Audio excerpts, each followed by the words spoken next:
for which it stands, one nation, under God, indivisible, with liberty and justice for all. Okay, can I have a roll call, please? Devin Conley, Anna Reed. Lisa Henry. Charles DeFazio. Bill Lambert. Let the record show that all trustees are present. Go on to approval of the agenda.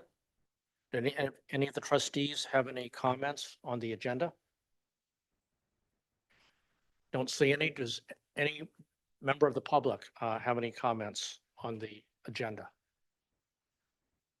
Don't see anyone in person, and I do not see anyone online. Or do I have a motion to approve the agenda? so moved. Second. A motion by trustee Conley, a second by trustee DeFazio to approve the agenda. All in favor, say aye. Aye. Aye. Motion passes unanimously. Next, we'll go on to special recognition. And we'll turn this over to Superintendent Bear. Yes, good evening and welcome to all our guests. First of all, we welcome you to stay to the very end of our meeting tonight. With that, this is, I know I've been here a short time, but I have experience with this being a very special time of year where we get to recognize some greatness among us. And so I welcome you all for that. And at this point, I'm going to turn it right over to Mrs. Tara-Vickier to lead this exciting portion of the agenda. Thank you very much. Good evening. And good evening to everyone who's here tonight to help us celebrate some really amazing staff. Okay, that's so much better. Now I can see what I have prepared. I'd like to start this evening by recognizing our Teacher of the Year. And I'm just going to have her come up now and we'll speak about her, Mrs. Liz Perry.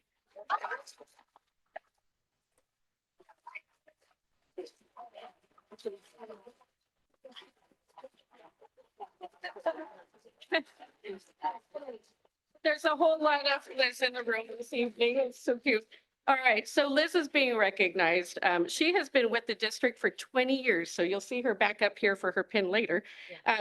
She's taught first, third, fifth grade, very well known for revising content every year, really to tailor that to her students because they matter so much, and she knows that there's no way to teach the same thing 2 years in a row without catering it to every child and their needs.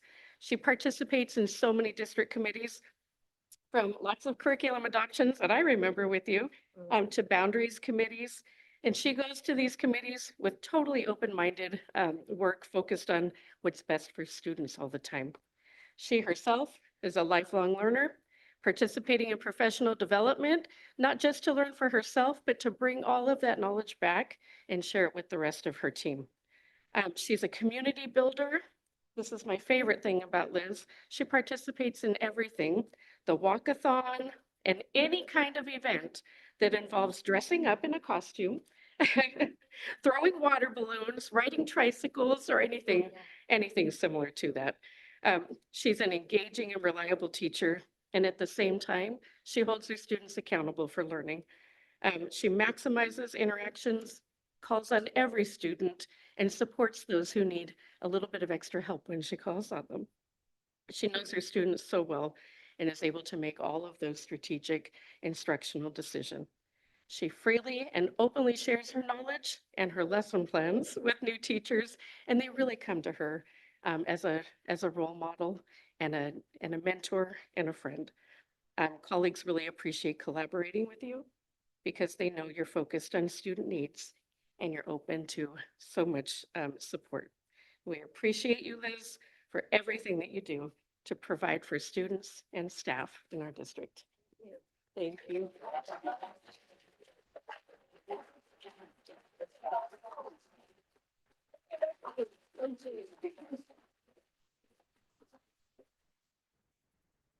All right. And next, I would like to recognize our classified employee of the year, Mr. Arturo Noriega.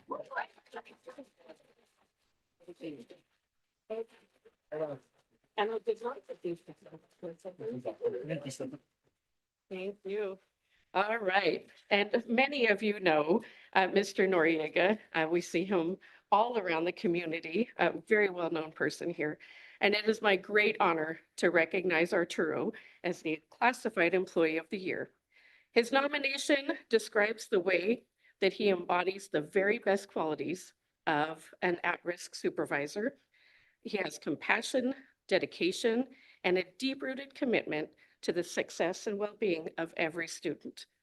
Arturo has become a cornerstone of the school community, not just at Graham, but within Mountain View. His longstanding presence has allowed him to form meaningful, lasting connections with generations of students and families. He regularly reaches out to engage the kids in extracurricular activities, offering support during challenges, and ensuring that parents and guardians feel like true partners together with the school. Arturo is a tireless advocate for his students. His influence extends beyond the walls of his office. Colleagues turn to him for mentorship and guidance. I call him for support when I need things for students too. And he is always ready to lend a hand, share resources, or simply listen. Arturo exemplifies what it means to be a team player and a true leader in the school community. Arturo, thank you for all that you give, and congratulations on being our Classified Employee of the Year.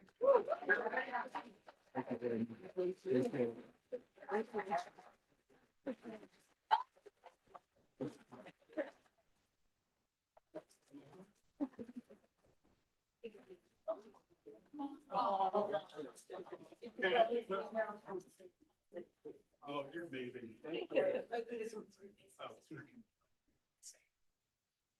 Okay, and at this time, I would like to turn our attention to our staff and their years of service. We have a lot of staff to recognize today, some of whom can be here and some of whom can't be, and I will save and distribute pins for anybody who can be here tonight. But with 10 years of service, I would like to start with Marta Apicella.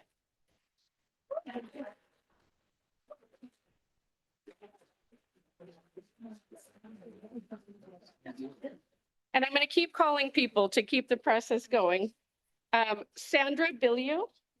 Oh, no, it's perfect. Thank you. All right. Maria Blair, Marta or Sandra. Ronald Bracamonte.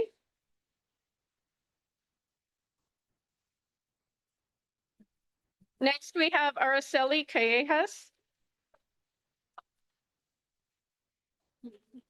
Thank you. All right, Erica Davis.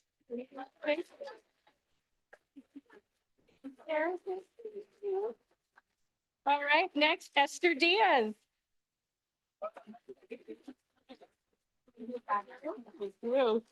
And next, we have Natasha Dimitrovic.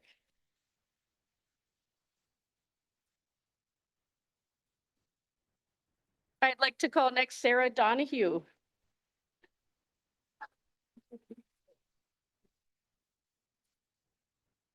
Next, we have Asantha Ellard. Who has technically a new last name.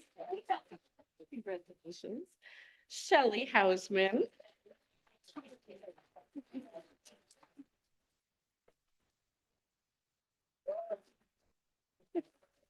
And next, I'm just going to call the Hillebrick family, Kyle and Natalie, and I think I saw a little one back here too.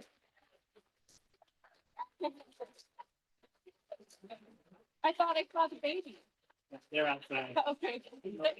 Thank you. Congratulations. All right, still with 10 years, Elisa Juniel. Aisha, oh my gosh, Aisha, sorry. Thank you. Oh my gosh. All right, next is Veena Kumari.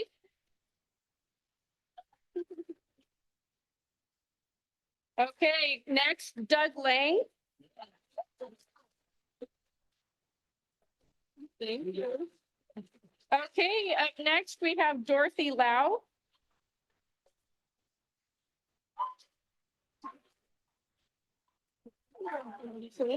And Bailey Lloyd. Amy Lou. I know I saw you. Daniel Myers. Let's see. Claudia Navarrete Sanchez. Let's see. Mr. Michael Newman, who I think is still at Great America with 8th graders. Corinne Pfister.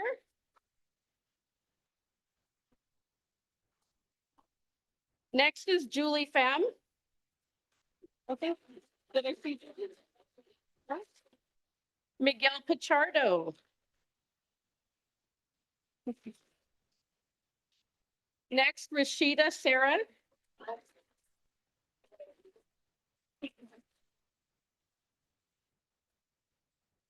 And then next is Carolyn Shen.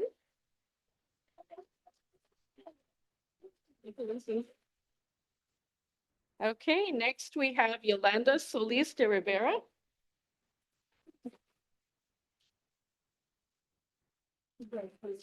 Thank you. Next is Savita Srivasa. Okay. Next, Dao Tran. Up next is Rebecca Westover.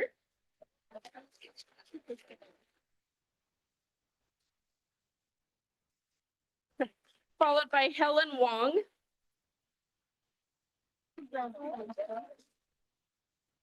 And last but not least, for 10 years of service, Linda Young.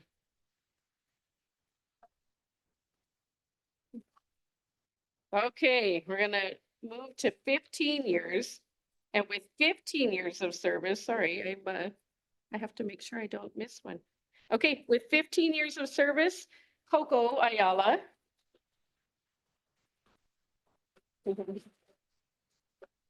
Marilee Barron. Maria Class, also known as B.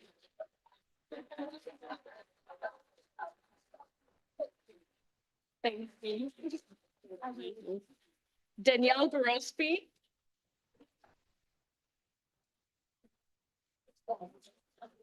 And Erica Navarro. All right. Okay, with 20 years of experience, I have John Aker. I thought I saw him here. Okay, Cindy Nguyen.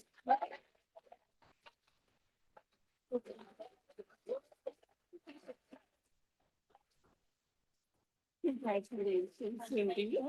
Next, we have Sheila Martinez.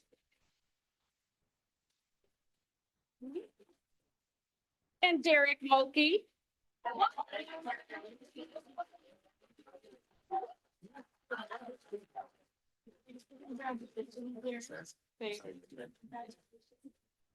All right, with 20 years, Elizabeth Perry.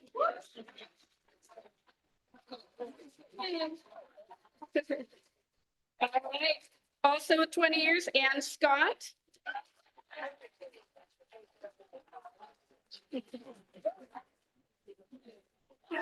Thank you. And Gladys Saman.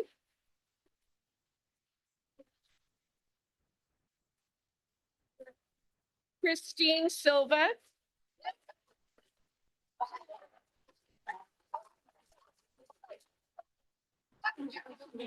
Thank you. Lisa Sterner. And Greg Sundstrom. All right. Now with 25 years of experience, we have Stan Adderman. He's probably at a soccer game. Regina Aguas.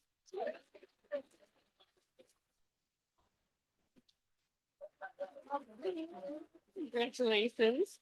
Megan Bin. Daniel Chamo. Mr. Steve Chesley.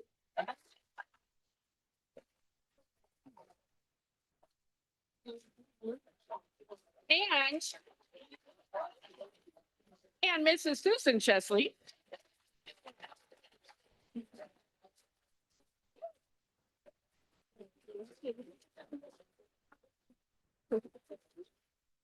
Oops, sorry, I'm in the wrong pile. Stephanie Alanda.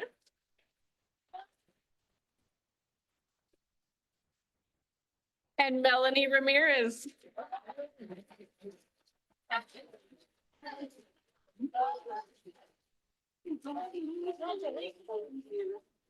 Okay, moving on. We talk about staff retention. I want you to just notice the number of pins and the number of people who have a lot of years of service here. It's amazing. Okay, with 30 years of service, Kathy Bauer.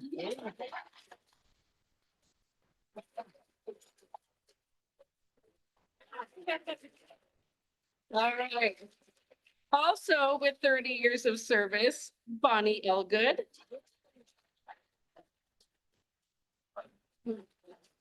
And Yolanda de Diaz. And I just want to say thank you to all of you for your many years of service to the students and families of our district.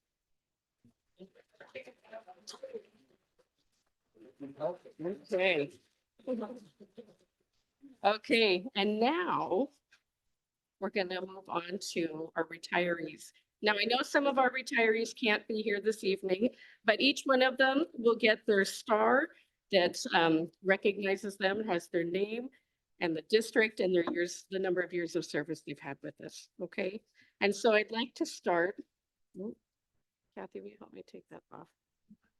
With Shamai Bassett. Now, Shamai, we want to thank you for serving the district as an elementary teacher for 11 years. During her time in the district, she worked in job shares as well as full-time at Landals and Stevenson.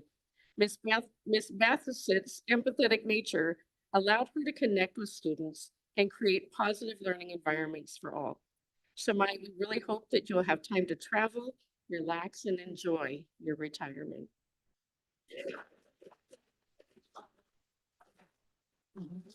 Our next retiree is Mr. Stephen Kiesecker. So Stephen, thank you for your service as a special education IA for 21 years. Your dedication to students is absolutely commendable. Thank you for dedicating your time and talent to supporting the needs of so many. We appreciate you and hope you're doing well in your retirement. Your gentle and caring nature really made you a perfect fit for the students you cared for. Thank you very much. Okay, next I would like to recognize Lynn Leiser.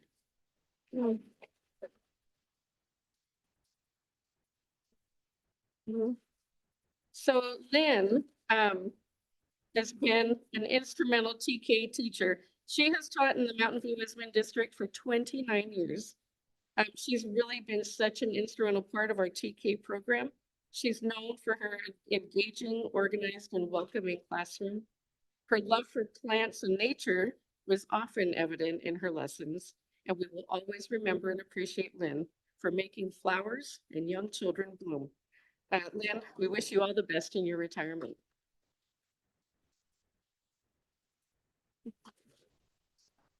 All right, next we have Robin McCundy.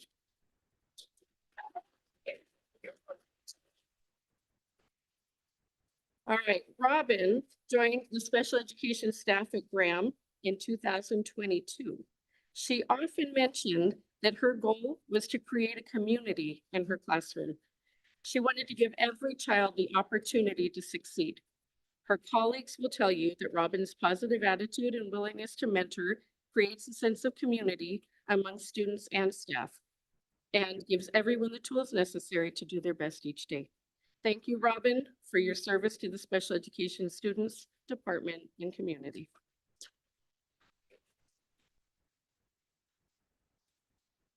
I don't have a star for the next person because I already gave it to her and she wouldn't be here. Kathy Patterson. Right. Kathy Patterson served our district for the past 23 years as a teacher, an inspiring instructional coach, and one of our new reading intervention teachers. In all of these roles, Kathy has been a leader and an advocate for student success. I will forever be grateful, as will all of the teachers, students, and staff and families that she supported, for her dedication, commitment, and willingness to continue learning and teaching at all levels to benefit children.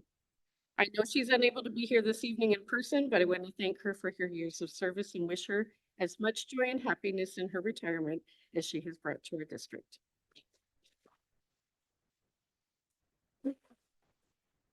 Okay, our next retiree is Nira Kunj.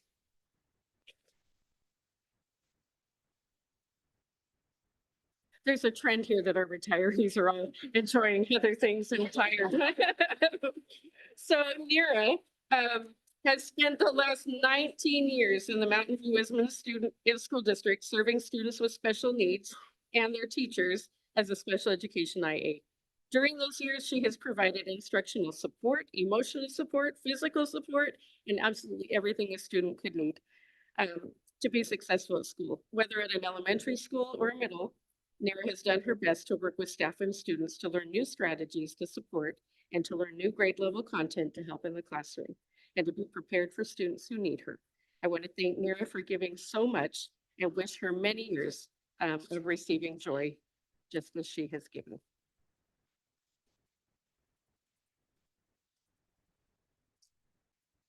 Our next retiree is Adriana Richards.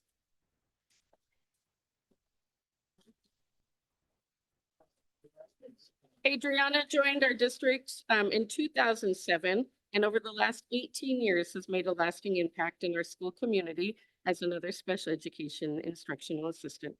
She's been a trusted partner in the classroom, working hand in hand with teachers to support student growth and success. Adriana's calm presence and unwavering patience have touched countless students. Adriana, we wish you all the best in your next chapter. Congratulations.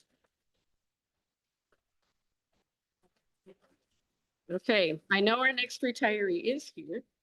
So I hand this to Kathy to help me take that off. There we go. Okay, our next retiree is Mr. Tom Sayre.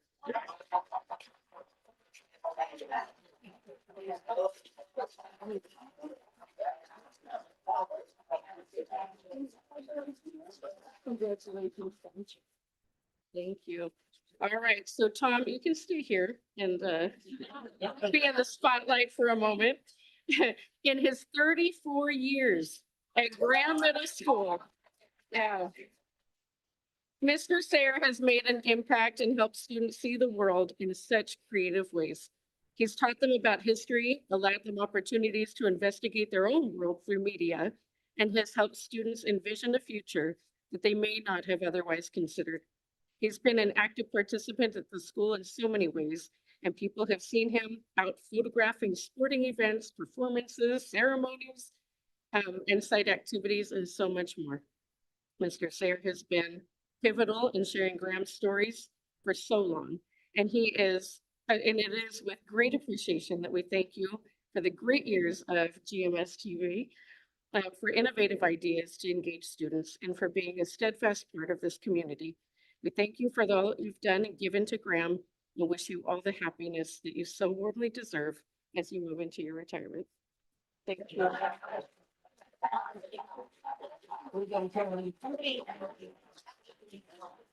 Okay, cool. Okay. Our next retiree is Kirsten Solorzano. I think it's here. No?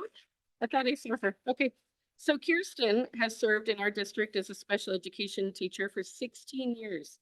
Kirsten is well known and appreciated for her organization and willingness to go above and beyond to provide for students who need her support. Kirsten has a calm way about her and has been a gift to teachers, IAs, families, and to the district. Kirsten, we all wish you well and send our best to you as you head into your retirement.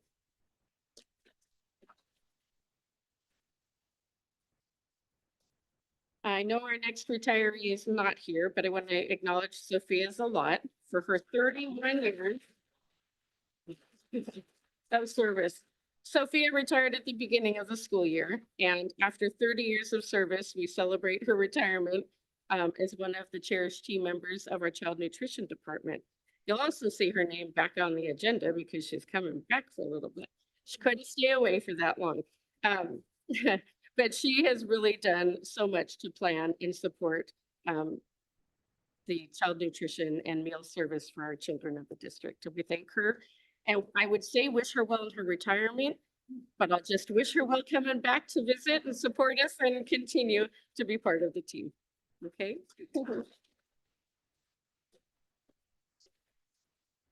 All right. And last but not least, I want to just give a little shout out to our two administrators who retired. We've already kind of recognized them, so I don't have stars. But to Terry Lambert and Annie Flores Ike, I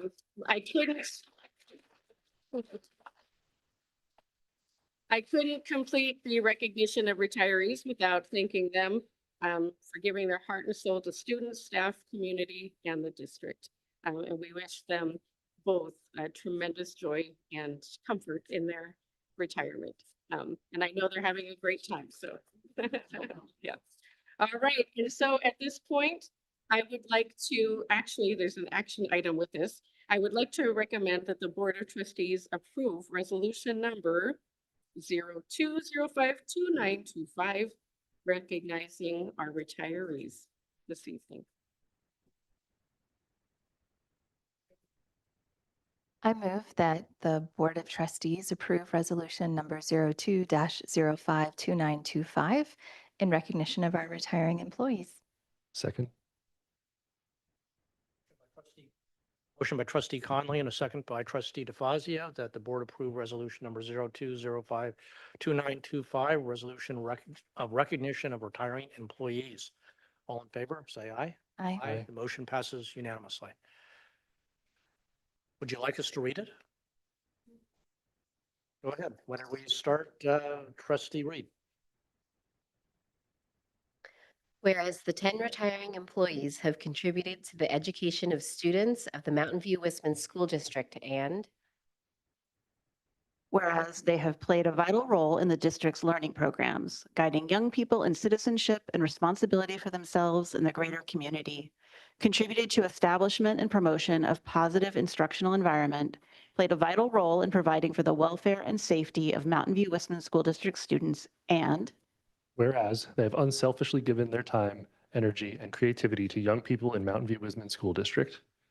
Now, therefore, be it resolved that the Board of Trustees of the Mountain View Wisman School District does hereby recognize and honor the employees at their retirement. Okay, congratulations.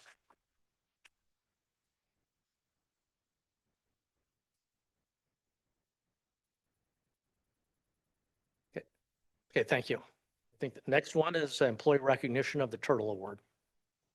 Yeah, just congratulations again to all of our recipients tonight. Job well done.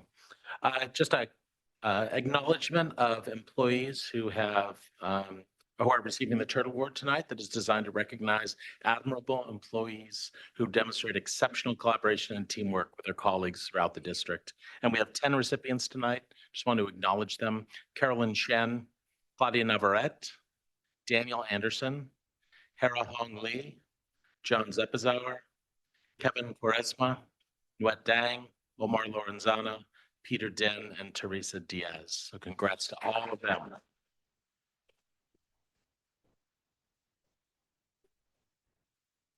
Okay, we're going to take a 10-minute, 15-minute recess. We can get up here if anyone would like to take pictures, join us, and then we can go to the reception for a few minutes, and then we'll resume the board meeting.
We will reconvene the board meeting at 5:17. We're on to item 3 on the agenda, opportunity for members of the public to address the board concerning items on the closed session agenda. Are there any members of the public who wish to speak on this item? I do not see anyone in person, and I do not see anyone online. Therefore, we will close the open session at 5:18 and move on to closed session.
Okay, reconvening open session at 6:21 PM.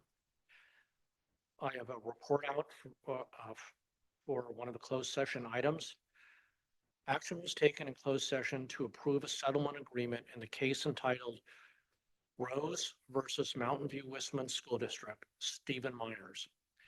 Santa Cruz Superior Court case number 22CV02834. The district has agreed to settle 2 sexual molestation claims brought by 2 former students that attended a district school 50 years ago. The settlement agreement recognizes the matter is disputed, but provides the district will pay $800,000 to each for a total of $1.6 million. This sum includes all costs and any attorney fees. This payment settles this matter and waives any and all claims the plaintiffs have or may have had related to this lawsuit. That ends the closed session report. We'll move on to consent agenda. Does anyone have any questions about questions about the consent agenda or comments? Oh, yeah.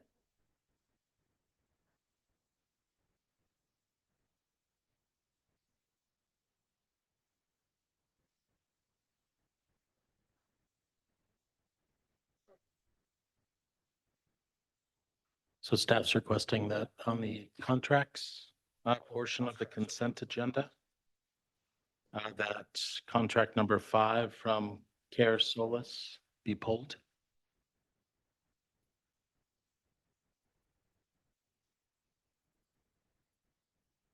Have any other comments on the consent agenda?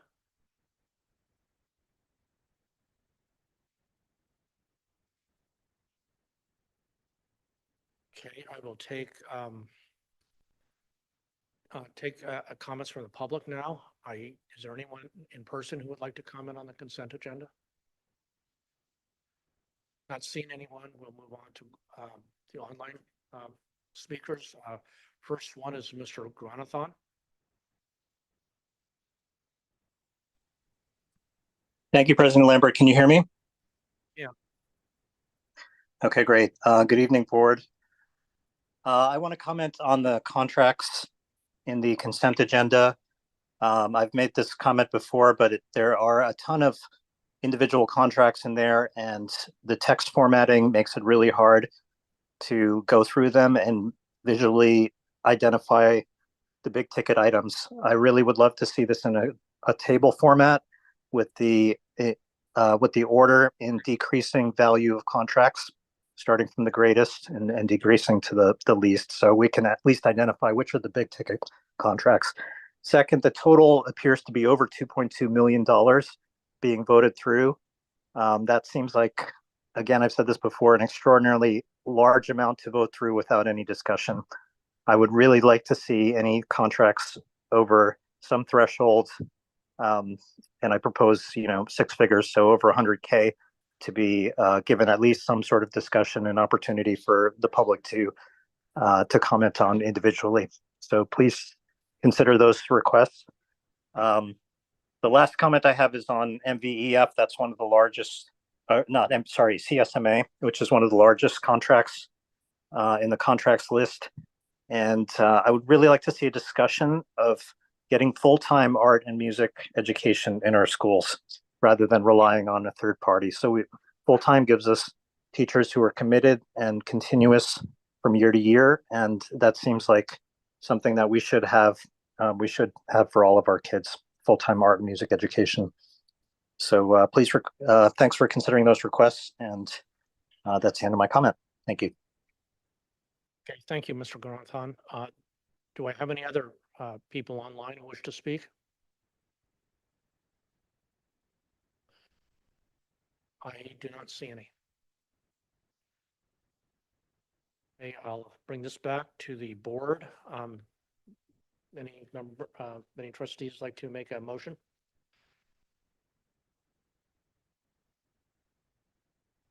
Well, I'll make a motion to approve the consent agenda with item pulling contract number 5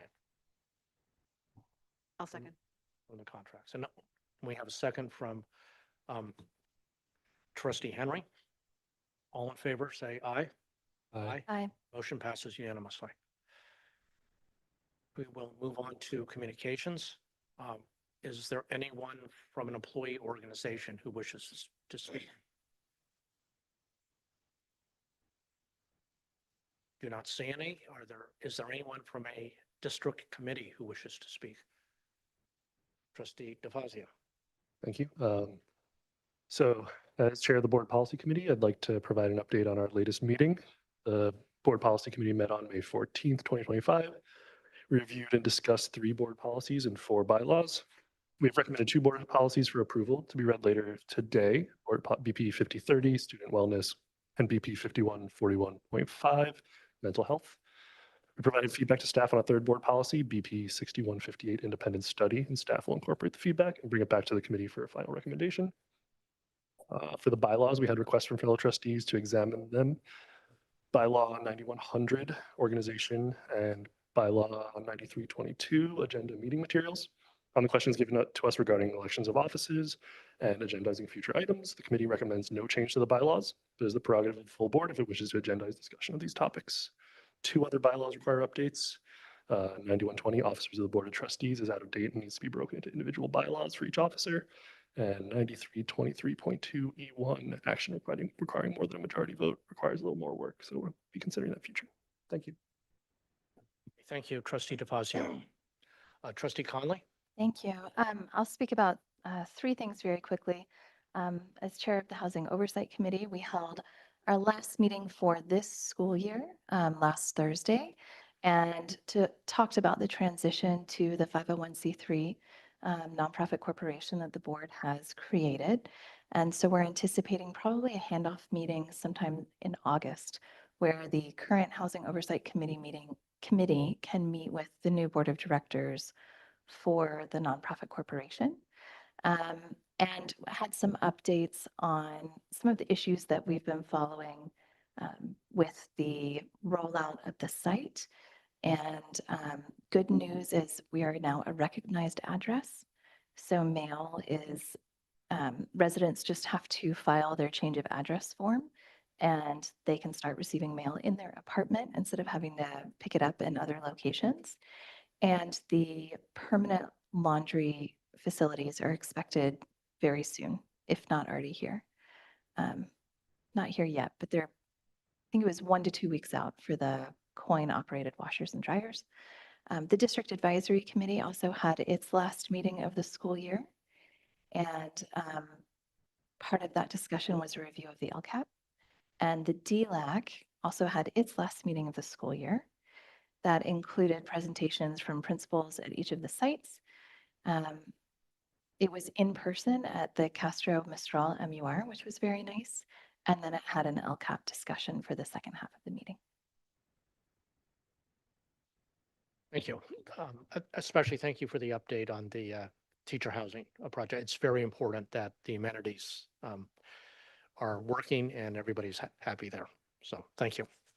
I attended the last meeting of the Budget Advisory Committee, hardworking group of people, and I think they're willing to informally. I've looked at emails to sort of discuss things during the summer and various issues. They're really just interested in understanding further, and Dr. Westover is helping them out with that.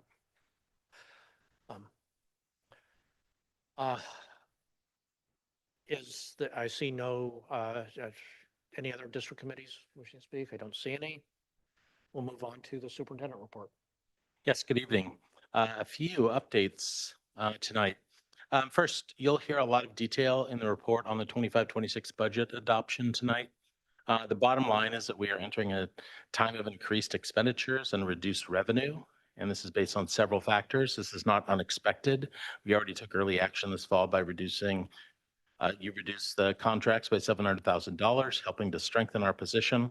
As we look ahead, if left unchecked, our reserves are projected to fall below the desired levels by 27-28, and that would be down to 8.4%. As a reminder, the board has adopted a resolution expecting 17 to 20% reserve. And this is due to slower property tax revenue growth and increased investment in student programs. We cannot let this happen to drop that low. Revenue growth from property taxes, which is our main funding source, has begun to slow. After 2 years of 5 to 6% AV assessed valuation increases, we're forecasting to be close to 3% this year. You'll hear from Dr. Westover. At the same time, our expenditures and staffing and student programs continue to rise. While our budget pressures are real, we have time to make meaningful, thoughtful, strategic adjustments that support students and protect our future. Now is going to be the correct time to start right-sizing our budget to ensure long-term stability, and we'll look to the fall to begin that work. Please note that the budget reflects increases in personnel, not only decreases. We discussed staffing changes at Castro at our last meeting, if you remember. The budget does not reflect a decrease in the SCEF or ARIS positions. However, the LCAP shows reduction of a 0.5 SCEF at Castro. We wanted to include the full impact in the LCAP. Since there wasn't clear direction from the board last meeting, moving forward, adjustments to the budget can be made at first interim. So we can make the decision, you can make the decision tonight and give direction to the board to make that adjustment, and that would be reflected at first interim. As we reported out after closed session, Mountain View Westminster School District has reached a settlement with 2 former students who alleged sexual abuse by former staff member during their time as students 50 years ago. The settlement recognizes that matter is disputed, but provides that the district will pay $800,000 to each for a total of $1.6 million. The district deeply acknowledges the courage of the individuals who have come forward to share their experiences. Every student deserves a safe and supportive learning environment in our schools. We recognize the lasting impact experiences like this can have on individuals. The settlement reflects our commitment to acknowledging allegations from the past while allowing the district to focus fully on its mission, serving our current students. We believe this agreement fairly addresses the concerns raised while ensuring that critical funding remains directed toward educational programs and supported services our students rely on today. Our district now has many practices in place that have strengthened student protections, including enhanced supervision policies, mandated staff and volunteer training, and robust reporting procedures. Our commitment to student safety and well-being remains our priority. As an update to another case, we were in Santa Clara County Superior Court recently regarding a complaint from a former employee in the district. The employee had argued she was wrongfully terminated. After the complainant presented their evidence, our attorney filed a motion to dismiss, and the motion was immediately granted prior to our district having to present our evidence or any witnesses. We are thankful that the courts quickly resolved the matter. With regard to free meals and academic skills, our free meals and academic skills practice continue into the summer. Please visit mvwsd.org/summer. For information about meals and a handy list of resources for student practice. Free meals will be provided in Rengstorff on weekdays at lunchtime from June 9 to July 31. Some acknowledgements. Castro Health and Wellness Resource Fair. Castro recently hosted, I know some of you were able to attend, its Health and Wellness Resource Fair. Offered students and families access to behavioral and mental health services, community resources, and a variety of engaging activities. Attendees enjoyed snacks and beverages, carnival games, music, prizes, and a festive atmosphere. Big thanks to the staff who put that together, and to all the community partners who participated. There were a lot. Graham Middle School students shined at the Forum Music Festival in Anaheim on May 16th. The advanced choir and orchestra earned gold ratings, while the advanced band and guitar brought home silver ratings. So great job to the Bears. MVWSD was recently recognized nationally for its communications efforts. The National School Public Relations Association gave awards to Mountain View Wisman for our reputation campaign, our transitional kindergarten video, and the district budget infographic. We're grateful for the opportunity to highlight the efforts and programs doing great things with our students. for our students. And finally, next week, with the last day of school on June 5, we're looking forward to the celebrations next week that will culminate another year of learning and growing. I want to especially recognize the fifth graders and eighth graders who are being promoted to their next school adventures. It's an important milestone for students and their families. We're happy to take part in these joyous occasions. I'm sure you have your calendars marked for June 5, but we'll send out more information just as reminders, both at Crittenden and Graham. Look forward to celebrating the eighth grade graduates. That's it. We expect to have reserved parking spaces for us at these events as we go fast between them. I'll see if I know somebody who can arrange that. Yes. Okay, thank you. Next item on the agenda is time for community comments. This is the time reserved for community members to address the board on items that are not on the agenda. The board and administration welcome this opportunity to listen. However, in compliance with the Brown Act, the board is not permitted to take action on non-agenda items. Do you have any speakers in public who would like to make comments? Do not see any. We'll take speakers online. Is there anyone online who wishes to make a public comment? I do not see any. We'll move on to action and discussion. First item will be health and wellness, mental health continuum presented by Ms. Jinbo, Director of Health and Wellness. Good evening, trustees. Back in front of you this evening, bringing forth our recommendation for STL curriculum adoption, our data management tool, and community partnership agreement that we presented to you May 8th. We're seeking approval for the recommendations of adopting Character Strong as a district STL curriculum, utilizing Panorama as our STL data management tool, and continuing partnering with Project Cornerstone for additional supplemental supports. As well, the contracts are attached to this item. Okay, thank you. We have any questions from the board? Do not see any. Does any members of the public wish to speak in this? Ms. Wong? You can sort of do it later, and you can, yeah. Thank you.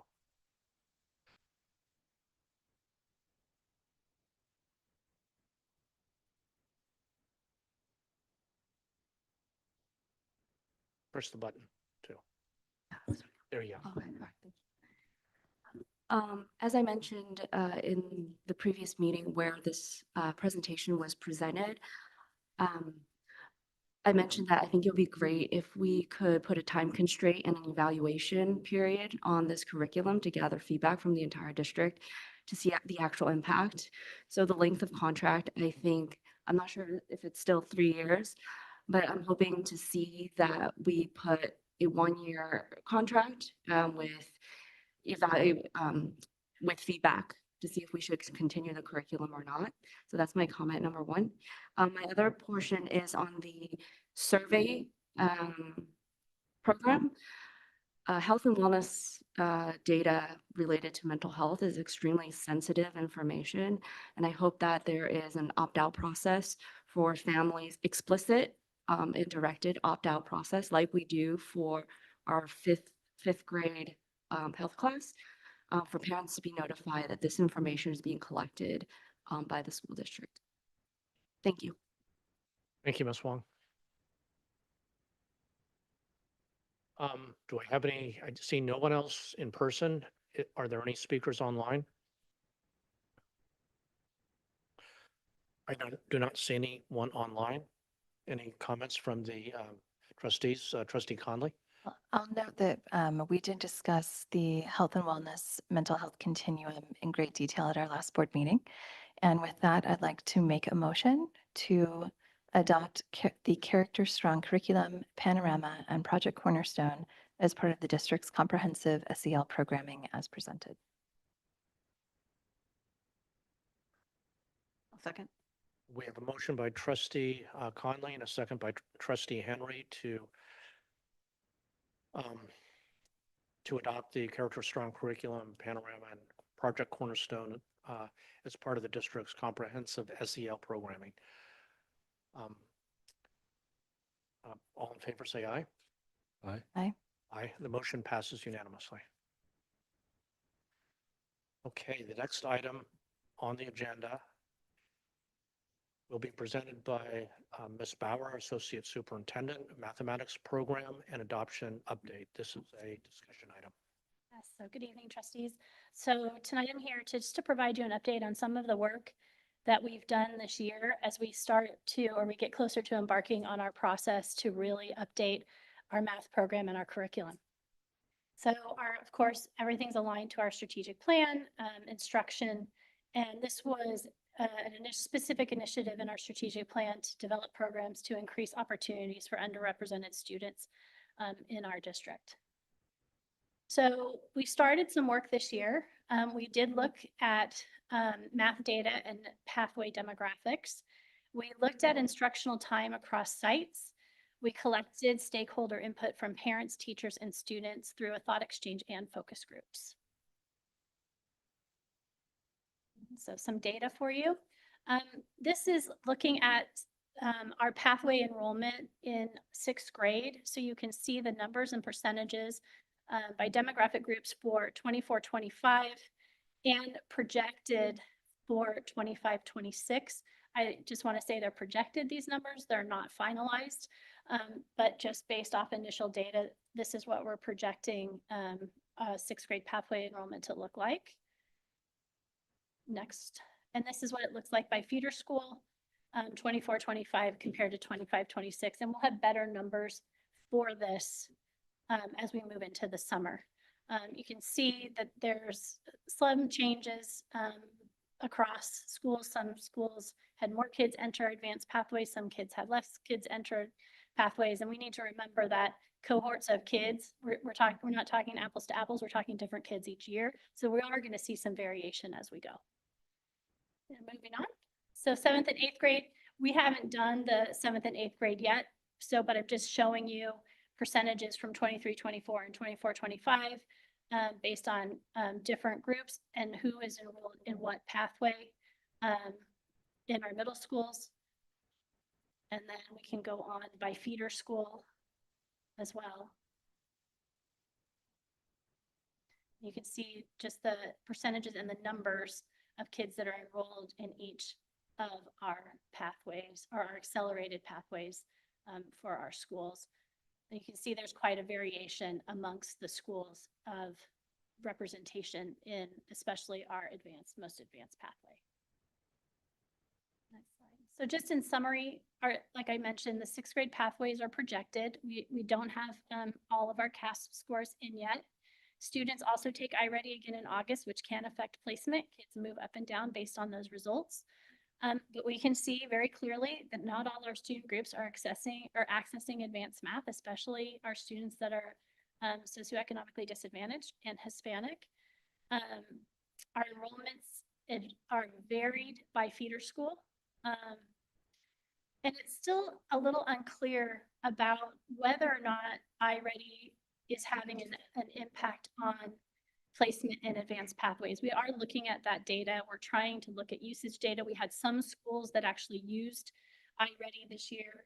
Some used it in all grades, some used it in some grades. So we still need to take a look at that, but we're thinking about if we're going to continue down this path of it's going to take us longer to adopt new curriculum, it might take us longer to adopt new assessments. What does the role of iReady play if we continue to use that assessment?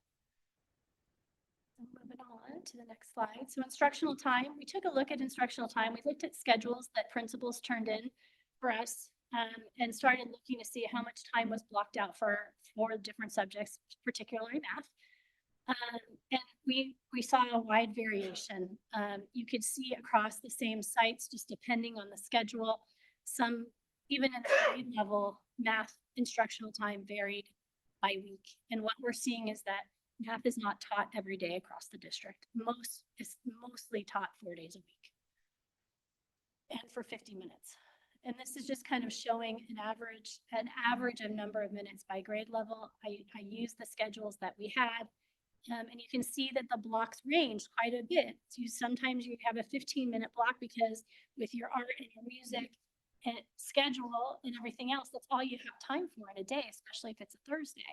And depending on where your art and your music and your PE and your library fit, it breaks up your day. So that breaks up your instructional block. So sometimes you could have some schools will have math for 30 minutes in the morning and then another 30 minutes in the afternoon. It's not consistent, and that is very varied. So that's what we've noticed so far. Next slide. So some stakeholder input. We did go out and do focus groups. We did a thought exchange. We talked to administrators, students, teachers, and parents. I did add, and we will update this on the website, I did add the number of teachers that participated in the focus groups because that was missing. So there were 6 teachers for the middle school focus group and 10 teachers for the elementary focus group. There was no other staff. It was just credentialed teachers. But you can see we had about almost 300 parents participate in the thought exchange, and we had over 100 parents representing all 11 of our school sites in our focus groups. Next slide. So our thought exchange, we asked questions. What do you think are the best ways for students to learn math? What are the most important things we need to consider as we look at a new math curriculum? And what are the benefits and the disadvantages of tracked or leveled math classes in middle school? Next. For teachers and administrators, we asked them on a scale of 1 to 5, how much is math a focus at your school? We asked them about Eureka Math. Does it meet the needs of their students? That's our current adopted program. What's missing? What do they want to see? How do they feel about departmentalizing, which would mean in a grade level, you'd have one teacher responsible for teaching math to all the classes, where maybe another teacher taught language arts or another teacher taught social studies. They did it by subject area. We asked also if leveled classes continued, what are the changes that needed to be made? And if we discontinued level classes and we went to straight grade level math, what would be needed in order to meet the needs of students? So parents, again, we asked them their perception of how much math was a focus at their school. We asked them how they felt about what was effective in teaching math, whether they want to see it in their math curriculum, and what their thoughts were about tracked or leveled math. Next. So, and then students similar. In our student groups, we had a variety of ages, and at the middle school, we had a variety of students in all different pathways. So we wanted to hear from a variety of kids, and we actually had the principals and staff do those focus groups instead of us coming in, because we felt like we'd get better information from the kids if they were talking to trusted adults at their site. So again, we asked them similar things. How much is math a focus? What do you like best? What do you like least? If you could change one thing about math, what would it be? What were their thoughts about middle school math pathways and middle school math classes? We asked them about the role of technology and what they did when they don't know how to complete math homework.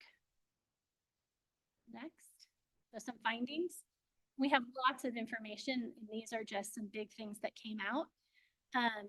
When we talk about effective math instruction, it was very clear that we want it to be evidence-based. Parents noted the importance of following research rather than responses on surveys.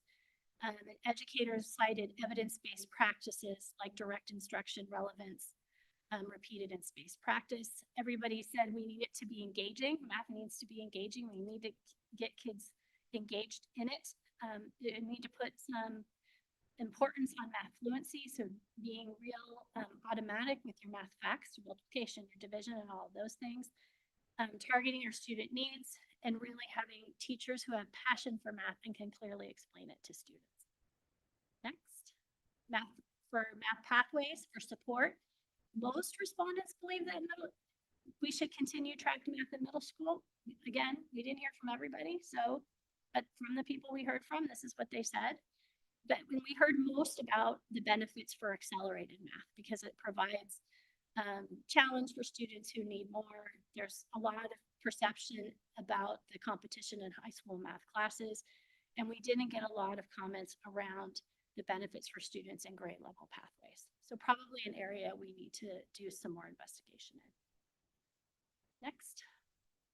So considerations, we heard from teachers that They feel that there needs to be different entrance criteria for the most advanced pathway. It's the pathway that ends students completing geometry in 8th grade. Teachers really felt that the .2 pathways, there's too much variance in student skill level, and that we should relook at our how we place students in that pathway. Students talked about the pressure associated with math pathways, the peer perceptions of the different pathways, and the pressure, or the feeling of the pressure of having to be in that advanced pathway, even if you're not interested in going into something mathematical as you go on in life and in high school and into college. And some parents talked about the desire for depth over acceleration, and that we spend more time really developing understanding of math concepts as opposed to worrying about moving kids along and accelerating them. Next slide. So our current math curriculum, mixed reactions. We've had this curriculum a long time. Many teachers felt like Eureka was effective for students at grade level, but there's not enough opportunities for enrichment or intervention. Some students and teachers liked the structure of Eureka. Some parents and teachers and students like that Eureka is built on this idea of learning different ways to solve.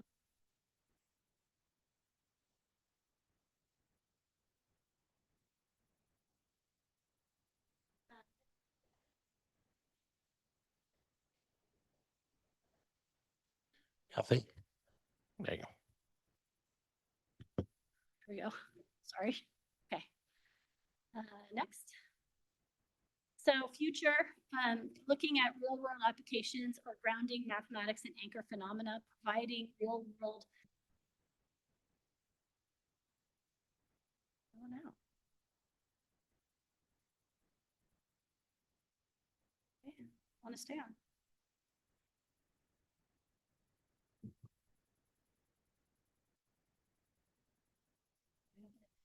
Okay. Okay, is that good?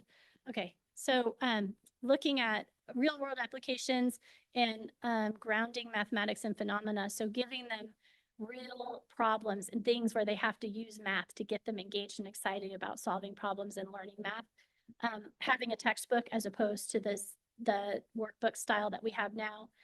Making sure we have intervention and enrichment materials, and having the program delivered with more of a direct instruction model. I do, all right, we do, you do, for new concepts and skills.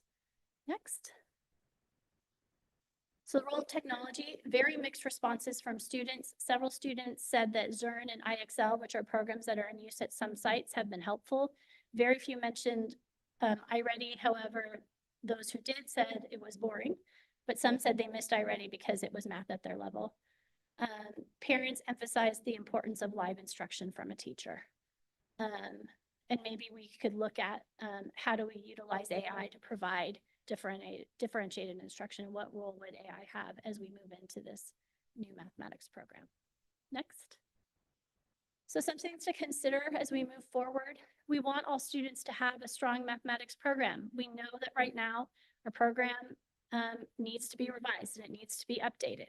There's large gaps in achievement, and not all groups of students have are accessing accelerated math. We know that scheduling is an issue. The middle school cascading schedule, you have Monday periods that are shorter, and then with the dropped periods, there's only 3 other periods of math per week. And in elementary school, we know there's inconsistent time. Most schools have a 50-minute block, but it really doesn't allow for intervention and or differentiation. Next. Enrichment programs impact the instructional day, as I mentioned. It breaks up the day depending on where they're scheduled. And so your math time, it's hard to get that dedicated block of time. We have to remember that elementary teachers are expected to be proficient in planning for and teaching all subjects. Here, they don't teach science specifically and or PE, but they still have to know math and language arts and social studies and all the rest of that. And elementary math lays the foundation for success as we go on. We need kids to be very proficient in fractions and decimals and those things as they get into the middle school. This year, our teachers are really focused on using our new ELA curriculum, and that is going to limit capacity for learning a new curriculum in math. So we were focusing on that before we started math. Next. It's, like I said, from the people we heard from, there is an interest to continue having multiple pathways in middle school. We want to make sure that there's a process in the process that we use to accelerate students, that students have the prerequisite skills to be successful. We did hear a little bit from the high school district that they really want students to start 9th grade with strong foundational skills. Whatever pathway they're going into, they want kids to come in strong. And they're okay if kids enter Algebra 1 in 9th grade. And then this is the big piece that we just learned, that publishers have submitted materials to the state for inclusion in the list, the state adopted list, which we're anticipating to be released in November, approved by the state board. We're hearing that materials may not be available to pilot, meaning teachers' editions will probably be available, student materials will not be available. And we really cannot move forward with adopting materials without doing pilots. Next slide. So we're going to watch what happens. We're going to pull together a committee. There's lots of work to be done. We have work to talk about with pathways and what do we want that to look like. I think the problem is for us, it doesn't make a lot of sense to make recommendations on assessments and pathway cutoffs and all of those pieces without having a curriculum and knowing which way you're going. So our hands are a little bit tied here. And so right now we're looking at probably having to postpone. Maybe things will change and maybe we'll luck out and those publishers will come out with the materials. But having to convene our math committee probably in January, start to look at materials, and then not pilot until fall of 2026, which is really delaying this. And I know nobody wants to delay it. I get it. I feel the urgency to update our program, but I also want to make sure that we do this well and we're very thorough.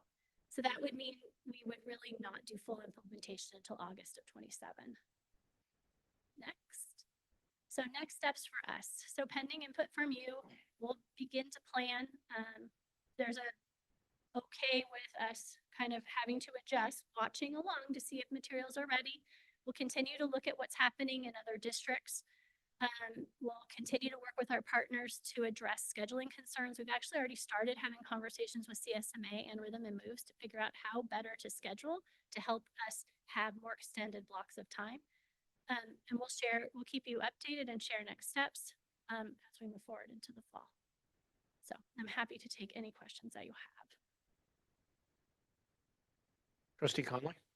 Thank you. Thank you for the presentation. And you know how I feel about trying to accelerate math adoption. But I agree, we have to have materials to actually pilot with students in order to make a good choice. So I understand the delay. I'm not happy with the state, but I understand the delay. I had some questions about, some of it is about the middle school tracking. So one is for the feedback about students in point 2 from teachers. I'm assuming that was just from the teachers who are teaching point 2 level tracks. How many teachers is that? I would have to go back and look, but just thinking about the names of the teachers that were in the pathways, I can think there was at least 3 teachers in the focus groups that either were teaching point 2 this year or have taught point 2. Okay, because I think like at Graham, I think there's only one 6.2 teacher. Mhm.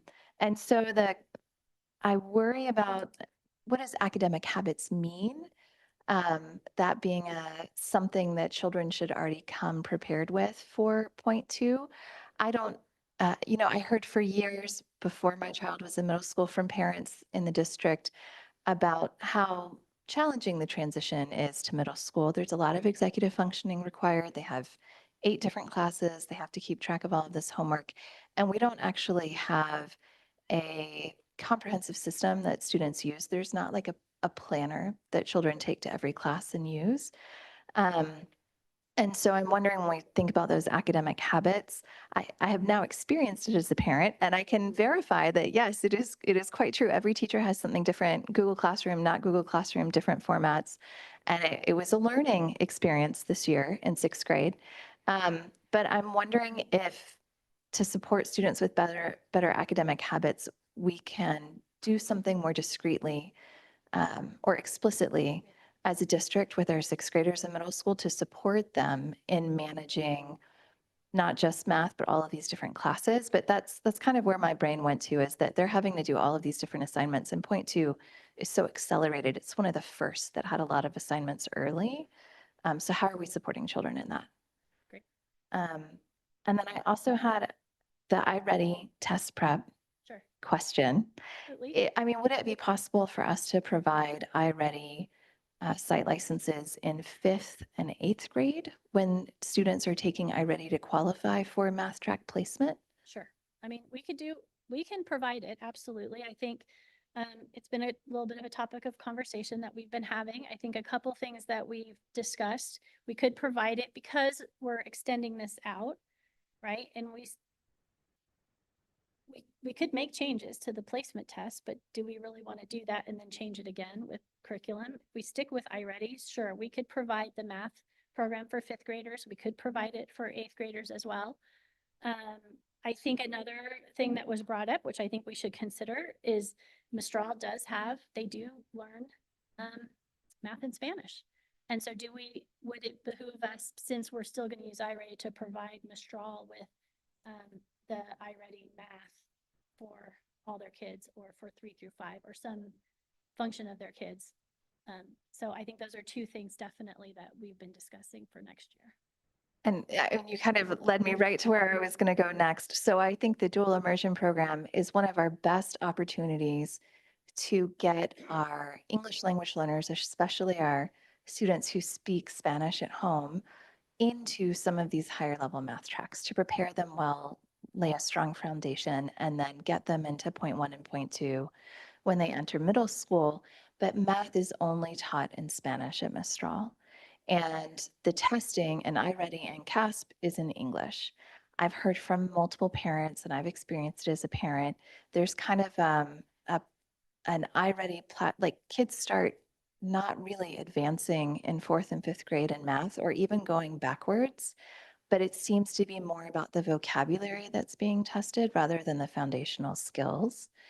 And this could be the place where we are actually preparing our multilingual learners to go into these accelerated pathways. So is it possible to explore how math is taught at Mistral so that those students have not just access to iReady, but maybe in fourth and fifth grade, much stronger opportunities to be prepared for middle school math?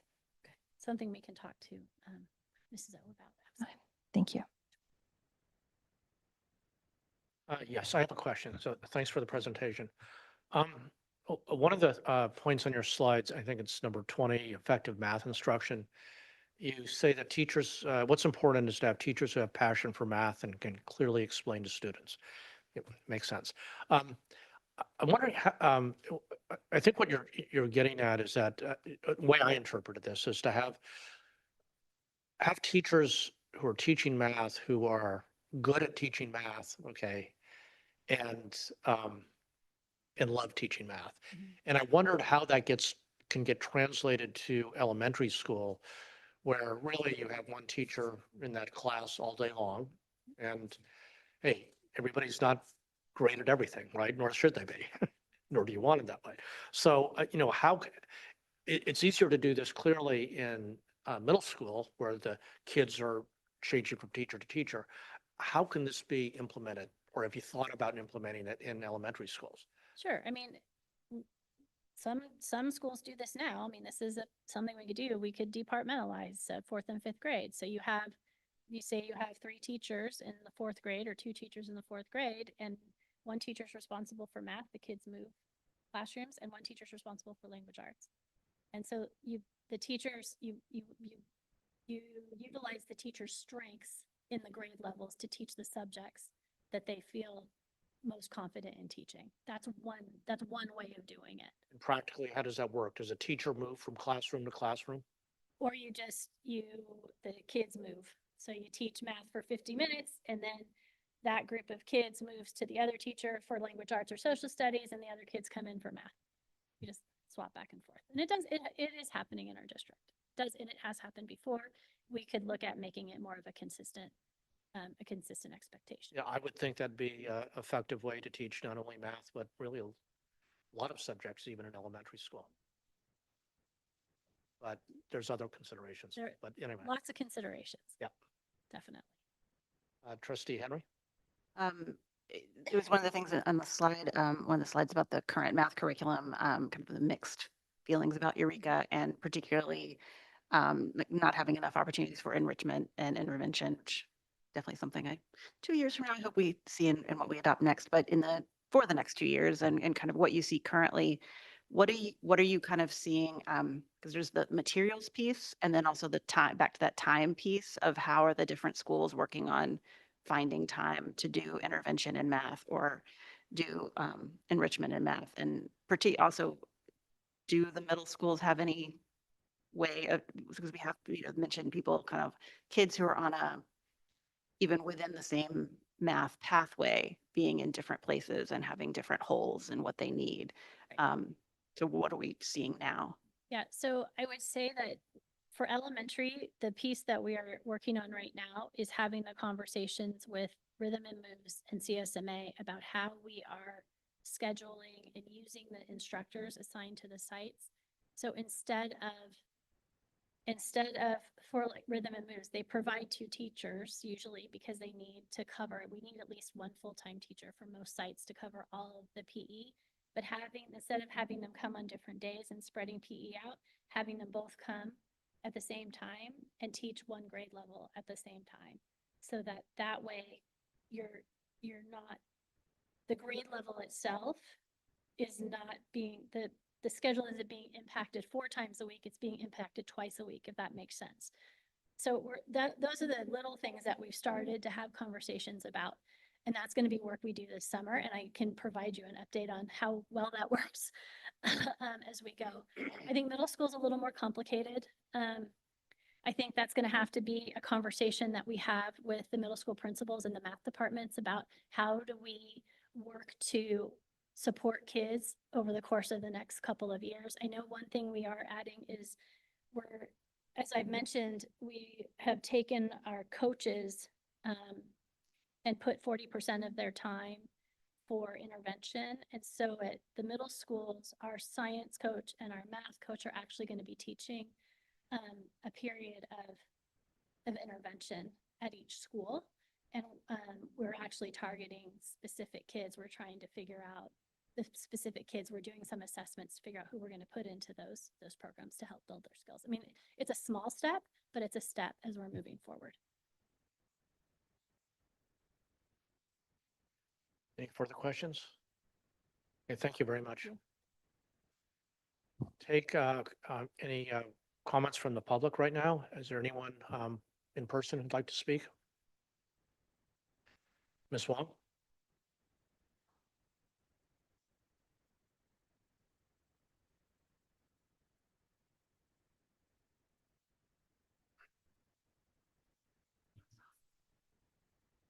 Oh, the other one works too? Okay. Okay. All right. Thank you. Thank you for that very thorough presentation. And I see that a lot of the community feedback has been incorporated. I just want to note that on slide 21, where we talked about math pathways, and there wasn't much discussion on how it benefits students in grade level pathways.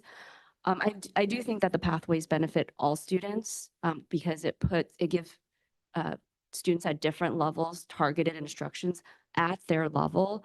There's been experiments at Newton Public Schools in Massachusetts where they did multi-level classrooms, and the result has been overwhelmingly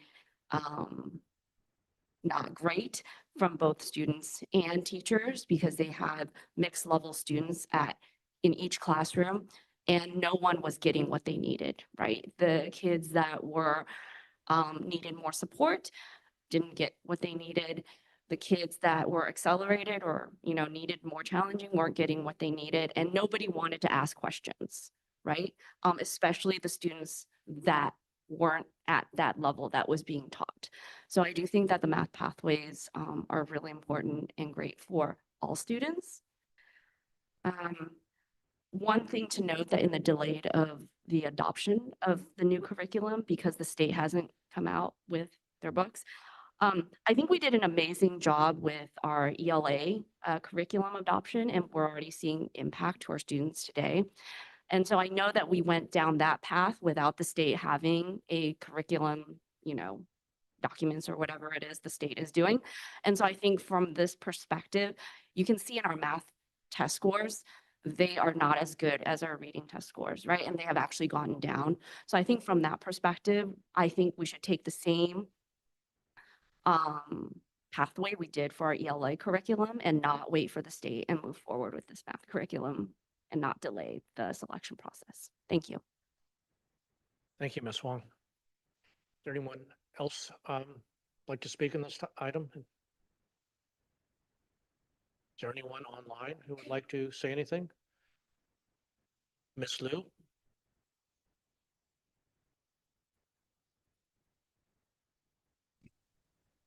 Thank you for the presentations. I have so I just want to give one of the feedback. There was one of the teacher at Stevenson who was like such an amazing math teacher.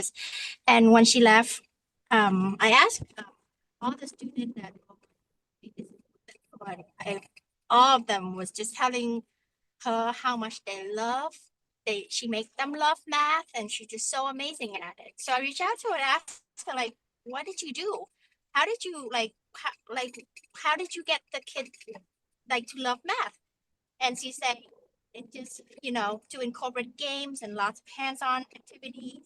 Like it just, using manipulative, a lot of, and one of the things she mentioned is that a lot of kids like the rotation because they didn't have to be on one activity for too long. So and then also, trying to give them as much choice as they could. And she made it fun. So that was just like just a feedback that I wanted to share. Regarding the grade level doing math at the same time, or like rotating the teacher, how does that work? Like, for instance, Stevenson is huge. 4th and 5th grade, they're like 90 kids in the 3 classrooms, 30 kids in each, 90 kids. So like, I'm just trying to, it's different for a school with like 30 kids in a classroom versus a school with like 17 or 18 kids in a classroom. So I'm just trying to imagine how that works and how the number of additional kids impact, like lower the level of instruction provided to them. So just want to ask. Thank you. Thank you, Ms. Liu. Is there anyone, other speakers online? So I do not see any, so we'll move on to the next item. Thank you, Ms. Bauer. Excuse me. Oh, fine, I'm sorry. I'll bring it back to the board for comments. Thank you, President Lambert. I did have a clarifying question, Ms. Bauer. My understanding is with our adoption of our ELA curriculum, all of the curriculum that we looked at already met the state guidelines for ELA curriculum. We were moving to science of reading, but the framework and then matching the framework was already in place, which is why we weren't waiting on the state for something, versus when the state updates its math framework, it's mandatory that we have a curriculum that matches it. Is that correct? It's not mandatory. We can adopt off the list. Back to certainly to have the bigger concern is California is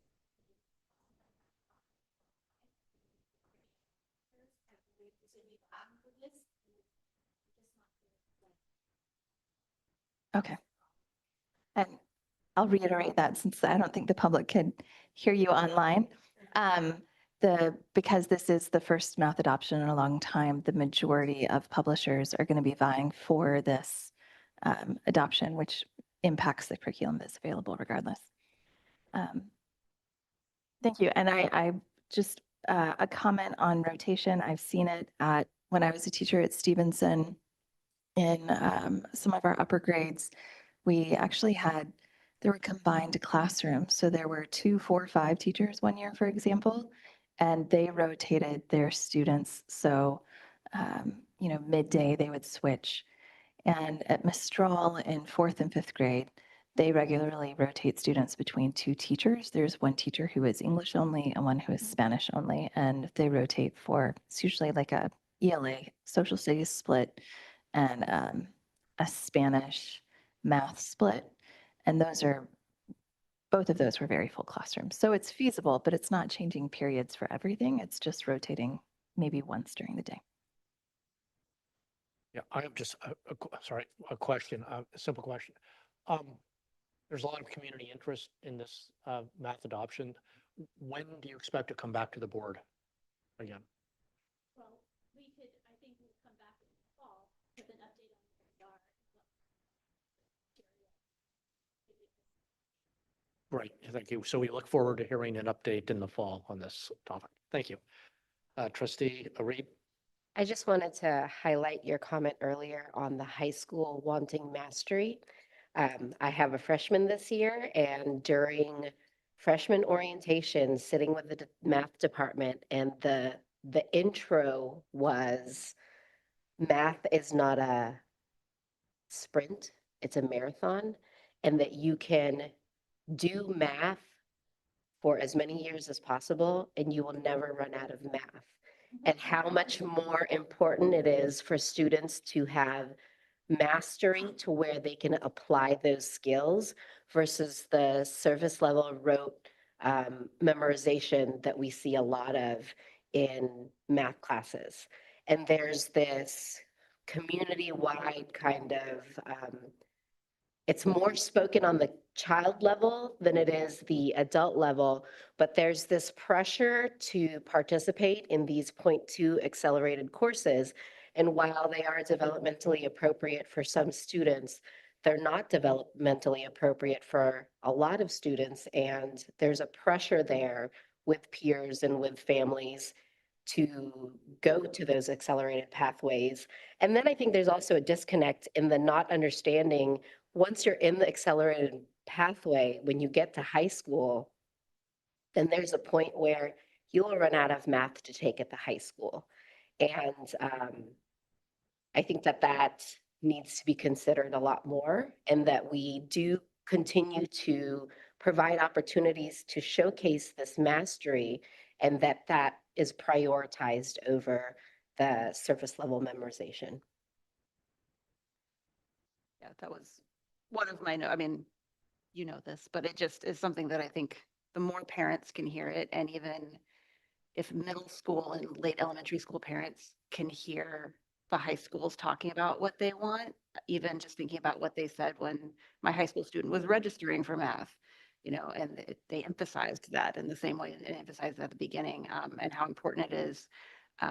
There seems to be this feeling of somehow taking a higher level math class and being faster on the path is what's going to get you into the better college or the other thing, as opposed to doing well in the class that's right for you.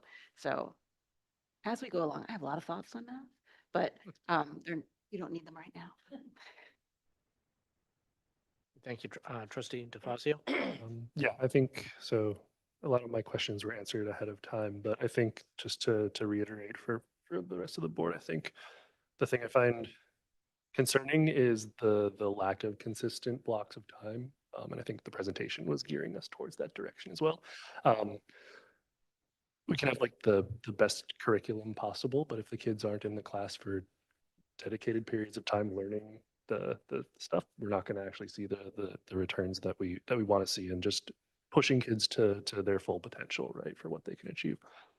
So I'd really like us to make sure that, like, table stakes for ELA and math are being protected and almost sacrosanct in time. Enrichment activities are great, but I think the core things we need to do to make sure everyone achieves, I think really we have to focus on. The other comment I think that I would have is maybe for discussion is, I think if we are continuing iReady as assessment for like ongoing as a part of this process for kids, I think from the questions, there was about which schools have it, and you can look at the list of ones that go into the 6th grade feeder pathway, and the ones that are double digits are the ones that have access to iReady for this, which I would just caution that correlation. yeah, I know it's not a direct thing. There's a lot of things that are tied into that, but I think that does stick out. I would like to give, if these schools are getting it, I think all in the interest of making sure that no matter what campus you attend, you kind of have access to the full range of materials. I think we should try to push towards that, but The idea was that nobody had it. yeah, but if we can't control The, the district removed it district-wide, but PTAs have chosen to fund it for specific school sites. yeah, I think that ends my comments. I'll just add, I think this conversation is going to keep coming up around, I'm wary of an enrichment versus core instruction debate happening too much because the whole child is very important to us. And why kids come to school and how they develop and how they're engaged. Many of those things that are getting called enrichment are really core to their identity and experience as children in our school district. That being said, when I was teaching just math as a kindergarten teacher, I was at one point in a school where I was the math teacher, and then the kindergartners had ELA teachers, and we rotated kindergartners on a regular basis. So I had 4 math classrooms that came through each day. I used the project-based learning skills that I had learned at Stevenson, and I did project-based learning math instruction. And it was a joy to teach, and the students were really engaged, and we had the highest outcomes statistically for kindergarten math in the entire network of schools in that classroom. So I think there are opportunities. I'd love to have this curriculum adoption already, but I think there are also many opportunities to make how we're teaching math right now more engaging regardless. Just one more thing that just came to mind. I think it's not for strictly this discussion, but I think when we come back to what our pathways look like over time, I think I would, in the interest of, I know we have an appeals process and things like that. I'd like us to understand the kind of, there were comments about different students being necessarily prepared or not as they come into those things. Trying to see if we can disentangle kids that are on the bubble, like for the different things, kids that appeal, perhaps an automatic appeal with teacher discretion or things like that, where we can kind of encourage kids that may not test well in a certain context without having parents know how to navigate all the bureaucracy of an appeals process and getting them access to some of these programs that they're potentially capable of. So That just popped something in my head of going into, is it slide 5, the pathway enrollment based on student groups that are broken down by Asian, Hispanic, Latino, White, SED, and EL. I would be interested to see the pathway enrollment broken up in student groups by parental education level.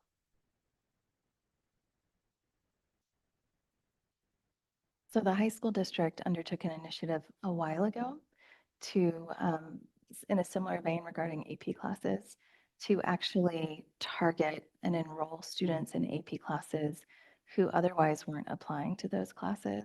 Because even selecting a different math track does take parental engagement, and have been very successful in their efforts, in my understanding. It's been over a decade or 13 years that they've had that program in place. I could be misremembering that, but they basically just developed a practice of trying to find students who could really succeed, and it increased their enrollment of students of color in particular in the AP courses and honors courses. Any additional comments? And we'll move on to the next item. Middle school world languages presented by Ms. Dagger, Ms. Bauer, and Ms. Fickford. Good evening, trustees. It's a pleasure to be here this evening. I will be talking a little bit and taking us into the world of middle school world languages. As a multilingual learner myself, this is very close to my heart, so I am excited to be here. Our work is aligned with our strategic plan 2027, goal area 1. Next slide, please.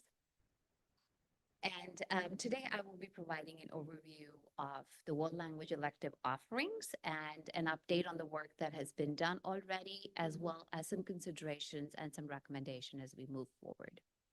Next slide, please. A little background into world languages, how we came here. We had our parents that requested we expand our world language program and elective offerings at our middle schools. It's a wonderful opportunity for students that go into the high school, because then they can also take advanced language courses while taking the courses at our middle school and then building on it. We met with multiple parents, met with Ms. Wang many times and had wonderful conversations. I also interacted with a few other parents. We had our presentation at the Board of Trustees meeting in November, and then we started to explore some options on how we can expand elective offerings for world languages. Next slide, please. We dug a little deeper into what do our neighboring school districts do as well. So at Los Altos, we have multiple languages that are being offered for 7th and 8th graders. Palo Alto also offers French, Spanish, German, Japanese, and German is offered at one of their middle schools only. Cupertino offers French and Spanish, and Sunnyvale offers only Spanish as well. One thing that I wanted to point out is that stood out to us when we were doing research was Los Altos and Palo Alto both require 25 students to be pre-enrolled to offer a course at the middle school for world language. Moving on, what do we do for our Spanish elective at the middle schools? We offer multiple levels, and they're pretty full classes, which is so exciting to see. And if you ever walk into those classes, students are giving presentations. They're engaging and applying their language learning, and it is great. So students that take 2 years of Spanish at our middle school can take Spanish 2 or Spanish 2H at the high school level. And we've aligned the curriculum that we use with our high school Mountain View MVLA curriculum, which is Discovery. The first year we purchased Discovery was in 2013-14, but we never really formally adopted it as by the Board of Trustees.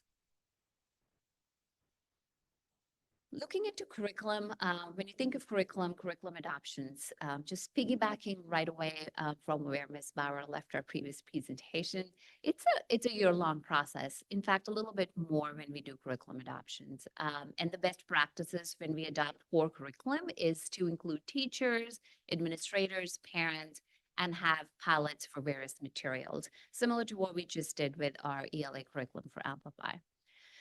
For smaller adoptions, such as our, elective world language offerings or curriculums that are not core, the county has provided us guidance that we can determine as a district the process and the rationale.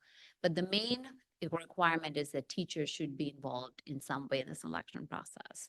And this was pretty similar to what we followed in 2013, because we took the lead and the expertise for the high school district, and we bought Discovery as our Spanish curriculum. So what is the work that we've done so far? We did an elective interest survey in January 25 to gauge interest for world languages, right? What do our kids, our rising 6th, 7th, and 8th graders, what interest level do they have? What are the languages that they would like? We, in the survey, specifically asked for French, Mandarin, and there was an open-ended question on any other topics of interest. It's really interesting and fun to see. And I wanted to share the results for the language survey results in the next slide, please. Interestingly, we do see Spanish as by far the most interest survey showed them kids are most interested in learning Spanish, almost 400 students, followed by French and then Mandarin. We had a few students that were interested in Japanese, and the numbers are right there for the other languages as well. Moving on. At our middle schools currently, I wanted to just provide an overview of the 3 language Spanish levels that we offer, as well as the numbers for our Spanish history, social studies class that we offer at CRAM. Moving on. When we're thinking of electives, we had our students select their electives in spring, in March and April, and the students give their preference for 5 choice electives. Our middle schools do a really, really good job and try their best to accommodate the students' preferred elective choices. The key word is try. Sometimes the middle school scheduling, the jigsaw puzzle that it is, may not work. And if a student chooses to have as one of their top choices elective that requires an audition, that elective takes preference over other electives. So sometimes with the juggles that we have, students may not get all of their electives that they would like, but we do our best to provide them their fun electives. Moving on. So world languages signups, when we saw the results of the electives that students did for Crittenden, we see for French and Mandarin, we had, for French, we had less than 2 sections, so about less than 0.5 full-time teacher. And for Mandarin, we had about students for about 1 section of language as well. Moving on to Spanish, we do see a marked difference. There is definitely more interest in Spanish across various, the 3 levels. Then we move on to GRAM, and we see similar numbers for GRAM for the elective sign-up. So French was, had more students that wanted French as the top 3 choices than Mandarin, but still less than 2 sections and less than a 0.5 full-time teacher. Again, at GRAM, we had overwhelmingly the number of students that wanted Spanish that we see in the next slide is quite a bit. Next slide, please. Here we see the Spanish numbers again. So looking at the social studies course in Spanish that's taught at GRAM, you see the current numbers for 6th, 7th, and 8th graders. They're smaller class sizes. Last year was the first year we offered that course. And then we did a survey in the spring to find out and see interest again. And about 50%, the 6th grade numbers, 23 that you see there is basically half of the Mistral families from the 2 5th graders that are rising up that are interested and are very happy to enroll the student and continue in their path of biliteracy. We also asked the students in the Spanish classes and the language classes if they would like to enroll, and we do see some numbers there. So in addition to these preliminary numbers, we also have students that are rolling over that are already in the class. So I know that was a question that you probably had. So this is in addition, so we'll have more students, not just this number. Yes. All right, moving on to the next slide. So when we're thinking of expanding world language, what do we need? Well, we want to make sure that we're building a strong biliteracy pathway for our students, and we need to align with our high school because we feed into them, and we build that foundation for our students that they can then continue on, and continue on to even the seal of biliteracy. We also know that based on student interest and enrollment, we need to decide which world language to offer. We'd love to offer a whole lot of languages, but we also need to make sure we have enough enrollment to support. We have to decide on a curriculum that will be used for the language. And then another important thing, that adult that stands in front of the students, hire an appropriately credentialed teacher to teach the course. As we move on to, next slide, please. Some considerations. What do we need to consider? Well, we want students as a district, we really strongly believe that students should have access to multiple languages. And then we have to remember that depending on student interest and enrollment in the class, hiring could be a challenge. For example, if we have 2 sections or 1 section, 1 school, and 2 sections, 1 section, 1 school, what would that look like with the cascading schedule? Teacher travel, what would that look like? So it is a challenge that we have to consider. Another very important aspect to consider is the Williams compliance with materials. So with Williams, within 20 days, students need to have access to the curriculum. So that means we'll have to adopt materials the year prior, and that is in alignment. We should make alignment with the high school and make sure we have proper hiring and teachers in place to teach before we start and implement the program. Next slide, please. So what recommendations are we making? They would love to expand our world language offerings. one step at a time, but we would love to expand that for the 26-27 school year. Looking and thinking of the considerations when we have to hire an appropriately credentialed teacher. Adopting the same curriculum that our high school district uses, but with teacher input to make sure there's consistency for students. And they don't learn a language in one curriculum and then suddenly it's something else and it's a little different. So there has to be some level of alignment so that students can continue building on their language learning.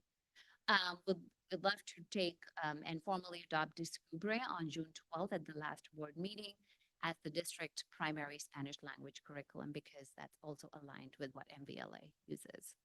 One thing to think about is, even though we may adopt Discovery, it doesn't mean that we may not consider other options for our Spanish curriculum as well. So we want to make sure that we're able to listen to and hear teacher voice and see how that's going too. Some of our next steps, our middle school administrative team is currently working on developing schedules. We have weekly meetings. If you just read my updates, you'll see that we meet with them weekly.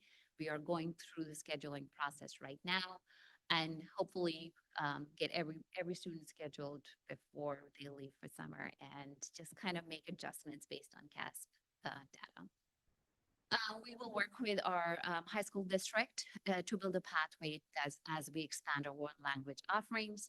And then in the fall, we'd like to survey our middle school students to see which language is they're most interested in. Even though we did survey them for interest, we did that in the spring. We'd like to do that earlier next year in the fall, so we start the process earlier and are able to plan ahead. And that's all I have for you today. And is there any questions for me? Trustee Henry? Just one question on the survey that was done in the spring. Do you know if there's any overlap in the students who are, if there are students who maybe are showing up as interested in Spanish and interested in French and interested in Mandarin, who might not ultimately want to take more than one? That's why it actually is true. There is an overlap. So one student, if I am taking the survey, I could opt for French and Mandarin and Spanish. There could be multiple, they could be duplicated. That's why we always look at not just the interest survey, but also the elective numbers that actually helps us plan for the elective offering. I also had a question about the survey process. And I'm curious about, did I miss something in communication? Because when the elective choices came for my child and there were all of these offerings, I don't remember anything. So the implication of when things go into that survey is that those courses are being offered. All of the different levels of music and band and so the assumption that I heard from other parents was that because it was in the course catalog to choose from, these courses French and Mandarin were actually being offered this fall. And it sounds like that was never the intent, that it was instead to gauge interest. And I'm wondering if that was communicated to families and students. So any of the courses that we offer in the catalog, we do put that out there. It's dependent on student enrollment as well as hiring of a credentialed teacher. So in the offerings this year as well, we did write that specifically, that it would depend on student enrollment. So we can offer a course or hire a teacher if we don't have students enrolled in that class. Okay. Thank you. We can highlight that better. Yeah. I think that, well, the other thing that is an interesting thing to encounter is that this year, and I don't know if it was the case last year, but this year, my child designated their choices and submitted them and then told me about it. Right? So they don't have to have an adult going through the process with them to respond to the survey. But I have the feeling that if we had sent a communication to parents saying, if you want your child to have access to world languages that have not been offered before, these are the options we're exploring. If we have enough interest, we will proceed in creating these courses. I think the response would have been very different than this process. So I'm a little concerned with kind of how, I understand where we are now and we can't change that. But I'm a little concerned with how this rolled out, and I already know who I'm going to hear from in the community about this. But can we, if we're looking at expanding something new like this, can we do a concerted communication push directly to parents? So they know to engage in this process with their child if they want access. And the other thing is I wouldn't mind considering making a world language a requirement in our middle schools. When I was in middle school, it was required that we choose a world language. And that is one way to ensure enough enrollment regardless to be able to offer it. But that's a bigger debate for the board. Thank you. We will definitely. Thank you. Sort of along those lines, how many teachers do you expect to need to hire to implement the program in the fall? Depends, well, in the following year, it depends on the student enrollment. So if we What does it look like it now? What is, to hire a fully, one full-time teacher, we need to be able to have at least 6 sections, excuse me? 6 sections of 6 periods. You're far from that, though. Right now, yes. Unless it's part-time. Yes, unless it's a 0.5, which could be 3 sections or 4. Yeah, so I have a feeling based on what you were just saying too, right? We floated this for the first time. And I think we've planted a seed for a lot of our families and our students. And I don't want to disregard that because we do acknowledge the value of another language and getting biliteracy seal as we keep our students growing. I do believe that we will have, it's my personal belief. I don't have theory to prove it, but I do believe that we'll have more interest as we move forward. Okay, and this would be for implementing not this fall, but in the fall of 26. 26, yeah. Right. 27, yeah. Okay. Yes. Okay, thank you. Thank you. Trustee DeFazio?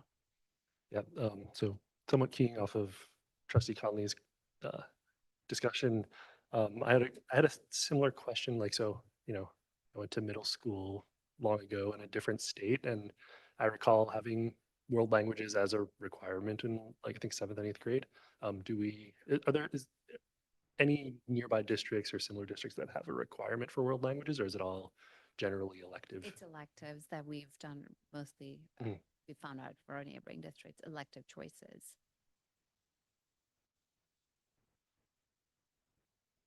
Any other questions? Trustee Reed? Yes, I noticed in the presentation that it stated that 2 years were required for high school credit, but we offer Spanish 3. Yes, we do. So what is being covered in the content for that 3rd year that they are not getting credit for at the high school? Spanish 3 is a lot about applications, novel studies. So they actually get to enrich their learning and delve into application piece, which really helps students take on 2H in the high school as well. I would be curious to see data to see how effective compared to other middle schools that only offer the 2, and if that's actually successful for that additional year. Because I could also see an exploratory world language for 6th graders being offered where they have the choice to explore the different languages and then figure out what they want to dive into for the following 2-year commitment.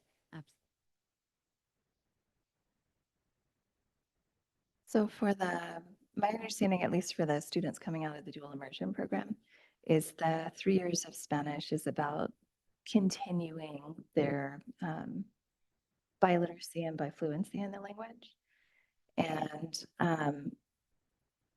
regardless of where they enter, they're already quite advanced when they get to middle school.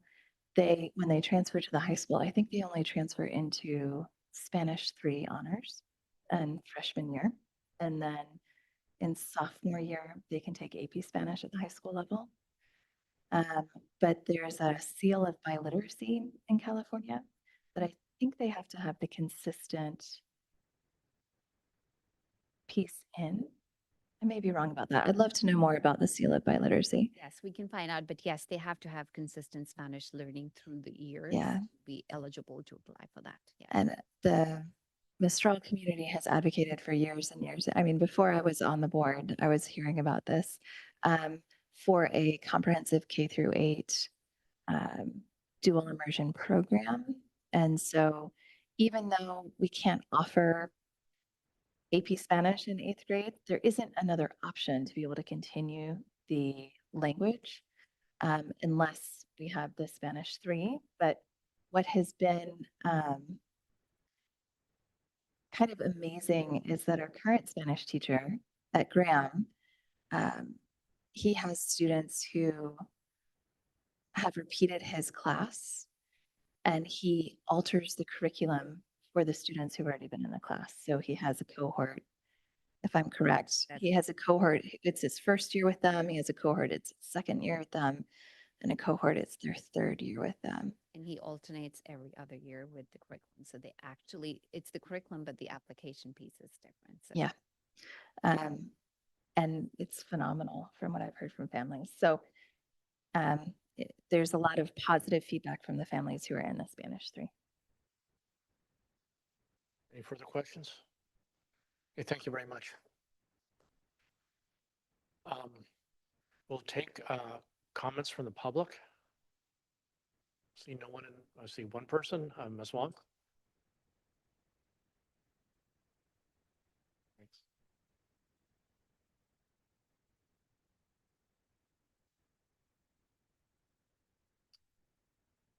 I can talk. Okay, just want to make sure this one.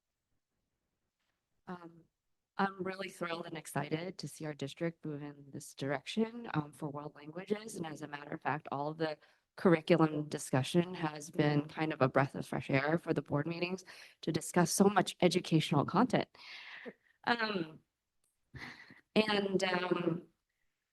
I also agree that I think it'll be great to make world language elective a requirement for all students. I think this also benefits native Spanish speakers. If you have a French, right? French is also a Romance language.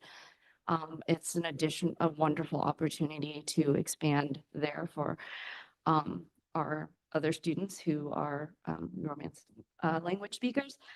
And I will also agree with Trustee Reed that having a 6th grade rotation program exploration, which is actually what I had in 6th grade, was wonderful. We had a quarter system and I tried out 4 additional languages before picking one. I think that is wonderful. And what I would love to see us expand more is potentially offering language enrichment down to the elementary level. Right now, we only have a lottery system for K through 5 to go to Mistral, and it would be wonderful to have that opportunity in all of our neighborhood schools. And potentially exploration there is if you do have sections that a teacher in middle school, right, that have capacity there, maybe there's an opportunity to leverage that extra capacity or extra sections that doesn't have middle school enrollment to have that teacher maybe teach another at the elementary level a couple of times a week. Thank you. Okay, thank you. Seeing no one else in person, I see 2 people online. First we'll take Ms. Liu. Hi, thank you so much for the presentation. It is, I think I had the same impression as Trustee Conley when I was looking at the schedule for my kids. Assume that those classes offer is, is something that they'll have a chance to take starting this August. So it's kind of disappointing that it's not happening. Regarding the question, oh, so I read a while back that like 9-year-old is like the age of when your brain to stop, like it's harder to learn a second language. So I second Lynn's like comment on hoping that this expand to like the like the elementary school level. And I know at Bullis Charter, they do offer foreign language for kids starting in TK. And in middle school, it's a requirement. It's one of the requirements. So they either take Spanish or Mandarin. And the Mandarin is like level, they put in different levels. Like, are you like a more advanced and normal. So the question regarding whether or not a nearby school district does this, I know it's a charter school district, but it is a requirement over there. I have friends who go to Sunnyvale or San Miguel, and I asked her, and she said the biliteracy certification of biliteracy is offered at the end of 5th grade for those kids, and there's another chance for them at the end of 8th grade at Columbia. So that was another question I'm hoping to help the trustee understand. Thank you. Thank you, Ms. Liu. Next speaker is Mr. Garanathan. Thank you, President Lambert. So I wanted to just briefly thank Ling Wang for bringing this idea about world languages and doing that excellent presentation she did some months ago. I think I get the impression that kind of catalyzed this discussion, and I think it was really great that she brought this idea forward, and great that the board is pursuing it. So thank you for doing that. Knowing multiple languages is such an advantage for our kids and an incredible opportunity. So I'm glad to see that we're pursuing it. Just a quick story. Some time ago, we went with some friends to dinner at a Chinese restaurant, and their daughter goes to Bullis Charter. And they're not Chinese in background, but her daughter's been taking Chinese since a young age. And she is, I think, in 8th or 9th grade. She fluently spoke Chinese with the waiter at the restaurant. It was just really amazing. So it just shows the earlier you get started, the better this program will be and more effective. So I encourage you to start it in elementary or even sooner if possible. And then I hope we can also start exploring other innovative programs like wood shop and metal shop and robotics. So I urge you not to stop at world languages, but there's a lot more innovative programs that we could think about introducing. Thank you. Thank you, Mr. Garanathan. I'll take it back to the board for comments, and I'll start off by saying that without going into a lot of anecdotes, I do support pushing world languages into elementary school as much as possible. I realize we have to go one step at a time, but once upon a time in California, when I was in 5th and 6th grade, there were options for multiple languages, but that has all gone away over in the East Bay, not too far away. Trustee Reed. Yes. So when I first started my educational career, the principal that hired me gave me this book called The Art of Possibility. And it really shaped my view on the educational system and being a yes and person. So whenever I think of things like, ooh, there's a 0.2 here and a 0.4 there, that's going to be really difficult to fill. But then it happens. If we put it out there, we won't know unless it happens. We at my site, we have 4 languages. I teach at a middle school. We have language immersion, Mandarin. We're K through 8 with Mandarin. We have Japanese, we have French, and we have Spanish. And it just so happens that our past 2, maybe 3 hires have been part-time Spanish and French, holding both credentials. Multilingual learners are multilingual learners, and a lot of them have multiple credentials. And so putting that out there is the art of possibility of you don't know what you're going to get until it's out there. So I don't want that to limit our scope of what we're thinking of or what we feel like we can achieve. So I want us to always think about what can happen if we put it out there and what can we provide for those students.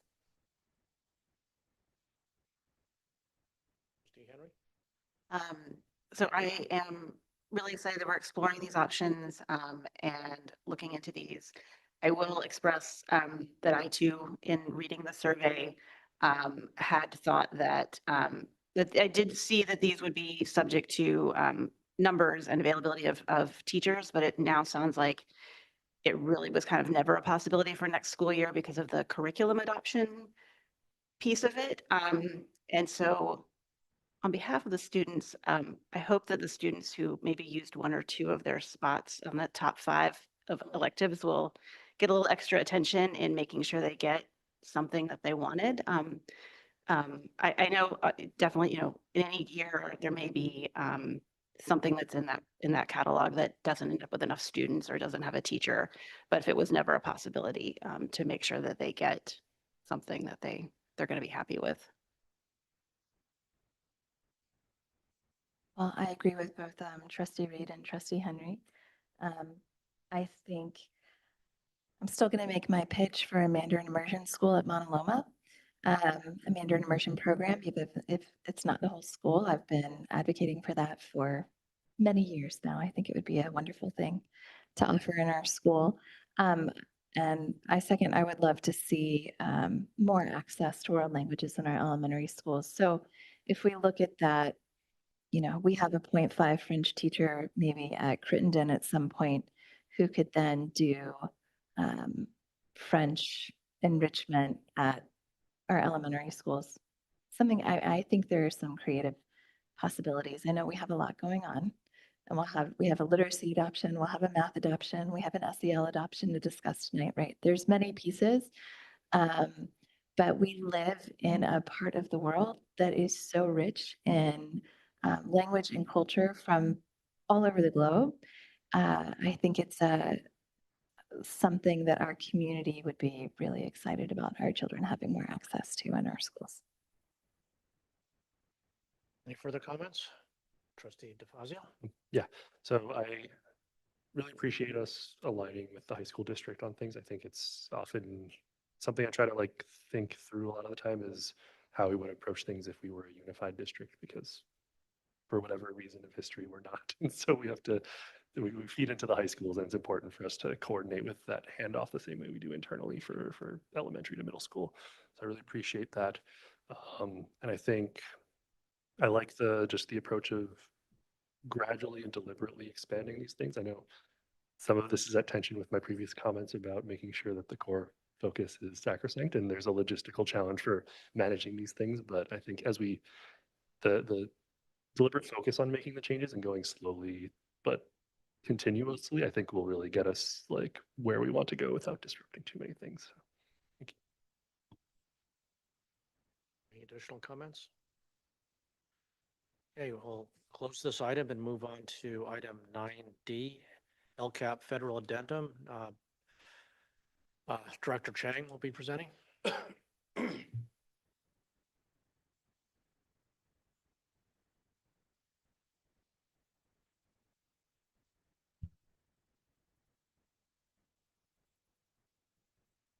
Good evening, trustees. Tonight, I'm presenting the LCAP federal addendum for discussion.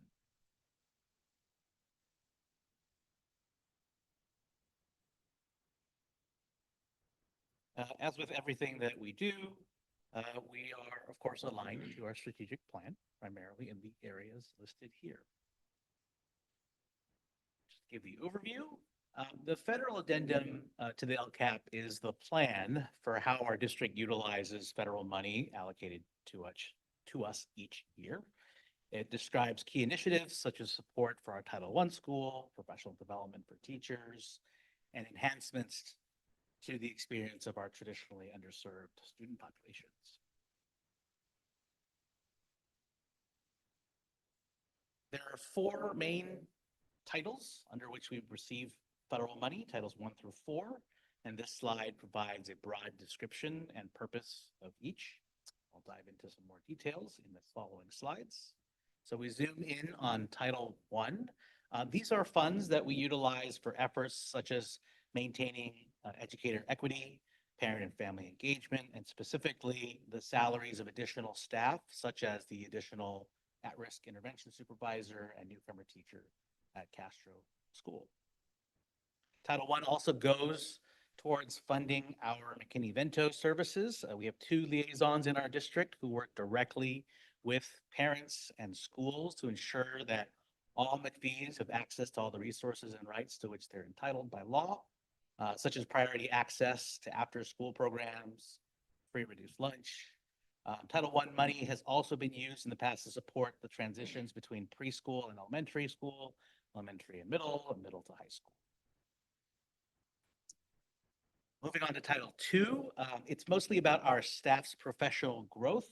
We use the funding to support our teachers with coaches, SCEFs and ARISs with regular PD, and we monitor these efforts through our annual surveys. For Title III, it's used for services to support our multilingual learners. And again, it's also used on teacher professional development, salary of one of our newcomer positions, supplemental curriculum and resources, and related. For Title IV, we utilize for a specific set of computer science course materials and training to deliver our programming for some of our middle school electives. As far as next steps goes, this is part of the LCAP, and I'll return to ask for approval of this federal addendum at the next board meeting. Our plan is to continue implementation of programs as outlined in the next school year. And then, of course, next spring, we do the same thing. We'll update the addendum again as part of that year's LCAP process. And that is it. Okay, thank you. Any questions from the board? Okay, thank you. Take any comments from the public on this? Any member of public present like to speak? Don't see any. Is there anyone online who would like to speak on this item? Bring it back to the board. Any comments from the board? Okay, see, I don't see any, so thank you very much. Okay, we have 4 public hearings now coming up. First one is the local control accountability plan. What I have to do is Give the dashboard. Oh, sorry. California dashboard, I'm sorry, local indicators. So I think it's gonna die on us. Red. Battery wise. Can you hear me? Is it working? Okay. All right. So tonight I'm presenting on the California dashboard local indicators. This is required to be presented in conjunction with the local control accountability plan. Next slide. So our dashboard, we have state and local indicators. Next slide. The purpose, so we have the dashboard, which is the state's accountability system so that we can see how local educational agencies or districts and schools are performing. It provides an overview about overall performance and student group performance, and the information helps us know where we're strong and where we have weaknesses and where we need improvement. Next step. Slide. I like the word step. State indicators. These are all indicators that the state reports on in the dashboard. We submit data into CalPADS, which is the state reporting system, and then the state takes that data and then they put it on the dashboard. Next. Local indicators. There's not state data for these, and there are a required self-reflection tool that districts use to rate themselves on each of these priorities: basic services, implementation of academic standards, parent engagement, school climate, broad course of study. Next. All indicators must be updated annually. So I have to come to you every year, right around the time we do the LCAP. We report to you, and then we approve these in conjunction with the LCAP.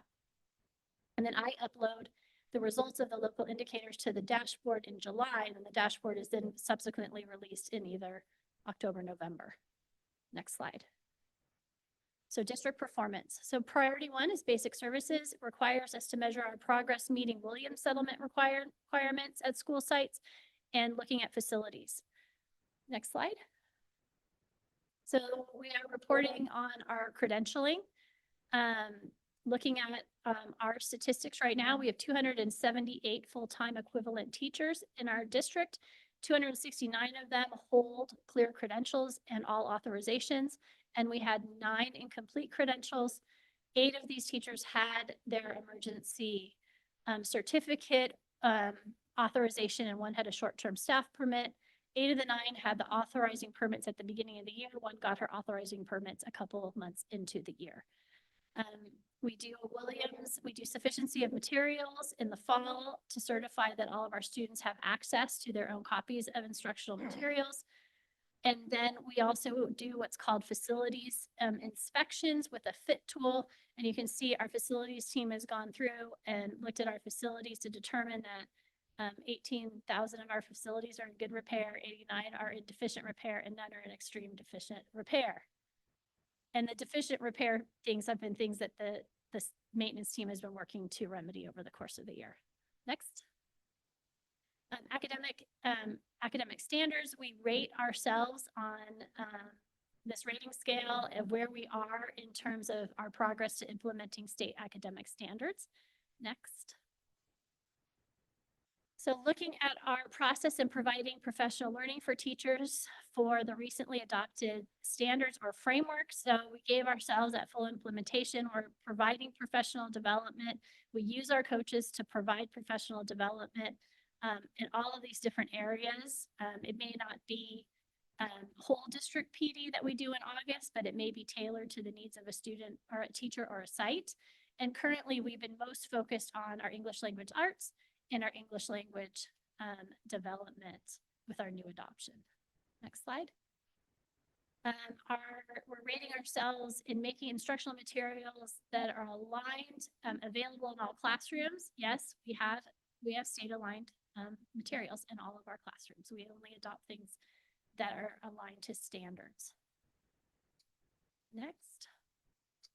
Our progress in implementing policies or programs to support staff in identifying areas that they can improve. Again, through our evaluation process, our goal setting process, and then our teachers working with coaches to determine where they may need support or where that's how we use that. We feel like we're fully implemented in that area as well. Next. Our progress in implementing each of the following academic standards. So career technical ed, we're full implementation for what we offer. We don't have a lot of career technical education, but we do have some. Health content standards, physical education, visual and performing arts, art and music, and world languages. Again, like we said, we have Spanish, we're looking to expand our world languages. Next. Our success at engaging activities with teachers, so identifying professional learning needs of individual teachers, and providing support for teachers on standards they have not mastered. Again, very much done on a site-by-site, school-by-school, teacher-by-teacher basis, really working through the principals and the instructional coaching team. Next slide. Standard 3 is parent engagement. So we have to seek information from parents on decision-making and specific promoting parental participation. We use our LCAP survey. We've incorporated the self-reflection tool questions that are in the dashboard into our survey to gather parent perceptions in this area. Next slide. So looking at some of the results, looking at capacity of staff to build trusting relationships with families, creating welcoming environments with families. You can see in this area we're pretty much, we had some kind of decreases in terms of perception about what families feel in these areas, but overall pretty high percentages of families that agree that we're doing these things. Next slide. Looking again at parents, providing professional learning and support to staff to improve capacity to partner with families, providing information and resources to support student learning in the home, and supporting families to understand and exercise their legal rights. That seems to be has tended to be our lowest area of agreement from our parents. So an area where maybe we need to think more about how we're doing that, especially in the times that we're in. So we gave ourselves only a 3 rating on that. Next slide.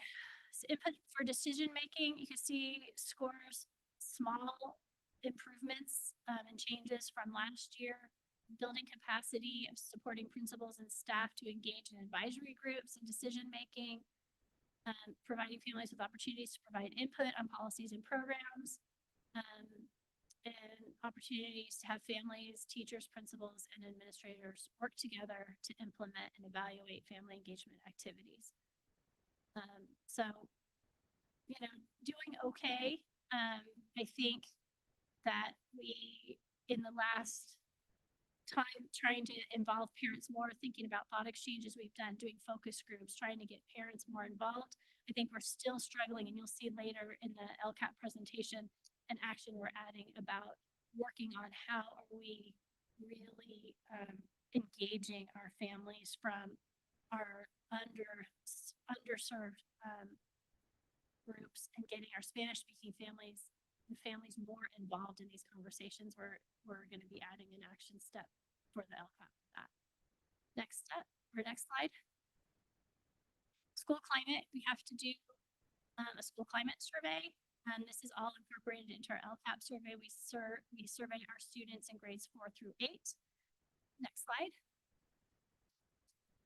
And so some highlights, you can see percentages are, we saw, you know, an increase in the perception of I feel safe at school by 5 percentage points, an increase about clear and fair consequences for breaking rules at my school. Some changes, still my school is cleaned, really tends to be our lowest score. We've actually revised our action in our LCAP to figure out what's going on with that a little bit more. Students at my school are treated with respect has tended to be a lower score, but we're seeing some increases. Next slide. And then looking at, again, some other questions. Students getting along with others and respecting their differences, a lower score than students from different cultural backgrounds becoming friends. Respect for the teachers and the staff. But we have seen some increases in perception over time, which I was interested in this. So if we go to the next slide, I wanted to see kind of what were we seeing? So I looked at it in terms of grade level. So looking at the same questions, but then breaking it out by students in the different grade levels to kind of see if there were any trends. It's really interesting that for the most part, our students in like those middle 6th and 7th grades, their scores are lower, which is really interesting than 8th grade and 4th grade, right? And our scores in our middle school tend to be a little bit lower than the scores in our elementary schools. But looking at students getting along with each other and respecting their differences, scores for our students in 6th grade are much lower than our scores for our students in elementary school. So what's happening in that transition from elementary to middle that's causing that perception? It's work for us to dive into. And then looking at students are treated fairly, very different perceptions from students in elementary and middle school. And then I thought it was really interesting for clear and fair consequences for breaking rules. Our 7th graders definitely have a different perception than the other grade levels. Next slide.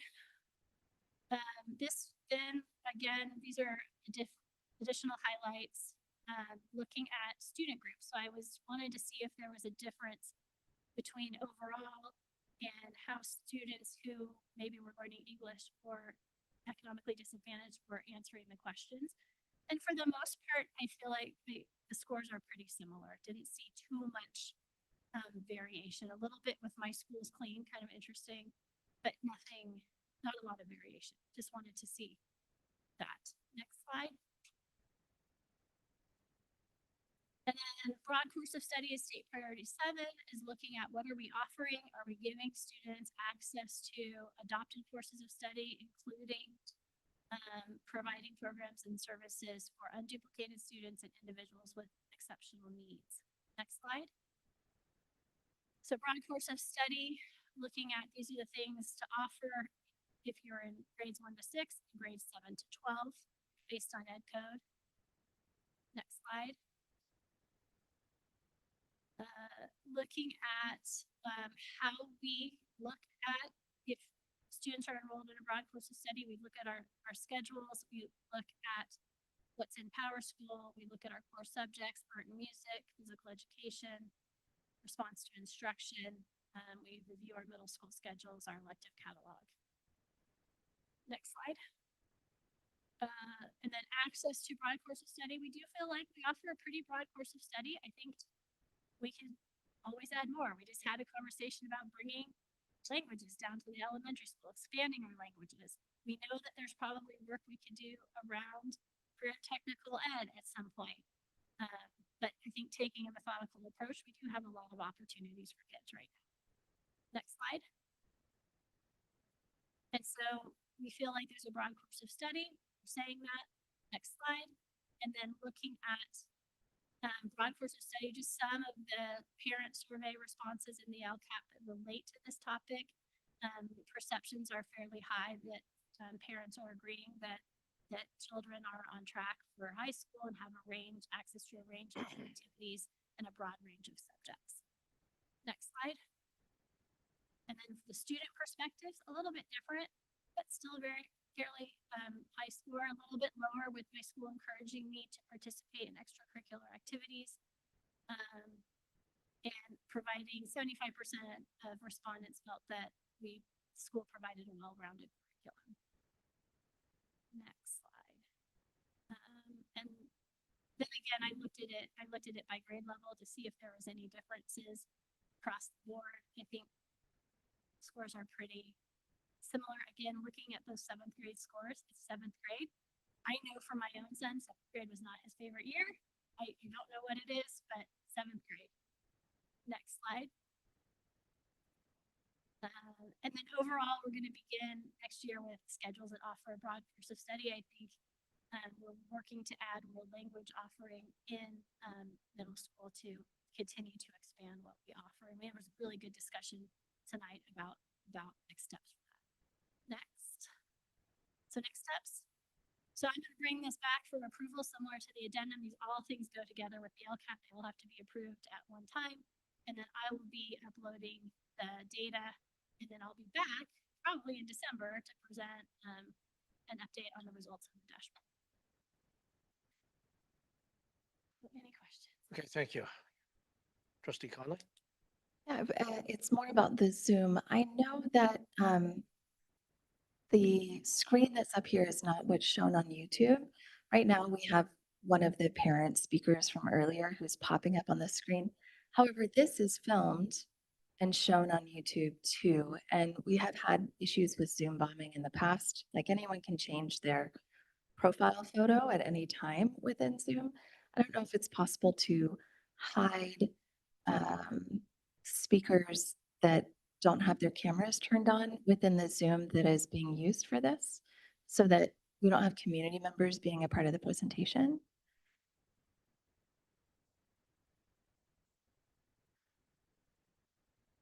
Okay. Oh, that's so strange. Okay.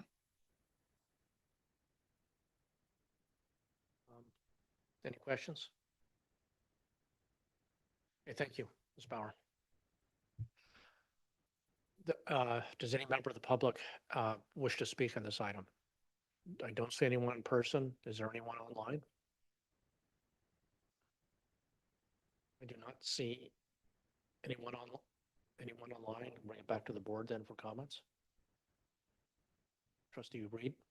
I would just love to see whenever, this is just an overall comment. I'm a data person, so whenever I see percentages, I like to know what the numbers are behind those percentages. So if I see 87% says this, I would like to know what that 87% represents, because I know it's not every single person filled out that survey. So of the amount of people that filled this survey, it's nice to know how many are in the entire bubble, how many of them filled out the survey, and then what that percentage is, to kind of get a better understanding of what these numbers kind of mean.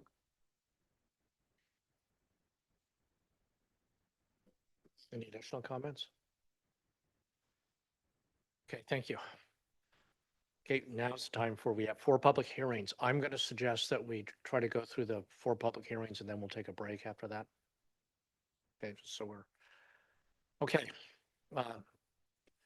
First item, public hearing for local control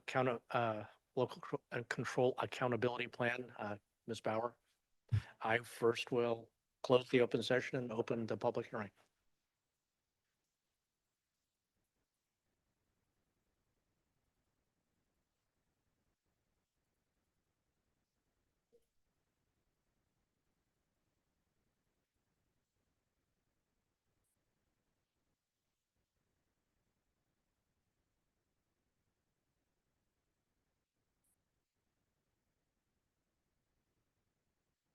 So one question I have, are you asking us to approve this plan?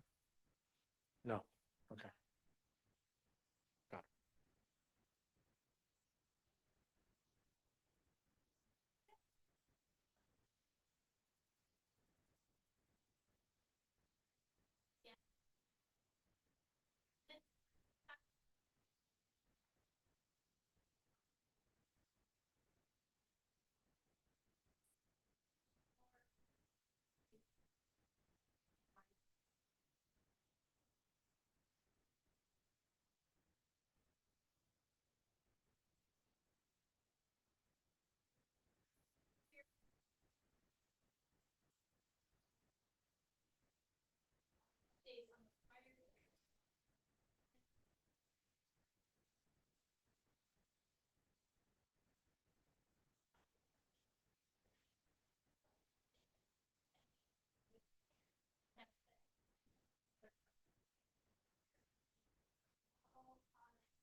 See what happened?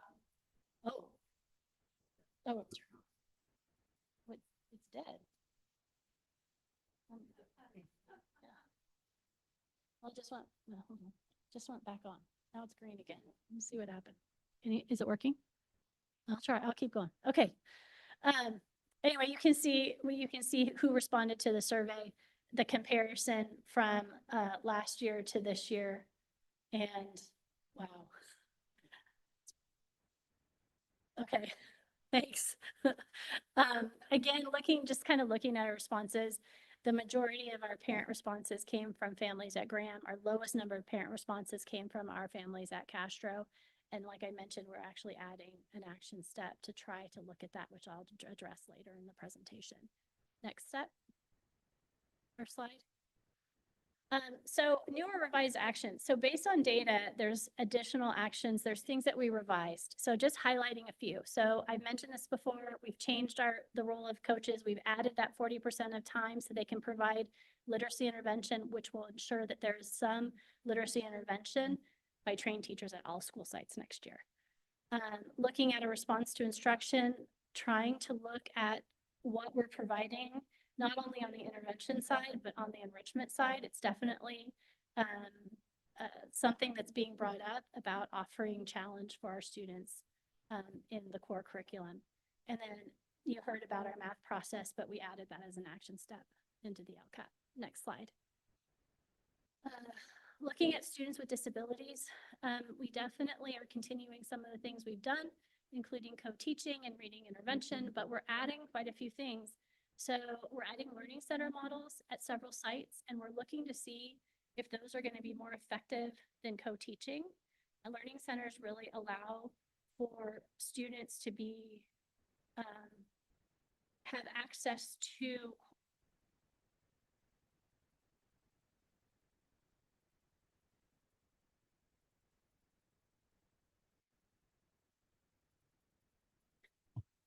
that. Okay. Okay. Social resource programs are new. So these are programs at 2 sites, at Vargas and at Stevenson, where we're targeting supporting students in general education with autism. We're adding a special education coach to really support our new teachers in special education, work with them on instructional practices and the development and implementation of IEPs.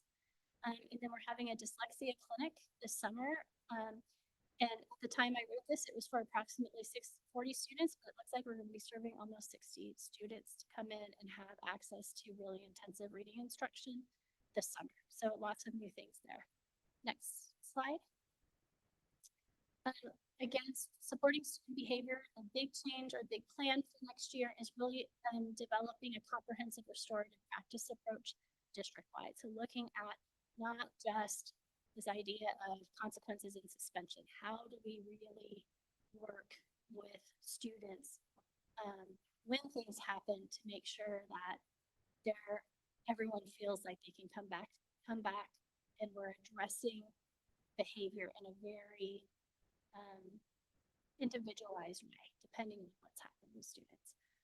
You heard about our new social emotional learning curriculum that we'll be implementing. We're also expanding our mental health support. So adding a mental health specialist and also looking to increase mental health services through contracted services and interns. Next slide. Addressing chronic absenteeism, we're continuing to work on this. We have had some success over time. We're still struggling at Castro and with students with disabilities, but now we're going to participate in the attendance collaborative through the Santa Clara County Office of Education to help us with additional strategies and to continue our work and and it will give us an opportunity to hear from other districts as well. Next slide.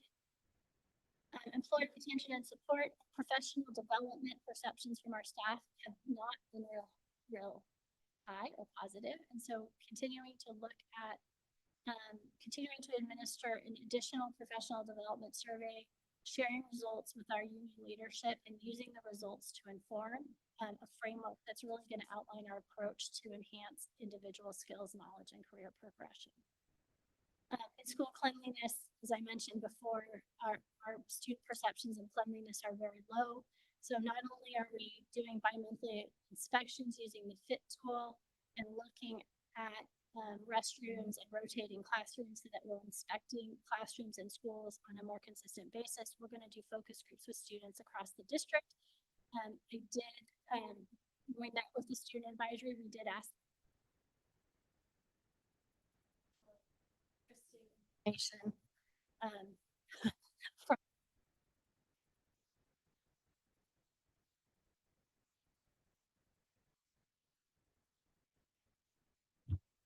okay, then. Let's see what happens. All right, employee, next slide. No, I'm sorry. Yes, next slide.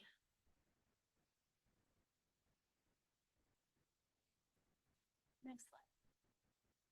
Okay, so goals, metrics, and actions. So we have 6 goals.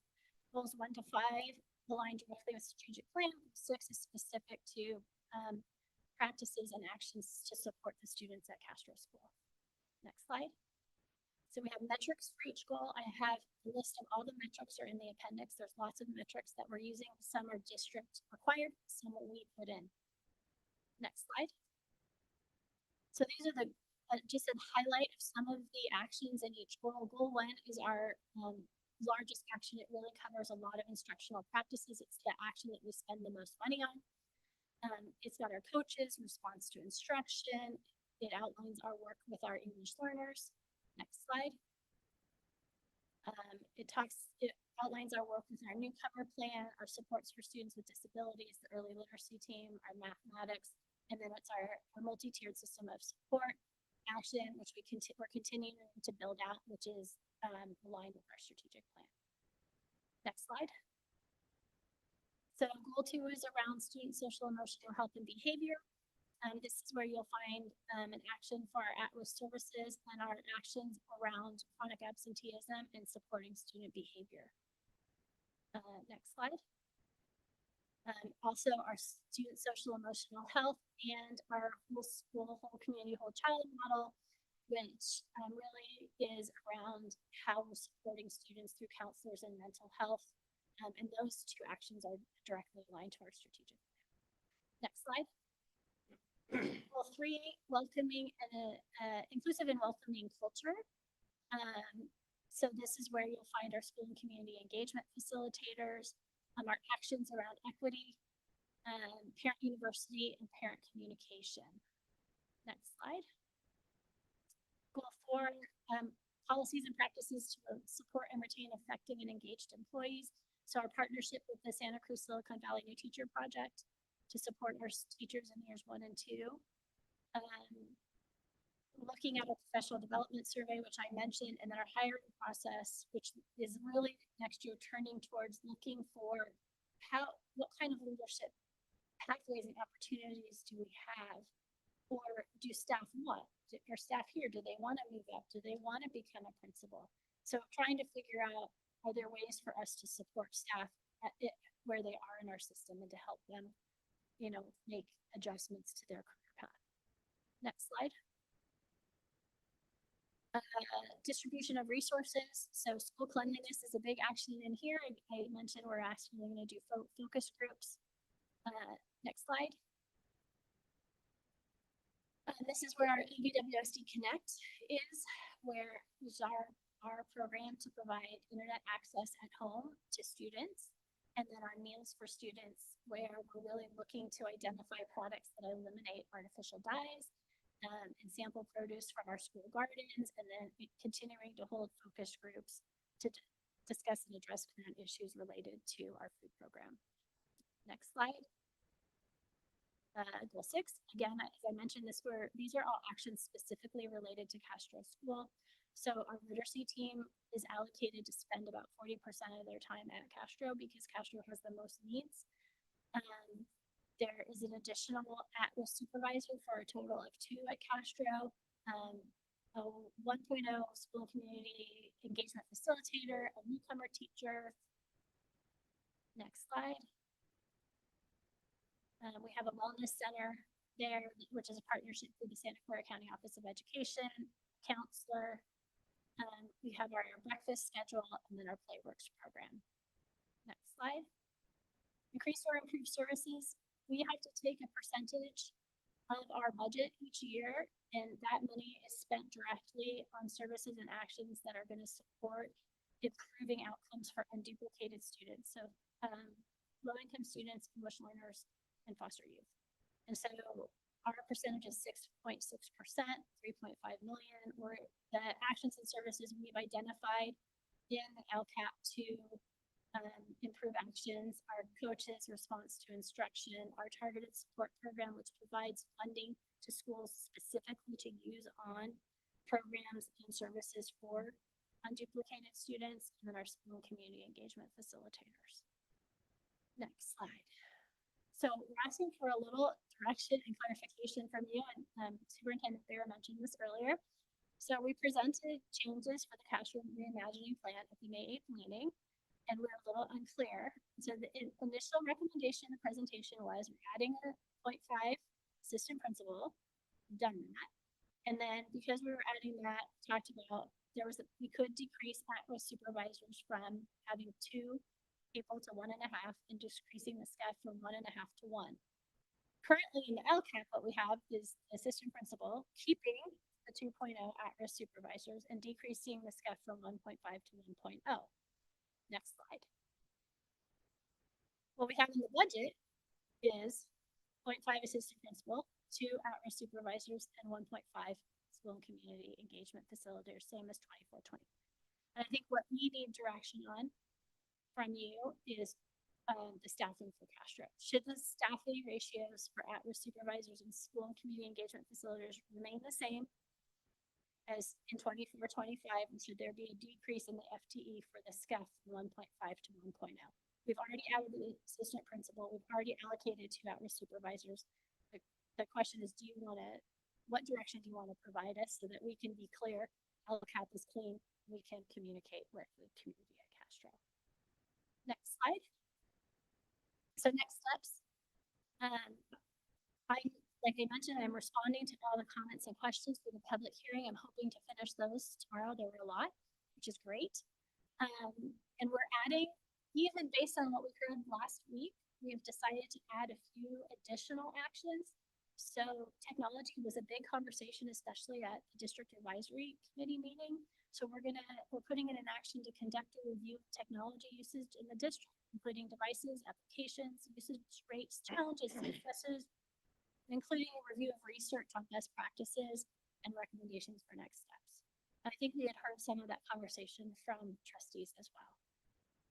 We also want to collaborate with our partners from the high school to explore additional ways to support students transitioning to the high school. I think we heard a lot from students at the advisories that they're a little nervous. They don't understand what an honors class is. They don't know what an AP class entails. They want to know more about time management. And when the high school does come and they do bring counselors, we want to figure out if there's additional ways to really support the kids so that they're really feeling like I'm ready to embrace the challenges of high school. And then the last item we're adding is identifying best practices in family school communication, specifically with families that speak Spanish or are underserved from the community. And I think we saw the results of the survey. We didn't get a large turnout from Castro. If we want to, and we talked about this on May 8th, if we want to make changes, we have to have the families with us and be a part of the change that we want to see happening at Castro. And so we need to figure out what are the best ways to really engage the community that we're not hearing as much as we should. So we'll be back on the 12th to present the LCAP federal addendum and the local indicators for approval, and then we'll submit to the county office who actually does final approval. And with that, I'll stop talking.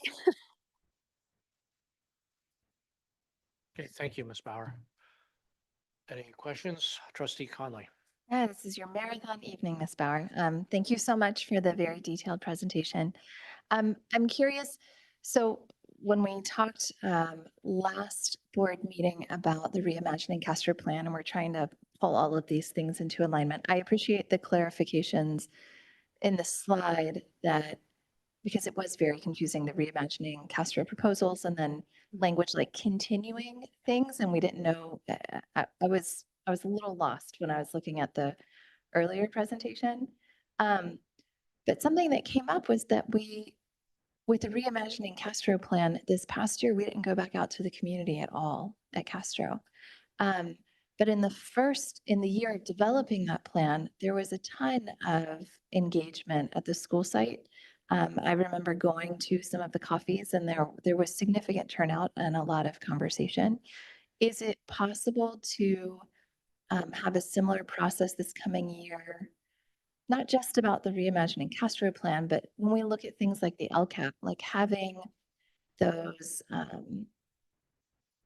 coffees or events with food. It's not just a school site council meeting, it's a broader community discussion, but presenting the LCAP in some format that way. Is there a way to kind of reintegrate that community engagement that we kind of lost this year? I think definitely. And I think what we need to say is that, in thinking back about coming to the board with the Reimagining Castro plan, we really should have done it backwards. We should have gone to them first and had that conversation, and we didn't.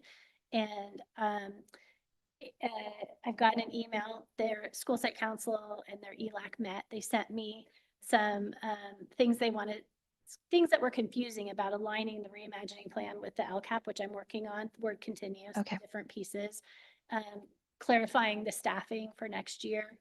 And I think what I think will happen with the plan itself, that's going to be driven by Principal Taylor and the community and the teachers. We will support that 100%, but it really needs to be driven by that group. And then I think to your point, how do we engage families there? Maybe it has to be instead of, we're going to go out and ask questions and we're going to run coffees and talk about the needs, you know, and what do families needs and that sort of thing as we move forward. Yes. Okay, because I was at the DLAC meeting last week in person, and that's where the LCAP was discussed, which is another opportunity because there were PTA presidents from all of the schools or for the most part. And it was a little challenging. This is just a small thing, and it wasn't your slides, but the packet with the LCAP slides, there were 4 slides on each sheet, and these were like incredibly detailed LCAP slides. You couldn't read it in the packet. And then there wasn't a drop-down screen with a presentation. Instead, it was a very large TV that had been rolled in. But even then, it had Spanish and English side by side. And you couldn't see it from where you were sitting.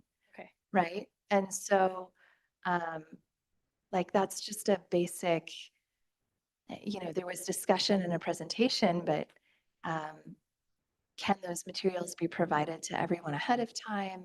Can we use a big screen projector? Maybe that goes back to that projector issue that we've had. I'm not sure.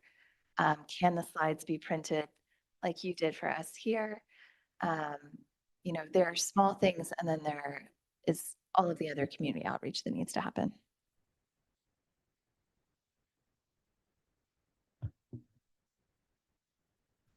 I have a question. You've asked for us to give a recommendation on the FTEs for the school, for the Castro site. Mhm. Could you give your recommendation and justification for it?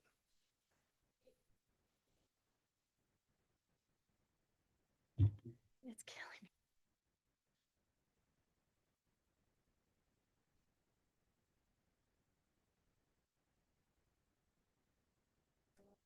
Another try.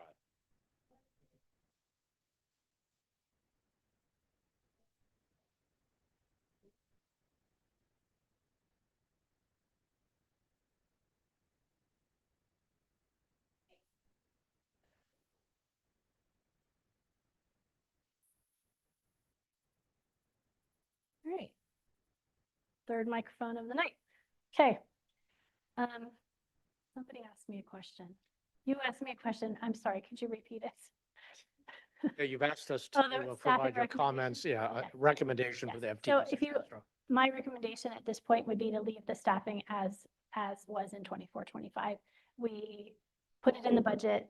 We came to you to say that we needed more time with the plan, and we were trying to circle back to year 1 to make sure we put these things in place. I think it makes sense to leave the staffing in place. Thank you. Any further questions from the board? Okay, I will. Thank you very much. Somebody move here. I can make it as a comment after. Thank you, Ms. Bauer. Do I have any public comments? I have one in-person speaker, Ms. Bucher.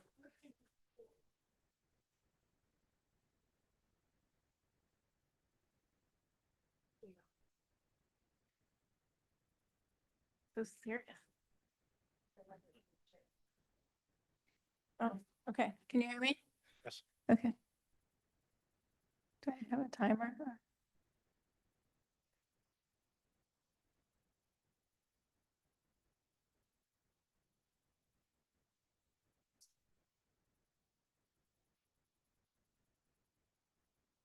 It's my first time. Okay. My name is Amy Booker. I'm a parent at Castro and the president of School Site Council, where I've been involved since my son started kindergarten 4 years ago. I was also part of the Reimagining Castro plan last year.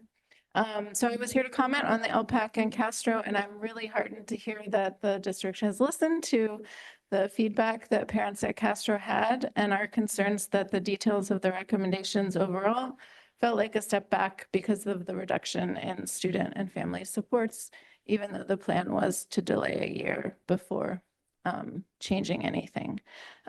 So thank you all for that support and listening to that. I also wanted to note that there's a larger concern about the process that was done to develop the new recommendations and that they didn't include parents and teachers, even though we have met regularly as a group and looked at those goals. There's also no translation of the reimagining plan into Spanish. So parents couldn't even read it and know what was happening. I would say that over the years, families and teachers at Castro have been repeatedly sidelined. They're given limited access to information and institutional decision-making, and the district has relied on each new principal, we've had 5 over the last 6 years, to bridge the gap and repair the damage. But I really want to urge the district and the board to try harder and next year build relationships yourselves with the students and families at Castro. Some ideas for this include a parent leadership academy that trains families to connect with all of you and with the larger community. They don't know what's happening at other schools, so oftentimes they don't even know how left out and under-resourced they actually are. Rethink how families can be engaged beyond the traditional emails, letters, newsletters. Some families at Castro can't read, so it's not going to work to send an information in a newsletter sometimes. What will it really take to rebuild relationships and engagement? I think there's a risk that in this situation, students and families at Castro become numbers in red instead of individuals with unique gifts. So I urge all of you to rebuild that collaborative process that you started last year for Reimagining Castro, where you intentionally brought together teachers and parents and staff and leadership and districts, because it really did make a difference, I think. And I also say I'm not a representative of the Castro community, but I try my best to speak up for them. I also want to note that I get worried when I hear comments about moving specials like art and music to the afternoon, because that would be a huge step back for Castro and make the school even more marginalized. As a Title I school, the fact that you have those programs is what makes it unique. And because of the concentrated demographics, the effort's going to have to be bigger, more money, more time, more resources. Thank you. Sorry. Thank you, Ms. Bucher. Thank you.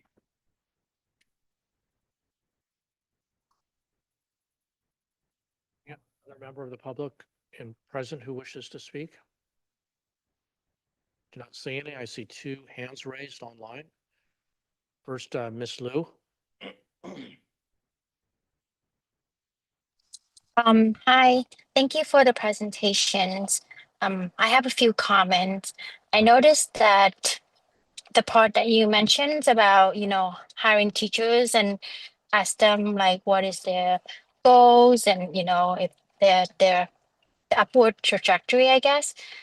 What I hear a lot that the teachers is that what has been taxing on them is the lack of support that they're getting in the classroom post-pandemic, and also seeing it for myself, like the behavior issues, kids falling behind because of academics, and just not getting enough academic support. So I just hope that there'll be more of that support being provided to the teachers to lessen their burden and help them, give them the opportunity to support their students better. And I think that I hope, the district put more focus on that, just support the teachers so that they don't get burned out because there's just too many kids in the classroom, too many kids behind, all of that stuff. Regarding Astro, I hope that maybe being able to bring PK to them next year, because it was a very popular program at Graham this year, and from what I've been told, Castro family used to get that a lot, many years in a row, where they just they they overload and they don't know what to do with it. But this has been a long time since they're getting PK. So I hope that, do bring back PK at Castro, but then put it in a way where it's make it easy for family, as in, bringing that to the parents so the parent learn about this, but then also providing homework helps to the kids. So that when the parents are learning, the kids are also learning, and then providing the sibling, like the babysitting for the sibling, and providing food. So all of that together will help make it easier for families so that they can attend and they can learn at the same time. And then, and it just help them build community, help them learn how to advocate for themselves and for their student. So I just hope that that will be provided for the Castro families. Thank you. Thank you, Ms. Liu. Next speaker is Mr. Granathan.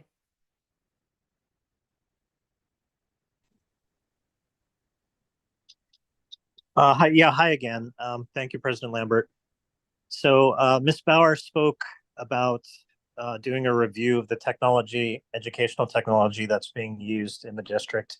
And I think that's a great idea. I would like to recommend that include a systematic review of all the educational software that is being used. I know there's a lot of different software packages that are being used. And as we know, the former superintendent engaged in a lot of questionable contracts.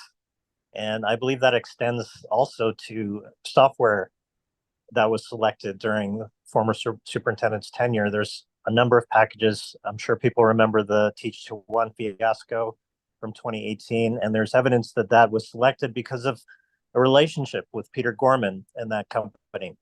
And there's evidence that some of the software that's been selected also has connections to the Peter Gorman network of individuals and companies. And so we really need to question, was the software selected because it provides the best educational value or for some other reason? And I think now is a good time to just go one by one through the different software that's used and see whether it really provides a good value for our students.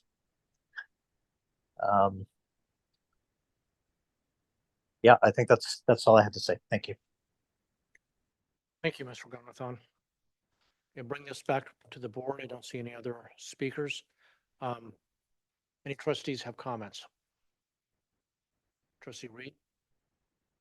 I think the comment about the translation made a great point, and it was actually, I think, during Bub's presentation, I think they had engagement staff that presented on, they not only release the newsletter in Spanish, but he also reads it. So there's an audio version for the community to listen to. And I think that that's such a small thing that could be very, very effective and helpful. I was also talking to someone else that does engagement in a different district, and they talked about utilizing a Spanish radio station to get information across to community members, because listening to the radio is something that can be done whether you're commuting somewhere or doing chores around the house. It's a lot more accessible than sitting down and reading. And I myself have difficulty keeping up with all the newsletters and there's a lot of reading that is pushed out. And if reading is not your strong suit, it's very difficult to keep up with all the goings on of the district. So trying to make things accessible to auditory and visual learners would be really beneficial to us with our communication and engagement. Trustee Conley? I had a note right here to talk about the Bub audio newsletter too. I was so innovative. I think it's brilliant, and it shows how our school community engagement facilitators really go above and beyond to serve our community. So there are a few things I wanted to comment on. I do support maintaining the staffing levels from last year at Castro. I think if we're extending the plan another year because we couldn't quite get through it, why would we mess with the staffing levels right now? So I'm glad to see that's in our budget, and I support maintaining that in the LCAP. When we look at staff career pathways, there are a lot of career opportunities that already exist that might not have been called out. In the DAC and the DLAC conversations, I was present for those when there was some community input. TOSAs, for example, all of our teachers on special assignment, that is one of the kind of promotional pathways within the district. And we have quite a few TOSAs, either within RTI or as teacher coaches. And some of the different committees, there are some things that are stipended for teachers as well. So I think when we look at promotional and career pathways, and also just kind of career development on top of professional development.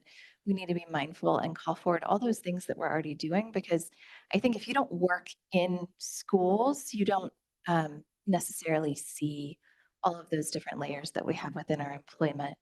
But also making new teachers and advertising it for new teachers, making them aware of it is a great way to encourage hiring and retention. And then my last comment is about chronic absenteeism. This is still just, man, it's the bane of my existence. If we can't get them here in the seats, how are we going to teach them?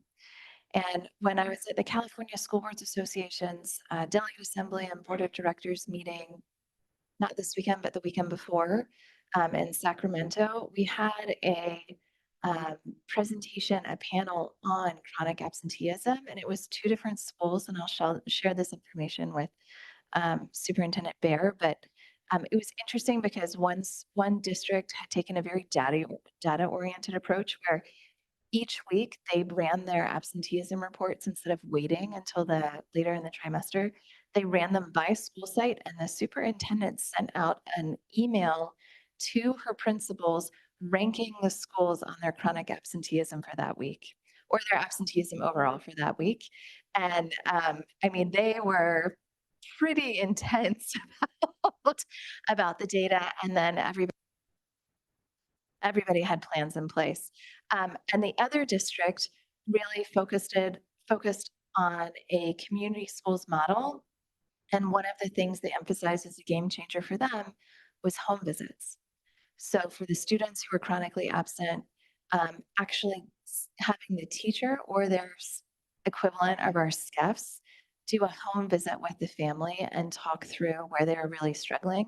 I remember visiting Imai on a school tour a couple of years ago and talking about chronic absenteeism.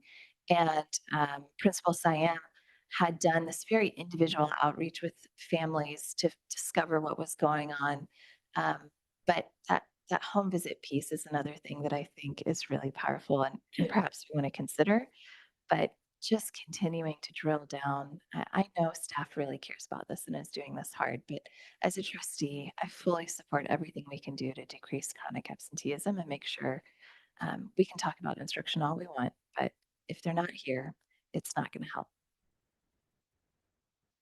Trustee Reed? Yeah, I wanted to tack on to that and kind of the approach to how the students feel on campus with even little things like notes instead of getting a tardy slip to bring to class. Something that says with the restorative practices, I know on my campus we started, instead of it saying you're late, here's your name, it says we're really glad you're here. And instead of it being just a white piece, it's yellow and it has, you know, a sun or a smiley face on it. Those little changes that kind of continue to show on small levels, but throughout their day that they're being cared for and that we're excited that they're here. And those home visits and emails, I think it makes a difference for them to not feel like they're being judged when they don't show up. So it makes it easier to show up when they can and they want to put forth a little bit more effort into showing up. Before I close this item, I want to make sure, are you looking for the board to give you direction on the FTEs at Castro? Okay. Yes, so you'd like to make another comment? My direction too for the question. Okay, so let's just take a vote. It's not a motion. All in favor of? Okay, I think we have unanimous support for keeping the FTEs. Yeah. Okay, any further comments? One other comment just in general. I think this is pretty brief and I don't think it's going to make any changes to the plan, but I think just for communication on the actions that we're taking, I think for revisions, it's helpful to see like what the change kind of is going to be, like what it used to be, what it will be now. And then potentially like, I think this will probably come up in later LCAPs where which programs we think we should stop doing and kind of removing kind of like the actions, because I see a lot of revise and new, and we have a lot of things that we're doing, and so just in the future. Yeah. at 9 PM, I am going to close the public hearing for the LCAP, and at 9 AM, I will open a public hearing on the 2025-2026 budget adoption. Dr. Westover will be presenting. 9 AM. 9 PM, sorry. Soon. I don't know if I can go that long. All right.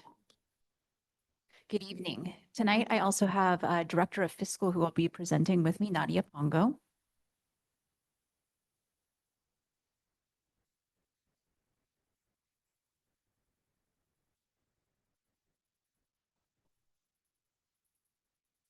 All right, so of course, we always connect our budget back to our strategic plan, making sure we have equitable distribution of resources and ensure that our facilities and resources serve all of our students.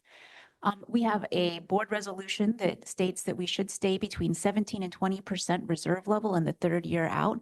And as I talk through today where we are with our AV growth, the reason we have this will become very apparent.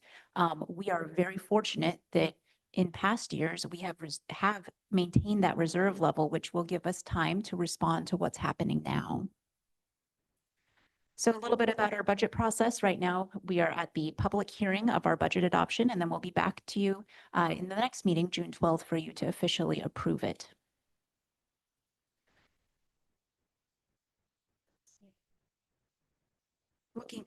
Looking at some major changes since our second interim. So this is when we last spoke to you about our budget.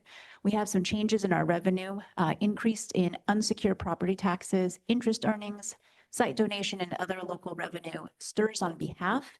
You'll notice that there's also a STIRS on behalf under expenditures. So this is something that the state requires us to book. So we see it come in and then we see it go out. And this does have a slight impact on our reserve level, which is why we placed it here so you can see this. And other miscellaneous revenue. For expenditure changes, we have a reduced expenditure change of $421,000 due to unfilled vacancies. STIRS on behalf, which I mentioned previously.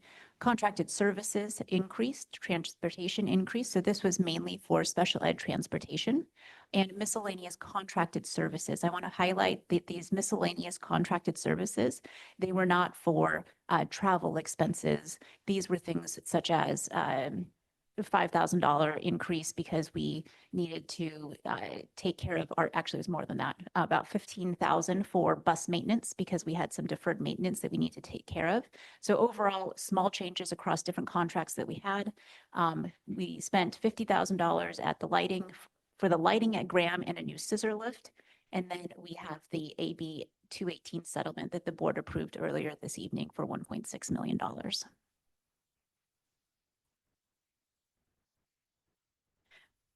So here we have the general fund expenditures and revenues by restricted and restricted programs. Dr. Westover already went over the major changes between second interim and estimated actuals. We are projecting to end the year with a net decrease of 4.1 million and an ending balance of almost 52 million with reserve levels of 36.24%. We also want to share with you other funds, including preschool and food services.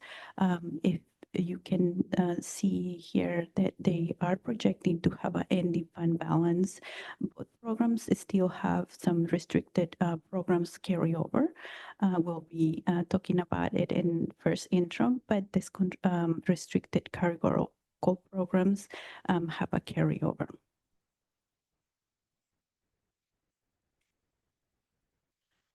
Then this is the revenues for this fiscal year 25-26. So here we have this graph to show the major categories for our revenue. Then 90% of our revenue is local or property taxes for our district, and also local like interest or lease revenue. We also have federal funding of 2.1 million, which is about 2%. We also have other funds about 8%. And here we have the graph for the 25-26 expenditures. And this graph shows the majority of expenditures in salary and benefits. That is about 80% or an equivalent of 104 million. The other big expenditure is services and other operating expenditures. And books and supplies is only 3%.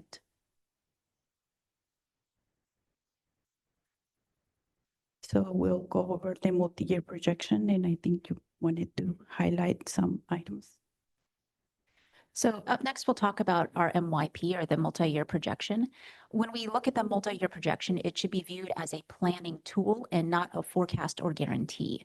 So what is wonderful about the way a school district works is we are constantly responding to student needs. So our MYP and where we are right now should not be used as a fixed measure in which we do not expect it to change. We expect it to change, and we actually want it to change throughout the year, which is why we have first interim where we update the board and second interim where we update the board again. So it's important not to use it as a measuring stick. Here we are, and at the end of the year, here we are. They're not comparable because we've gone through an entire year of change. So this is a tool that we use for planning purposes, but should not be seen as a fixed measure. So some of the assumptions that drive our MYP. So our salary schedule, over 80% of our budget. For the 25-26 year, 26-27, we had a multi-year agreement with our unions at 5% and 4%. Our AV growth, and I'm going to go into a little bit more detail in a few moments about AV. This is really what drives all of the majority of our revenue coming into the district. So we had projected it at 4%. Historically, we've been at above 9% over the last 10 years. So we were conservative when we had projected at 4%, but we're hoping that it will come in at 3% for next year. And then for the out years, we put it at 2%. CalSTRS and CalPERS, this is our employer contribution rate for our retirement systems. The parcel tax is included. CPI, the CPI number is based on school services of California. And then our shoreline revenue is at 6.5 million, and we will adjust up to 7.5 million during first interim. Most of what we use, for example, the CPI, is based on, it's called the School Services Dartboard. So they inform districts on what we should expect and what we should book for different types of revenue. A little bit about our AV growth. Again, this is the majority of our revenue coming into the district. We watch every month as AV comes in from the county, and this is showing kind of how it grows over the months back to 1920. We are at the bottom of the graph in the dark red, and we can see that we have lagged behind past years. Then this is looking at a 10-year history of AV growth. So you can notice that it does go up and down. And in previous presentations, we had talked about the reason we have that reserve level is to manage property tax volatility. And what you're seeing here is that property tax volatility. With a revenue limit district, it's a fairly consistent line because you have guarantees year over year of funding that you will receive based on the number of students you have. With a basic aid district, we don't have that same guarantee, so we maintain that reserve level to help us cushion these ups and downs that come with AV growth. So you can see that what we're going into the next year, we are hoping that we hit that 3%, and we've projected 2% and 2% for the years out. And just as an illustration of how AV growth impacts us, because it compounds. So on the column to the left, you see 3%, 2%, 2% for AV growth, which is what we have projected in our budget.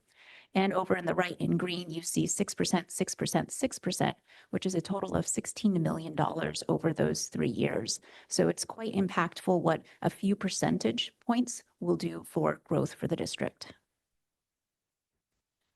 This is looking at, sometimes a question comes up of, will we go back into a revenue limit district? We will not flip back into a revenue limit district anytime soon. So right now, the orange portion shows the portion that is above that state aid. For the 27-28 year, projected at 22 million. Of course, that's with the conservative AV growth. So we are not one of those districts that flip back and forth between basic aid status and revenue limit. Looking at our unduplicated percentage, sometimes we look at the unduplicated count. It refers to students who are low-income English learners or foster youth, because this helps us understand the cost to educate students sometimes. And we have declined and then seen a slight uptick, but gives an overall picture of our student population. Another thing that we also look at sometimes in terms of funding is our special ed population. So there's a lot of data on this slide. I'm going to walk through it and then I'll show you a couple of graphs. So we see the year in the left-hand column, then we have state, federal, miscellaneous, local.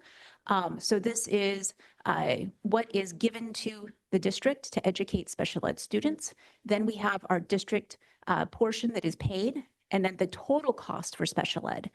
So, and then we look at the number of special ed students, our total enrollment, percentage of enrollment, and then cost per student. When we look at the cost per student for special ed, we typically take that amount and then add the average cost for a student. So this number plus what it costs to educate a student that is in a gen ed classroom. So if we look through the years, we're seeing that the district's contribution to special ed is increasing, and the cost per student is also increasing. So this also impacts our budget. And then some highlights from the 24-25 year. So we sat down and spoke with the director of special ed and so talk to us about what's going on a little bit.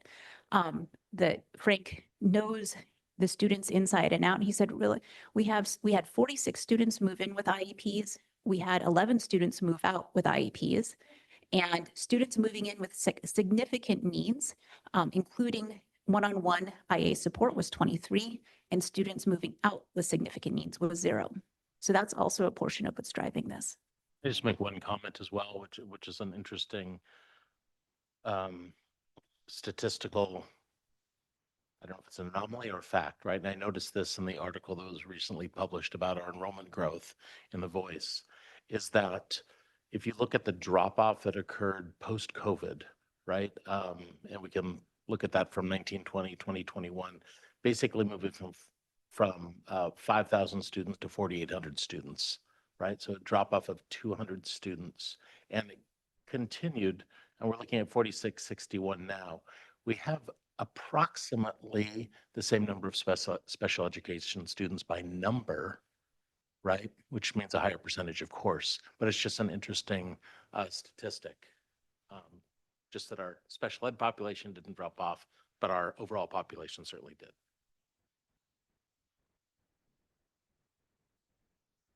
So, and this is looking at the district contribution and total Actually, special. can I say one thing? Of course. Miss if I didn't say it, and that is always cautious about how we describe students with special needs, right? Because they cost more to educate. They're supposed to cost more to educate, right? And it's our duty as a public school district to educate all students. So it's far from a complaint. It's just an observation, and it has an impact on a budget. And I think we have to figure out how to account for it. I completely agree. I think sometimes I wish there were different words that we could use. So district contribution, this is part of educating all students, which is why the public education system is so amazing, because we don't differentiate, we educate everyone. So I'm open to new language if somebody comes up with a different term other than contribution. But we can see that over the years, from the 16-17 year, the amount that the general fund has put into special ed has also increased, where the amount that's coming from the state and other sources has not increased as quickly.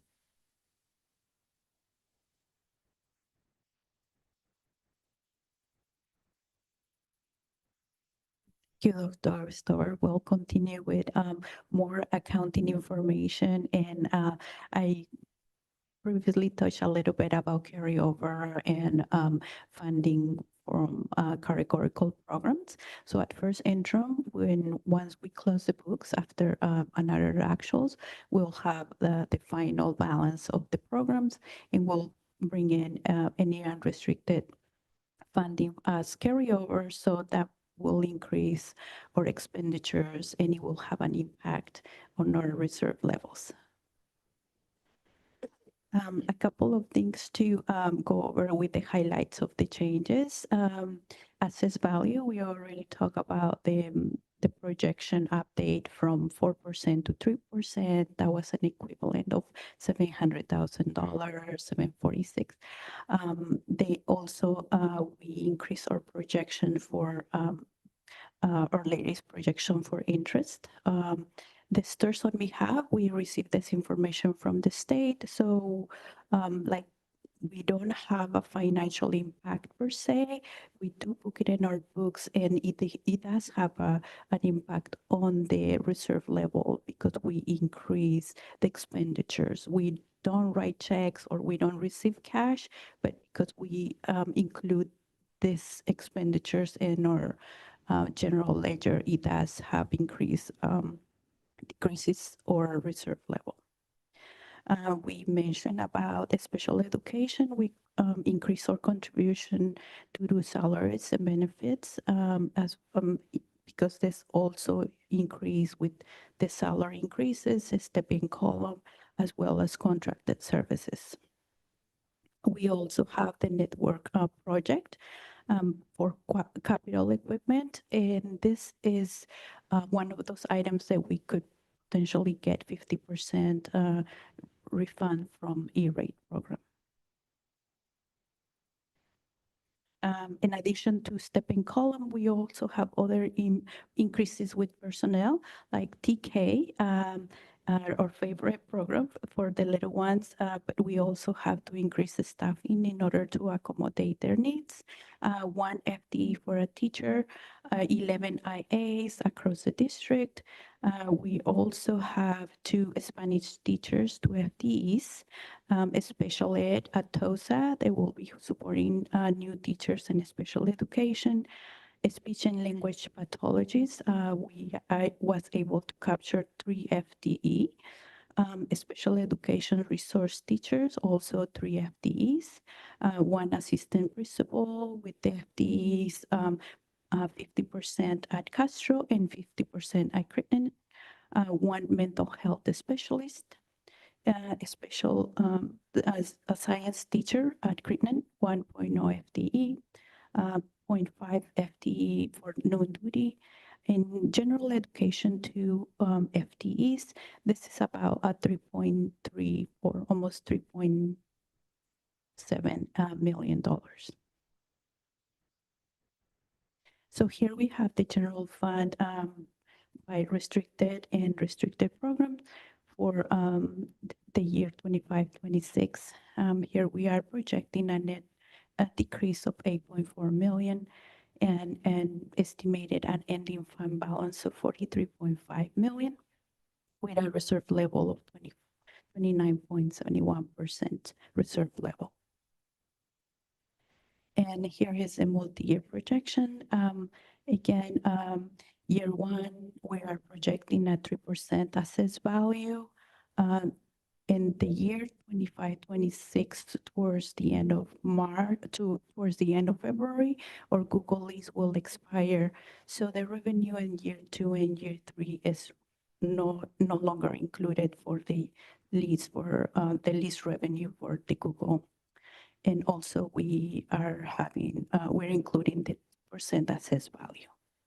In the expenditures, we are including the 5% salary increase. In year 1 and year 2, 4% salary increase. In all 3 years, we have a stepping column. And even though we haven't settled we haven't no agreement on the 3rd year, we are still accounting for the stepping column and also a MAD adoption, textbook adoption for about 2.8 million. The net decrease in the 3rd year out is 16.4 million, which we can agree that a deficit spending on the long term is not sustainable, and that reserve level is 8.44%. And I think Superintendent and Rebecca already mentioned about this strategic plans that we'll have to implement. we wanted to include in this projection with 6% in the first year, and we wanted to see like, oh, maybe we get a better news next month, but we still don't have a wonderful reserve level in the next year, which is 13.3%. Thank you. So this is the multi-year projection, which is updated to 6%. We kept the other 2 years out at 2%. Again, I would like to share the other funds and take a screenshot at this point in time of what we're projecting to spend in the years in the next year. And then I give it back to Dr. Westover. All right, moving on to the governor's May revise highlights. Just as a reminder, as a basic aid district, the governor's May revise highlights are not extremely impactful to our school district as a basic aid district, but it's still nice to see what's going on. So I've included just a few slides to talk about themes for the May revision. The state is not doing extremely well. I'm not going to go through each of these bullet points, but if you have a question, let me know. In general, Prop 98, which was largely insulated from any of the reductions the governor is making, which is great news for public education because it really came through as a priority for the governor. However, we did see that he underappropriated the minimum guarantee. Also, again, does not greatly impact us. But every year, if we were a revenue limit district, they look at what revenues came into the state and they're making adjustments because public schools are guaranteed a certain percentage of the funds coming into the state. So he has appropriated it, meaning that he thinks less is going to come in, which is kind of the way that he's making the budget work for the state.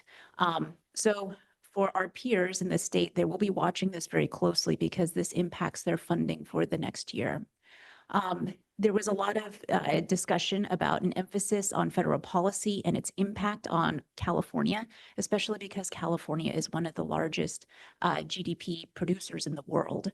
And it has definitely had an impact on California itself. Looking at kind of district financial conditions, declining enrollment by county, again, does not impact us. We're actually slightly increasing. But when we look across the state in general, most counties in the state are decreasing in student population, which means that they are losing revenue. What this means for other school districts is their schools continue to get smaller. They look at school closures as a way to maintain funding for their current students. A little bit about the federal education budget. This is something we are going to continue to watch. As a reminder, the federal budget is in advance. So the state is working on things for this upcoming year. The federal budget is a little further out in their planning. So non-defense spending was reduced by $163 billion from 2025 levels, including education spending. It maintains title and special education funding, which is positive for our school district. And it has a K through 12 simplified funding formula, eliminates adult education and eliminates Title III in migrant education. This is a look at the federal budget cycle. So typically we are not closely watching the federal budget cycle, but it is different than our state budget cycle. It starts in February, hopefully wraps up by October, but it is not always timely. If we watch the news, we often see that everyone's concerned about a standstill. So this is a little bit about how the federal budget works. At our last board meeting, we discussed kind of impacts of the federal budget on our district, which is really, we're looking at about $2 million. Moving on to our considerations for the future for our district. So in summary, our current financial picture is not a surprise. We had sound financial planning, which is why we have that strong reserve level. So we're not in the position where we have to make changes immediately, but this is something that we do need to adjust to. One of the other pieces is when you have a high reserve level, the board was making decisions to spend the money on the students that we have in our schools. But now that AV has started to drop, we are going to have to start to also adjust with it. We've already cut $700K in contracts this fall, which has increased our cushion. Reserve levels are low in the 27-28 year because of reduced revenue, lower property tax growth, an increase in our expenditures and our student programs. On the revenue side, the last 2 years have been a 5 to 7% increase in AV growth. And this year we hope that we hit 3%. So this is quite a different year for our district. So on the expenditure side, we are in year 3 of funding an unfunded TK program for 250 students. So our district has essentially added a new grade level. This is about 3.5 million in salary and benefits, 2.7 million for additional special ed staff to meet student needs, 2.4 million increase in staffing costs to provide programs and services to students. And finally, we have time for intentional planning to begin to right-size our budget initiatives next year that will help in our future years. Looking forward for budget adoption, we just talked about TK. The other thing that we'll need to think about long-term is facility needs for our TK students. So we don't have restrooms in most of our TK classrooms, which means we've got little ones running to a restroom that's a little bit further away, and having IAs make sure that the students get to and from back to the classroom safely. The district's reserve level will help cushion the impact of slowed AV growth. And I just mentioned this, but we'll need to make some reductions in the deficit spending in the future years. These are things that we can, considerations for the future to think through. Our TK unfunded mandate, preschool. So these are programs that the general fund needs to contribute to. Child nutrition. This is also one that we're keeping an eye on because we don't know what the federal funding will be for child nutrition. ELOP or MVWSD plus, which is also potentially seeing reductions in the future. We are also using our carryover to help fund our current programming. Early literacy, which is funded by a grant, and our IT budget. And then, of course, we'll continue to monitor our federal funding. So next steps. We will be back in front of you on June 12th for adoption and action of the EPA or the Education Protection Account, the LCAP and the budget overview for parents. And if there are any significant changes, we will do a 45-day budget revision. And then we'll move on to questions. Okay, thank you, Dr. Westover. Any questions from the board? Trustee Conley? I just had a clarification around the Spanish FTE. Is this, so for the last few years, we've had a Spanish teacher at each school site, and then this year, a social studies teacher who is also BCLAD is teaching social studies in Spanish. Is this 2 more teachers for next year? Based on the interest that we had? Okay. Okay. But just one, because it's 2 FTE that are mentioned here.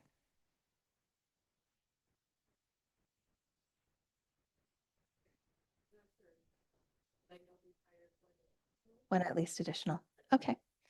Thank you. And I'll note for the public, the trustees in 2x2s or individually had the opportunity to go through this budget presentation in significant detail for a very long time with the superintendent and our chief business officer in the prior week. So if you don't hear as many questions from us, we have been able to dive into this pretty extensively. And then I'll add that this presentation has the same few extra graphs that we added. So we'll put this on the district's website. Trustee Reed? I think my question was also similar to that with FTEs. Typically, when you're adding a program like Spanish or an additional elective, it's the same amount of students. So you're kind of shifting schedule versus adding somebody, maybe somebody who was teaching elective, not full-time, gets shifted out of elective.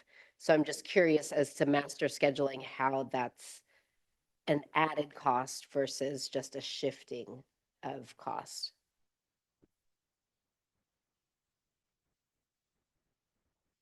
So if you ask the CBO, we run calculations and we say you should have exactly this number of teachers. That doesn't always work out perfectly well. So then HR and business duke it out and we say you cannot have more. And HR says, yes, we need more. And typically HR wins. So in the case of wanting to get any student who wants to take Spanish, in this case, take Spanish, we can't just you know this, we can't simply move an art teacher to teach Spanish. They need to be credentialed for that particular subject area. So in that case, it's an addition. Right, but those students are coming from somewhere. So the students are limited to 3 electives. Yeah, it means elective class sizes will be smaller. Smaller? Will be the net effect. Is that fair?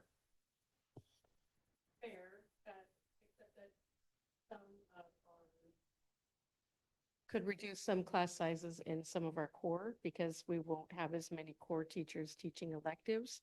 That's what We I have was an getting at, addition- yes. Additional elective teacher. Right, so those those core teachers that teach elective, because now you have a true elective teacher, they will no longer have to teach an elective, which then puts another section of core. Right. That's by section, right? As opposed to a new FTE, correct?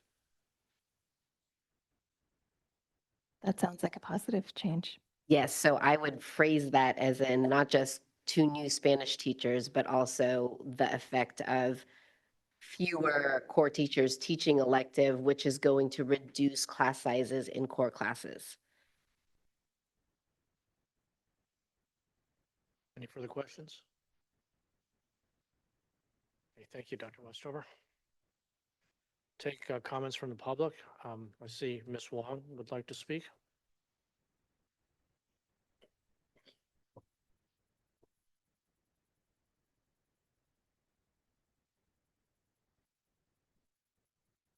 Thank you. I have a couple of follow-up questions on slide 16, where we talk about assumptions. I would like to understand if the shoreline funds are included because I didn't see that line item. And then the second part is also with the AV growth assumption. If we're using just the numbers from CPI, I went and looked at the CPI report. You can actually break down the CPI increases between different sections, between food, shelter, and an overall. And so the 2% number is the CPI number for overall goods. But if you break down, look at just the shelter number, it's much higher. It's at almost 4 to 5%.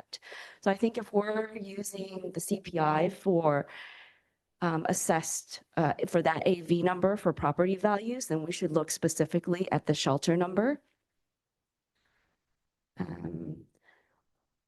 So for year 1, I would go with more of a 5% rather than 6.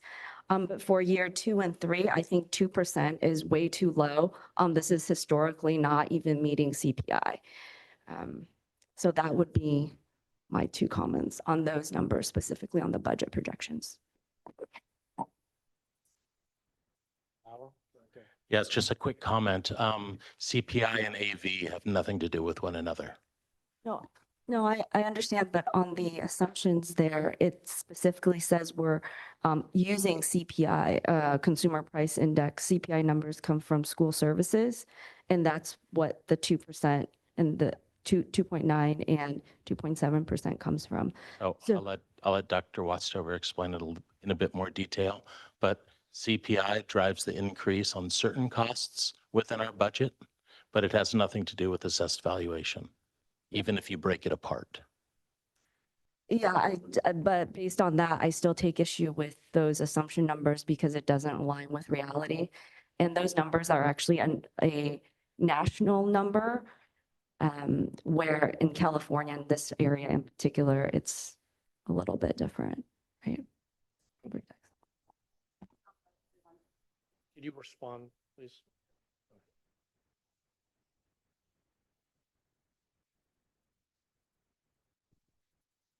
So here is slide 16. Assessed value is completely separate from CPI. CPI refers to goods and services. And you are correct, there are different CPI numbers for different types of things. So housing, food, and specifically, probably going into more detail, but when we're looking at how our families are doing, you're looking at food and housing costs, right? As opposed to the general CPI. Assessed value is based on property taxes. And when people, mainly for us, we're seeing an increase when people buy and sell homes. So assessed value is directly tied to property sales and assessed value. So every month, when I went back down to this next slide, this is actual growth within our district for housing. So they tell us, we expect you to get X for next year. This is the nice thing about this is it's not something we have to guess at. We're following because every month the county assessor's office is saying, this is the assessed value. Here's the roll as it's building through the year. We can go into a lot more detail about this, but it will continue to shift because there are individuals that submit for reassessment. So we always need to cushion it because even all the way through December of the next year or even June, it can adjust down slightly in years. It can go down or up by 1%. So right now, last month, we were like 2.8%. We had one more month to go in June before the end of the fiscal year. So we're hoping we're hitting that 3%. But if there are significant number of people that are requesting reassessment, could still drop by 1%. So not attached to CPI at all. It's attached to real numbers that are coming out of the county assessor's office. So CPI is completely different. The CPI we put onto things like fuel costs for our buses or different expenses that, oh, actually we do electricity separate because PG&E is so wonderful. But that CPI is attached to like things that we're buying in the district where we know there's going to be a natural increase. Did you have any other comments, Ms. Pongo? Okay. Is that helpful? Yes, thank you. We have another online speaker. I'd like to take Mountain View Wistman MVWSD parent.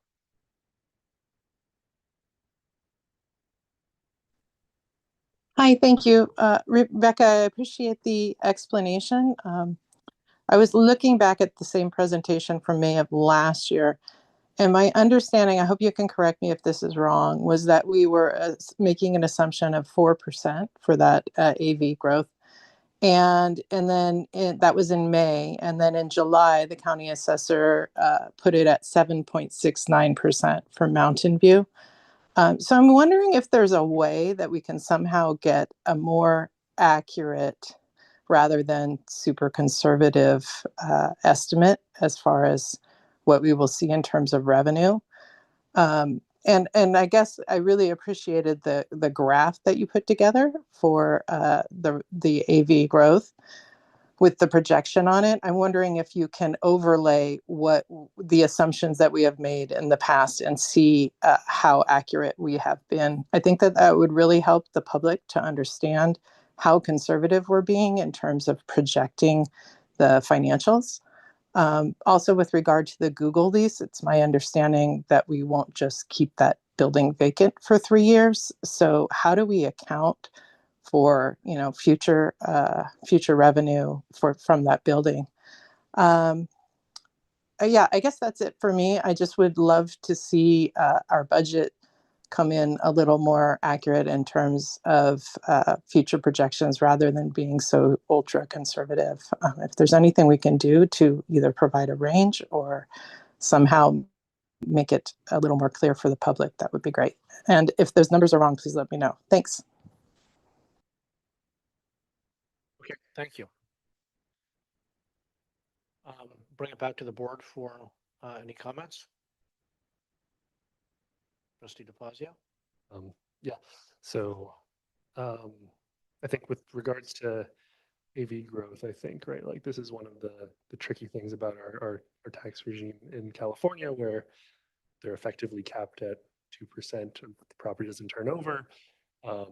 And I think oftentimes, I think this is, so I looked back in the past at like some of our neighboring districts who have seen a decline in population, ours have grown.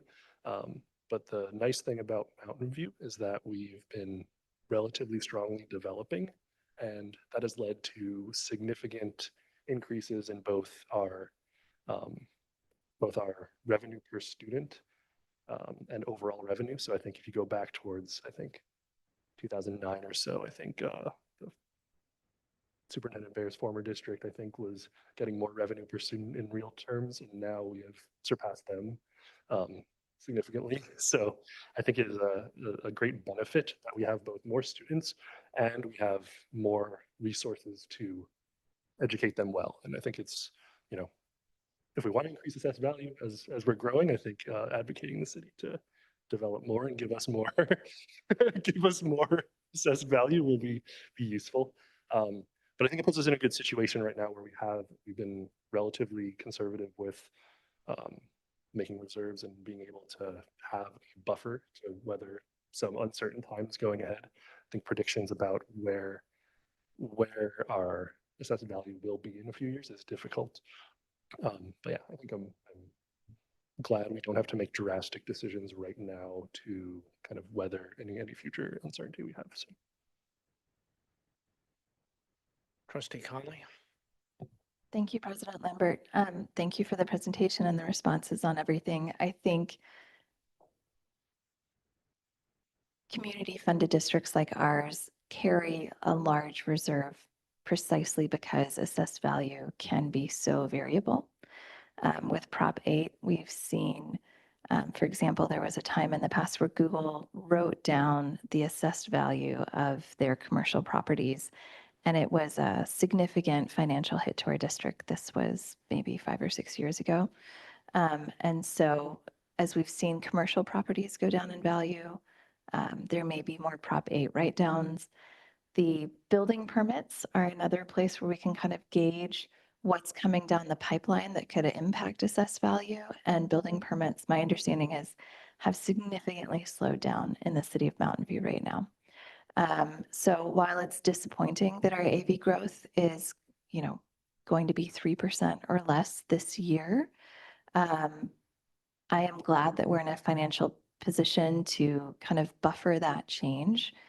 And the rising special education expenses, many districts are spending close to 20% of their general fund right now on special education. The federal government, when they passed IDEA, said that they would fund special education, they would fund about 40% of it. They have never funded more than 12 or 13% of it here in California. And instead it's coming out of local school district budgets. So that's just an ongoing issue that we advocate about at the federal level. There's not a great climate for that right now at the federal level.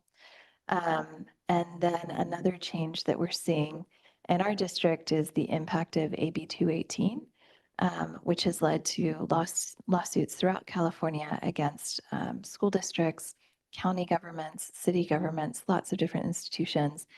And it is good that there's an opportunity for survivors to seek recompense for what has happened, but there isn't a state plan or a response for how to kind of weather that process. And so I've been advocating with CSBA and other trustees from across the state for the state to consider having some sort of, maybe it's a fund that is provided for agencies as they have to tackle these cases from 50 years ago, because it's impacting everyone across the state right now too.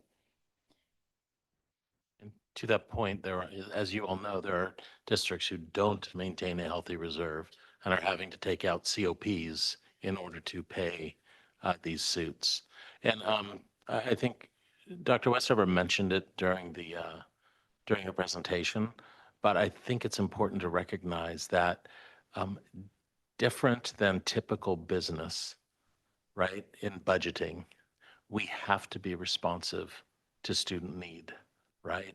And when we have a net 35 student increase in special education during the course of the school year, we don't have an option to not fund it, right? We have to be responsive to those students.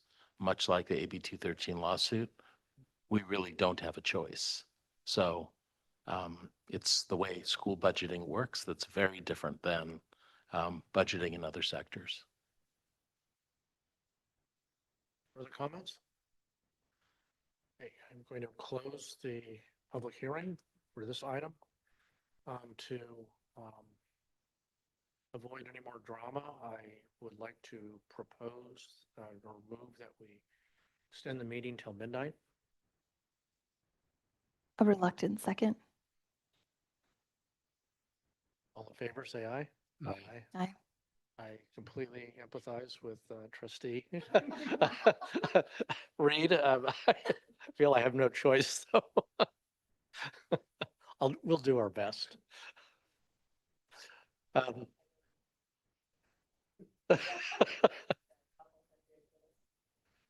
Yeah. Okay, I'd like to, what are we doing? 9:45 PM. I will open a public hearing for the budget overview for parents.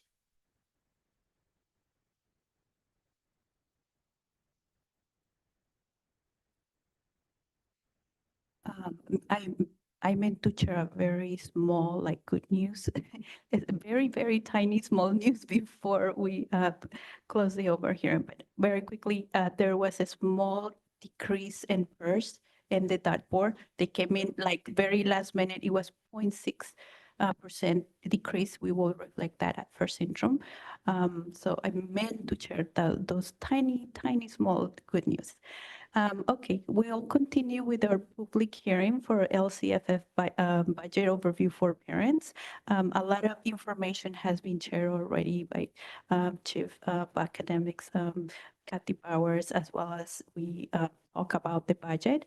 But here we're we're going to share the budget hearing for parents.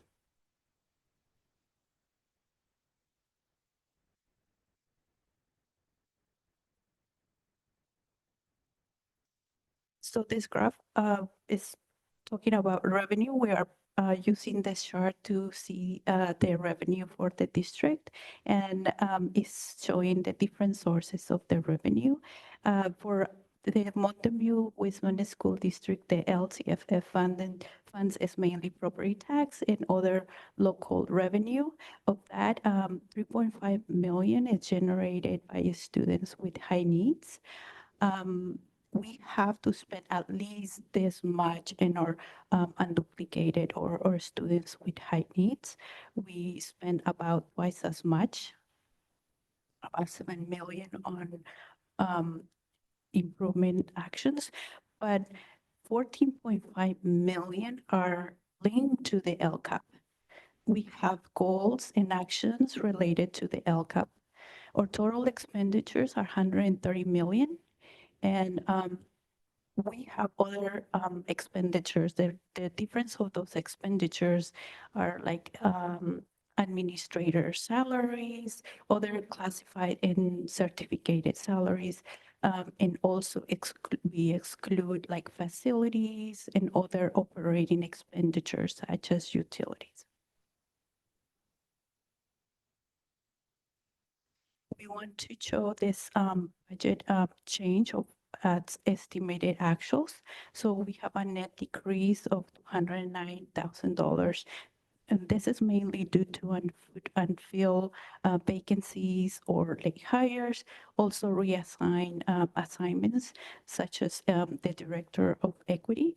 There were some decreases of the expenditures here, but we still feel very confident that we have make our best effort to support these students to be successful and have minimal impact.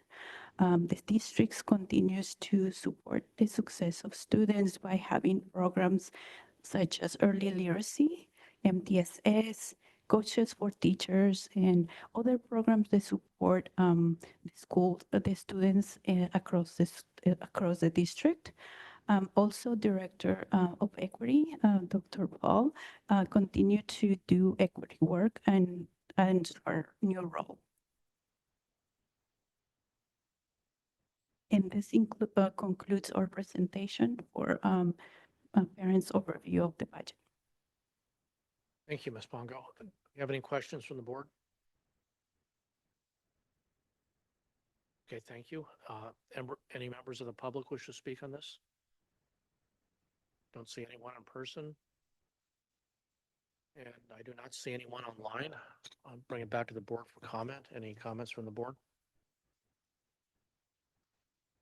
Seeing none, I will close this item at 9:49 and open a public hearing concerning the education protection account requirements at 9:49. For this, there is no formal presentation. We adopt this resolution each year stating how we spend the funds from the EPA. Any questions or? Any questions? Any members of the public wish to speak on this item? Do not see anyone. Back for the board for comments. See no comments. Thank you very much, Dr. Westover. Thank you. And at 9:50, I will close this public hearing on the education protection account requirements. And I suggest that we take a 10-minute break.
Next item is item 9J. This is resolution 0105-295, declaring the first Friday in June to be National Gun Violence Awareness Day.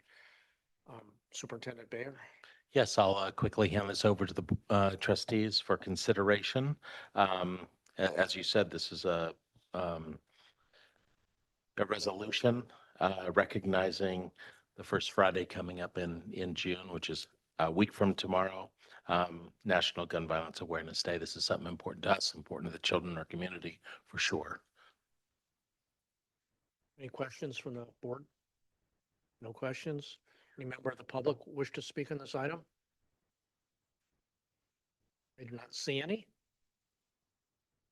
Back to the board for comments. Any comments or a motion? I move to adopt resolution 01-052925, declaring the first Friday in June to be National Gun Violence Awareness Day. Second. We have a motion from trustee Henry and a second from trustee DeFazio. Drop resolution 01052925. All in favor? Aye. The motion passes unanimously. We will have a choral reading of the resolution. Trustee Henry, would you like to begin? This proclamation declares the first Friday in June to be National Gun Violence Awareness Day in the Mountain View Westman School District to honor and remember all victims and survivors of gun violence and to declare that we as a country must do more to end this public health crisis.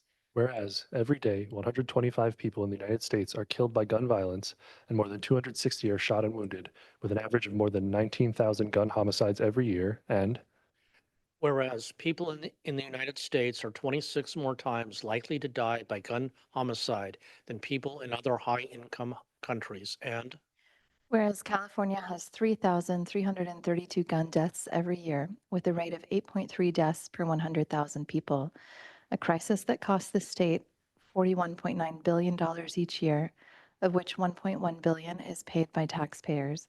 California has the 45th highest rate of gun deaths in the U.S. And whereas 48% of gun deaths in California are by gun suicide, and whereas protecting public safety in the communities they serve is one of the school district's highest responsibilities, and whereas support for the Second Amendment rights of law-abiding citizens goes hand in hand with keeping guns away from those who are a danger to themselves or others, and whereas gun violence prevention is more important than ever as we see high levels of gun violence continue to plague our communities. whereas in January 2013, Hadiya Pendleton was tragically shot and killed at age 15.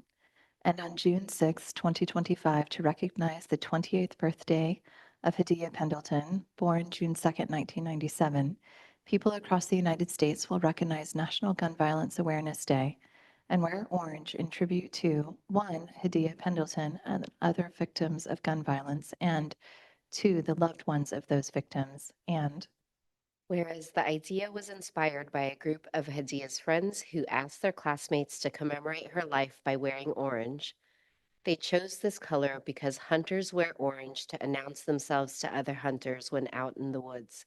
And orange is a color that symbolizes the value of human life. And whereas anyone can join this campaign by pledging to wear orange on June 6th, the first Friday in June 2025, to help raise awareness about gun violence. And whereas by wearing orange on June 6, 2025, people across the United States will raise awareness about gun violence and honor the lives of gun violence victims and survivors. And whereas the Mountain View Westman School District has previously recognized National Gun Violence Awareness Day and is committed to providing an annual notification to remind parents and legal guardians of all students of their responsibilities for keeping firearms out of the hands of children as required by California law. And whereas we renew our commitment to reduce gun violence and pledge to do all we can to keep firearms out of the hands of people who should not have access to them, and encourage responsible gun ownership to help keep our families and communities safe.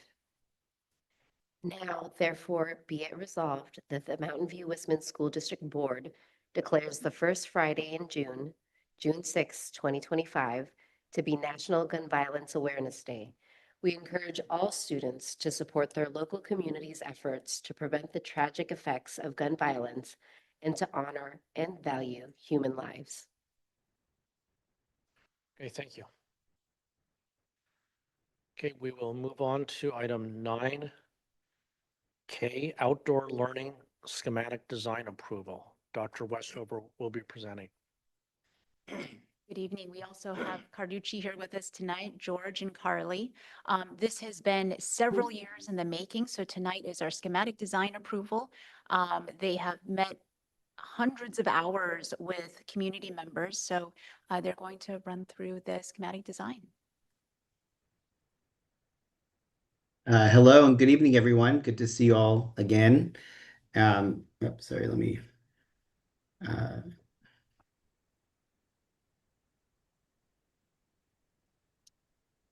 There we go. I'm just here to give a quick summary at the beginning of the timeline we've covered and how this aligns with the district's strategic goals and strategic plan. So this slide has been shown multiple times over the course of the last few years of presentations, but these are the goals that have sort of engendered some of what we're trying to do in this project or align with that, with the outdoor learning project. We're here tonight, as Rebecca just mentioned, to present the final schematic designs, one for each school, for your approval.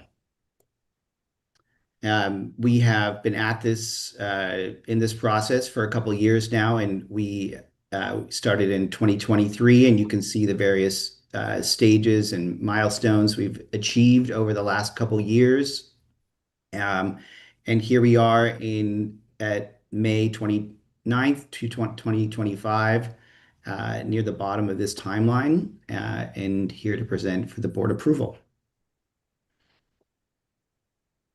Since our last board presentation in March, we have been out at each one of the schools. We have done an additional listening session where we showed revised plans that were in that March packet to each of the school communities.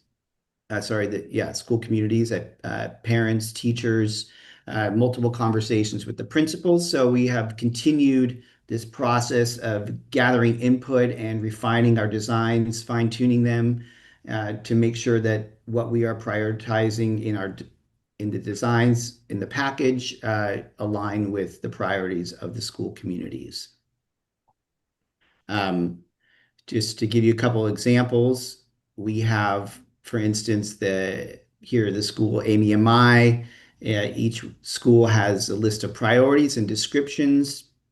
Lots of green, lots of improvements to the school that the school community is very excited about.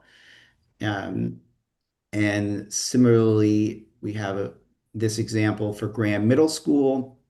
Again, this project this design has gone through a lot of permutations over the last couple years, lots of listening, lots of refinement, lots of changes to, what our initial ideas were that were a result of listening, conversation with this board, with the board members that preceded some of you in this process.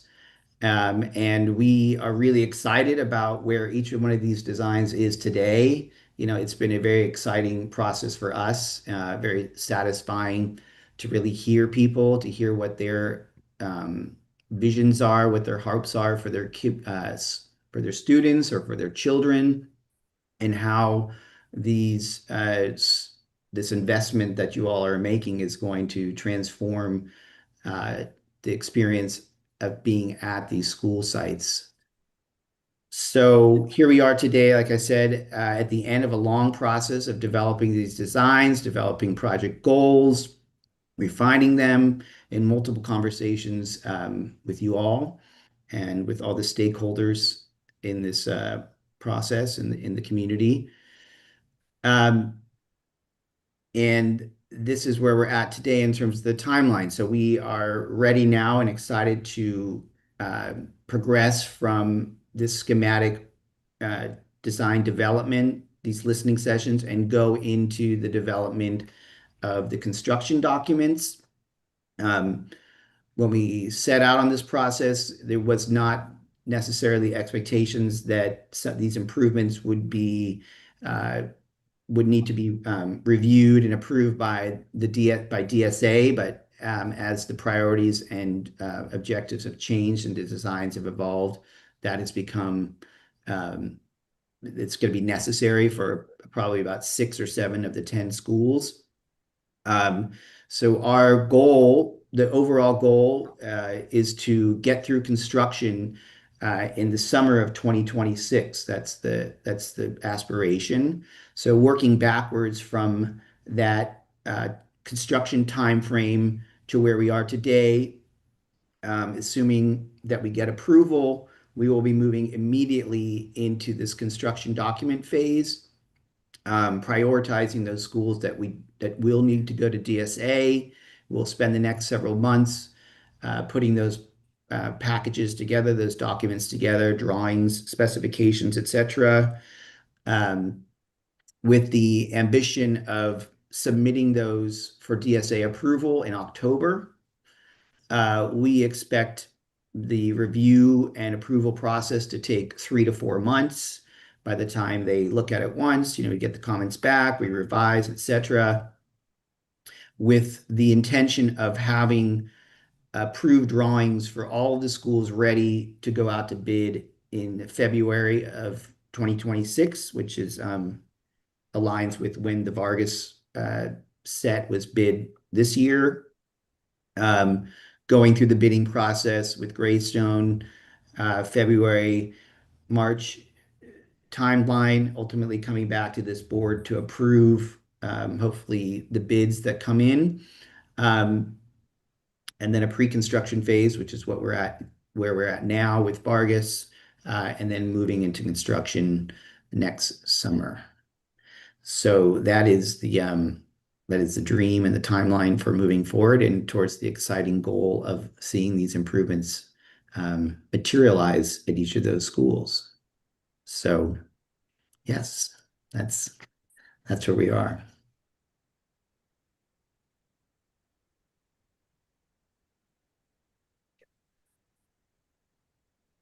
And we're happy to take questions. Okay, thank you very much, yeah. Mr. Locke. And I have a couple of questions. I think one, both of them are for Dr. Westover. So you're asking us to approve these schematic designs tonight. Are we also, by approving these designs, are we also approving the timeline and the scope of the construction? So approval of schematic design means that you're giving permission for the architects to move forward with the designs they've presented. So in concept that you agree with the designs, they could change slightly over time. But and then when you say the timeline, this is our best estimate of what it's going to look like. So if we approve these tonight, they're going to go and submit them for bids and go and approach this timeline, try to make this. That's correct. Okay, thank you. So we're approving both of them. Okay. Second question. As I recall, the joint use agreement required that any construction on the properties that are, or the areas that are under the joint use agreement that exceeded 10% required approval from the city. I did a rough calculation on the Stevenson expansion onto the fields. I estimated about 20%. Has that been approved by the city? So all along the way, the city has been involved in the process. We've sent them multiple revisions, and so they've seen it. They've made comments. So it has gone back and forth between Carducci and the Okay, city. so that's the question is, have they approved it? I understand that they've been seen the process, but do they know that? Do they know that more than 10% of that field, the Theracov field, is being planned for construction? And the reason I'm asking this, okay, I'm asking this more as a member of the public, okay? These are public joint use spaces, okay? The city has an obligation to basically make sure the public has adequate open space, okay? This was part of what the joint use agreement is. And I think that should be made very explicit. I think it needs to be made more clear than, oh, that just the city has reviewed this and they haven't said anything. This is really an upfront requirement of the joint use agreement that we agreed to. So I would prefer, if they haven't been sort of notified of this, I would ask you to do that, please. We can send Yeah. a very formal letter. We've also presented to Park and Rec. This is not new to them, but we will send a formal letter. Okay, I attended the Park and Rec meeting, okay, if you're. I remember it was very late. Yeah, and it was never, yes, a very long meeting. It was actually mind numbing, right? So, no, I'm really serious. It's not, I'm not trying to be funny. It's just, it was really difficult. Nobody was in a position to ask and even evaluate, or did it even come up that 20% of the field was being encroached upon? Okay. We will definitely send a formal letter over. I don't know if it's as high as 20%, but we will. I thought it was over 10%. And I did a very rough calculation. I mean, it wasn't 10%, Very it happy to wasn't send a formal 10%, letter. it wasn't 30%. Yep. It was somewhere in between. Very happy to send a formal letter over. Those are all my questions. Any, Trustee Conley? Yes, looking at the Therakoff design specifically, my guess, President Lambert, is that you're referring to areas 4 and 7. And 4 isn't actually, I don't think it's anywhere close to 10% of the overall site because it's a. Honestly, okay. The Let's path- this isn't I'm a part of sorry, the I'm conversation. still This isn't a part of. speaking. I'm still speaking, President Lambert. There is a pathway around a green area. The central part of 4 is still grass, just as the rest of the field is grass. So I don't believe it's anywhere approaching 10% of the Okay, I open beg to space. differ of that. I see a sports field. I see, yeah, I mean, you get this, we can Can I really get into it deeply. I see trees and bushes around that are taking up what used to be a field. Yeah, it's, it's taking up space. Can I suggest that we ask Carducci to do a calculation and then we follow up with a letter to the city? I would just argue that the central area of 4 is grass and it isn't changing from the existing grass. So when Carducci takes that into consideration, I doubt it's going to be 10%. Okay, so let me look at it this way. Okay, this is a part of the JUA that really gets sort of weird, right? Is that where does the school leave off and where does the open fields leave off? And I think that this is why I did not support the JUA, because of the ambiguity that was created by this situation. And it meant that too, that what the school district can do is keep taking away little chunks of spaces. And I will get to that later on in this conversation, until everything is gone. So, I think we need to be very clear what we're doing here. And at least we need to, get the buy-in and actually think it's more like approval that it was required at the JUA for any kind of significant encroachment. That was, and if it wasn't it certainly was a spirit of the joint use agreement. And it should be the spirit of the school in dealing with the open space that the school district has and that the community, especially in this part of Mountain View, desperately needs, especially where all the growth is happening. And I'll get to the rest of it later on. So that's my comment. Any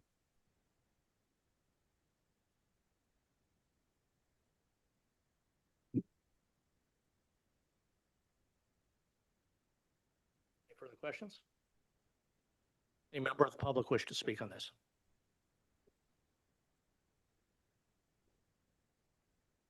I see one, two speakers. Ms. Liu?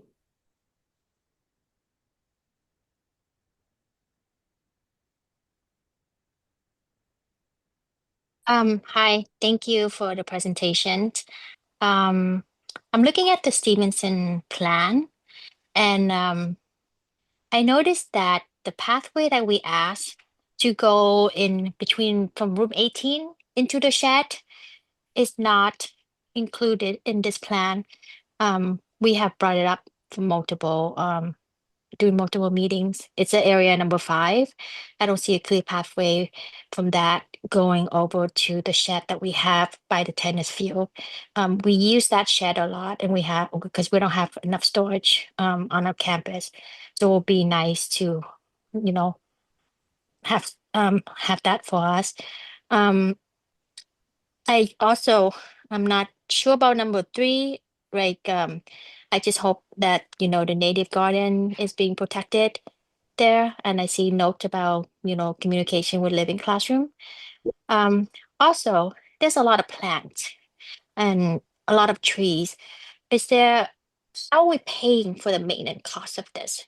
Is this accounted for, or who's paying for this? So just those are the things that I just want to ask. Thank you. Thank you, Ms. Liu. Next speaker is Mr. Garanathan. Yeah, thank you, President Lambert. There are certainly schools that do need additional greening, with Vargas being a prime example, but to say that all schools need $1 million worth of greening and outdoor learning is ridiculous. There are certainly schools that don't need that, and this really seems to be another vanity project of Trustee Conley. Before we go and spend this huge amount of money, why don't we look at the things we really need, like wood shops and metal shops and robotics labs?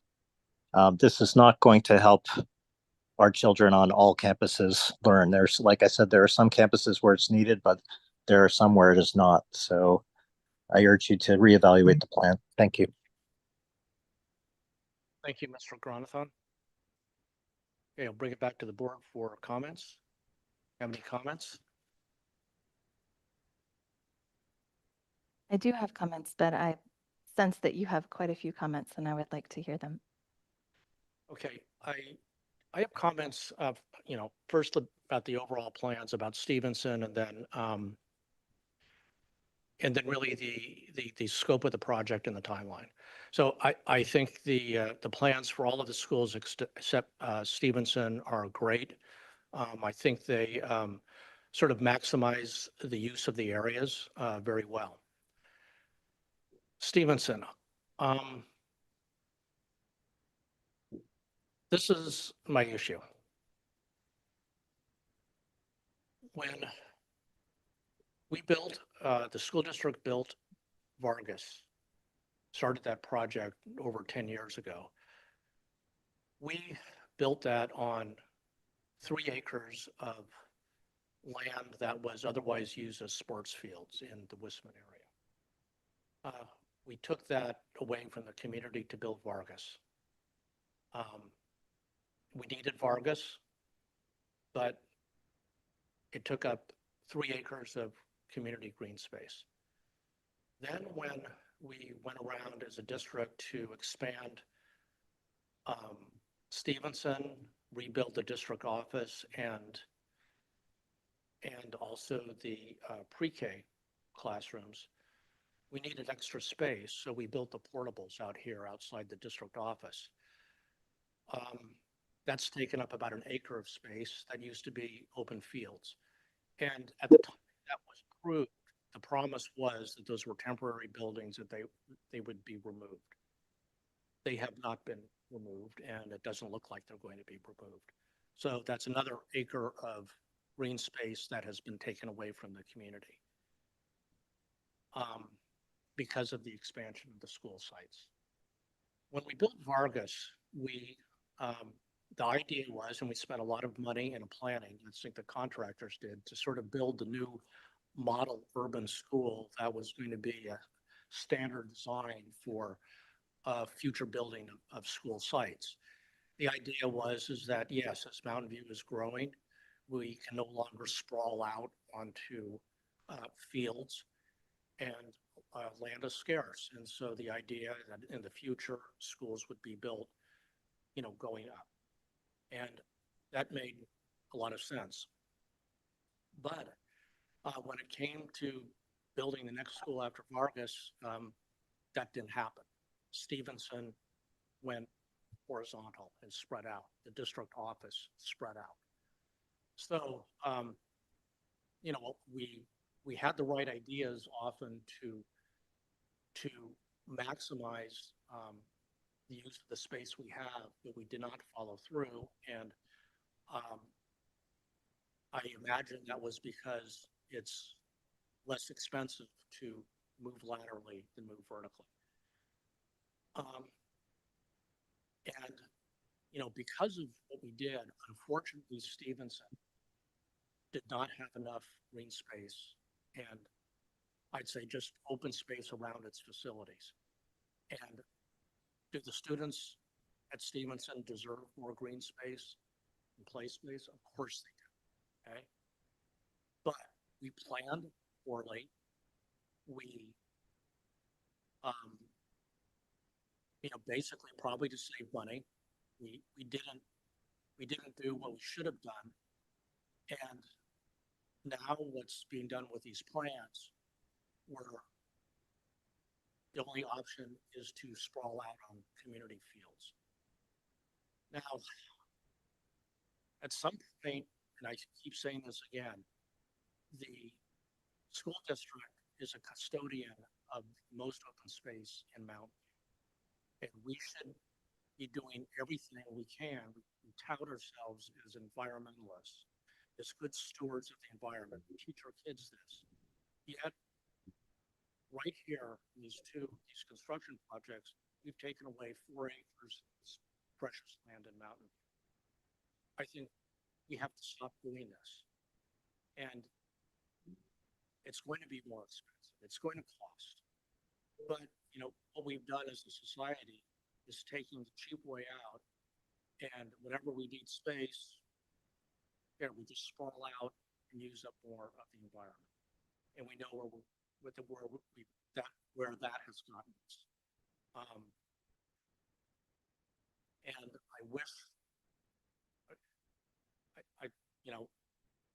we should be doing things right in the first place and not push the cost onto the environment and take recreational space away from our community. The second thing I'd like to talk about is the overall plan. And I spoke with Dr. Carducci's presentation to the Park and Rec Commission. I spoke with some people who have experience in construction of these kind of sites. And the comment is that $13 million, $50 million to do all of this construction is a huge underestimate. That this is more like a $30, $40 million project. So what concerns me is that we're trying to do too much and too little money. And if we go through with this plan on all of our sites at the same time, we will just run out of funds.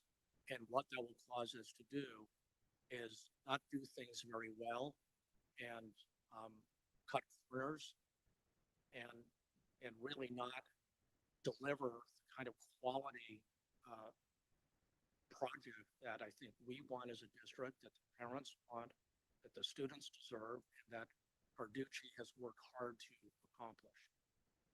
I would rather see us not do everything at once.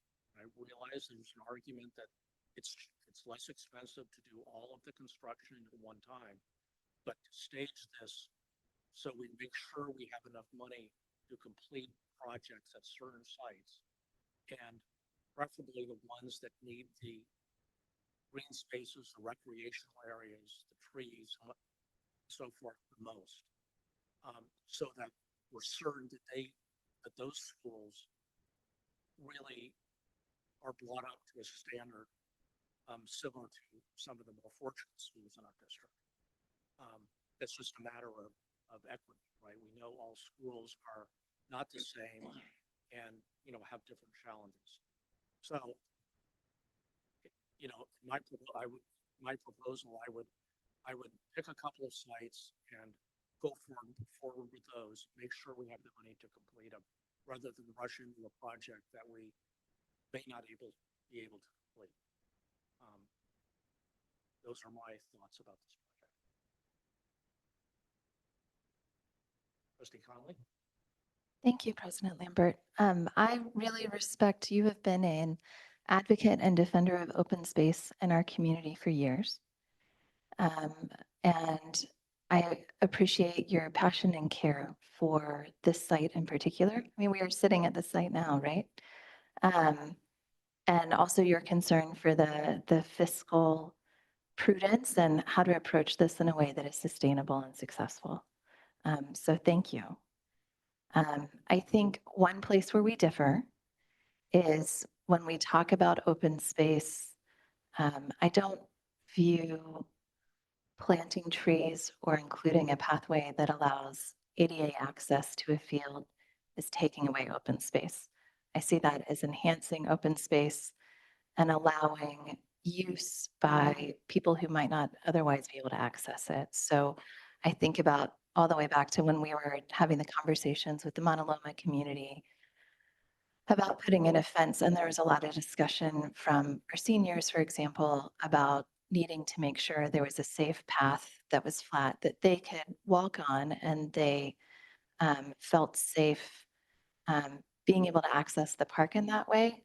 When I look at this design for Stevenson, I see a path that serves in the same way around that area, that green area. It is a flat path that is ADA accessible, is safe for our seniors, is convenient for a parent with a child in a stroller. And it's also a shaded path. So as we know our temperatures are increasing. I think a lot of this project is about safety and still being able to access the outdoors, even in heat. And so as we see those temperatures increasing, a shaded path is something that's going to give people the ability to access that outdoor space when they might not be able to otherwise, because being in the middle of an exposed sunlight field is very challenging. The goal is to maintain the sports fields there. And that has been done. That's why that's in the schematic drawings, so that the AYSO and Little League can still use it as they need. But I think that we aren't encroaching on open space. We aren't taking away open space. We're enhancing our open space so more people can access it, especially with our changing climate, whether it's our students or the community. We've talked a lot about the fiscal issues, the escalating construction costs, the more we delay projects, the savings that we have through being able to do all of them at once. And then also that if we did these sites individually, the projects escalate in cost, not just because of the materials, but because contractors don't want to bid on something so small that it makes it really hard to get bids in the price range that we want. I have seen our district staff, our team with Greystone West and our business office execute Measure T projects across our district simultaneously on multiple sites very successfully. We've seen the lighting projects. Fencing took longer than we expected. The pandemic kind of hit us on steel and being able to get the supplies and materials, but they're done. We have all of those fences in place. There are HVAC, roofs. I mean, there's so many projects that we have done district-wide. So I actually believe that our team is quite capable of completing this project. And the way that the plans are designed right now, they're prioritized in terms of budget. And so I noticed on some things, there are items that are lower in the priority list. So if there is an issue, I don't know if they would all be executed.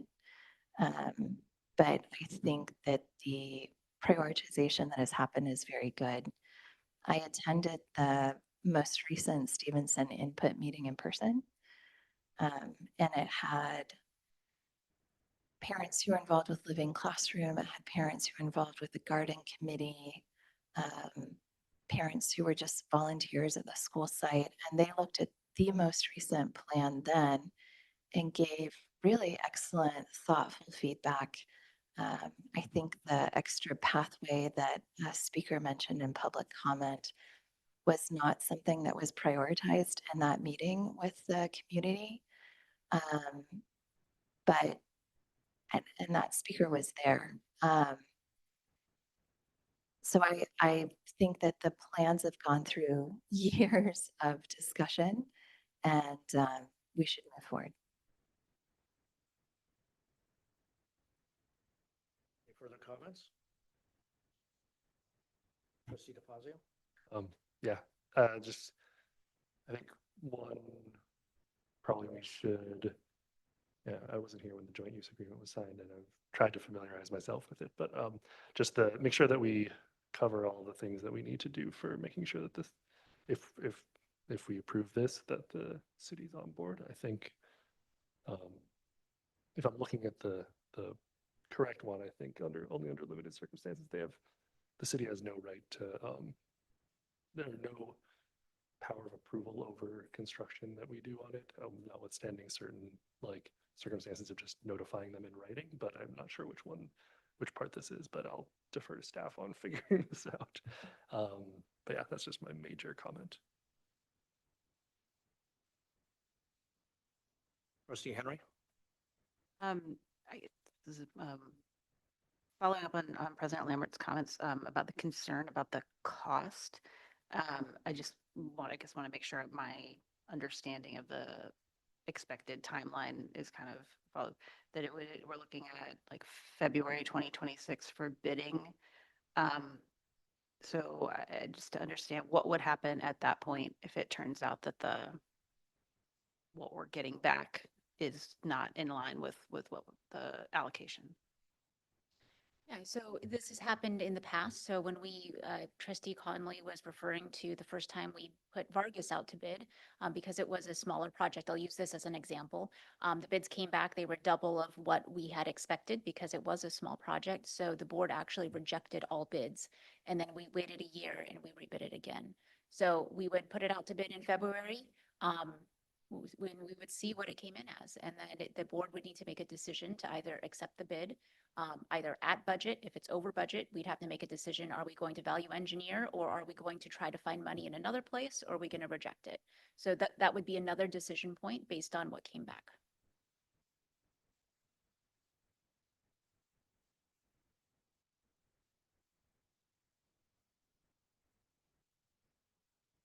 If there are no further comments, I make a motion that the board approve let's see, let me pull up the language for this. That the board approve the schematic designs as presented.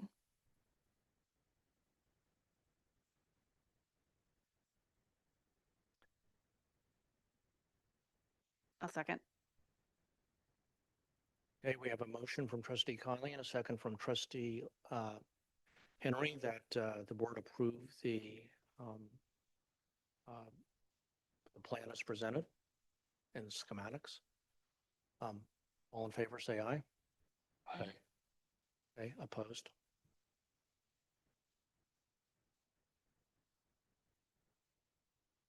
Okay, we will move on to the next item. Item L, bylaws of Mountain View Wisman Residences Corporation. Yes, we want to welcome Peter Ingram, who is working with us on the Sevens project. And as you know,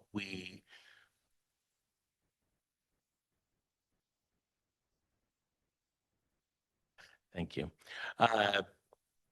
As you know, you've given previous approval to enact the Articles of Incorporation, and that has taken place.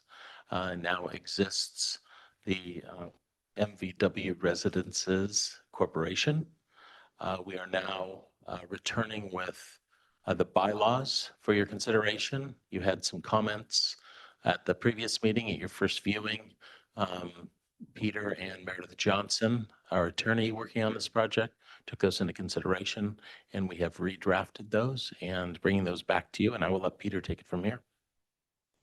Thank you, Superintendent, President Lambert, and trustees. Glad to be back on another piece of the formation of your nonprofit corporation to operate your housing. In recognition of the late hour and the comments that you made just one meeting ago, or maybe 2 meetings ago, I'd like to just highlight that should you approve this tonight, you may recall there's a fairly lengthy list of next steps that include a lot of documents that go to both the state and the federal government. Most of those are in at least draft form and ready to go. So this action tonight would actually just enable the subsequent steps to continue. The other thing I would just bring to your attention is that after we've been given feedback in several conversations about process and summer schedules and such, we're going to come back to you on the 12th of June, not with a recommendation to appoint directors, but to actually talk to you about the process for selecting and then appointing. And then we'll map out a timeline we think makes sense for the summertime in the schedule. So that changes on the last slide that was in the deck. So with that said, I think I'll just stop and see what questions trustees may have and take it from there. So thank you.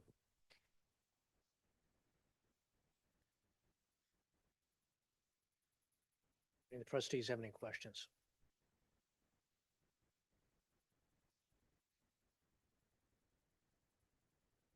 I'm completely satisfied with this. One question. You have a provision in here that the president of the board is responsible for providing written reports to the superintendent and occasional reports to the board, presentations to the board. That seems fine. I mean, would it be useful to have, say, at least one presentation of the board a year, or? I think The board would do it as necessary, yeah. Because there's for approvals, but. I think if there's a frequency that is helpful to you as a board, we're happy to include that in the final version. That's perfectly fine. Absolutely. Recommend that, or is it too much of a burden to? I'm sorry?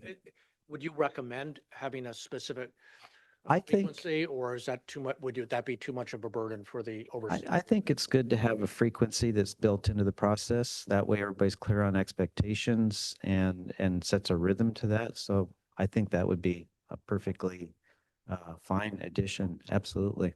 And it seems like an annual presentation is logical. Mm-hmm. Yeah. Including a financial report. Correct. Yeah.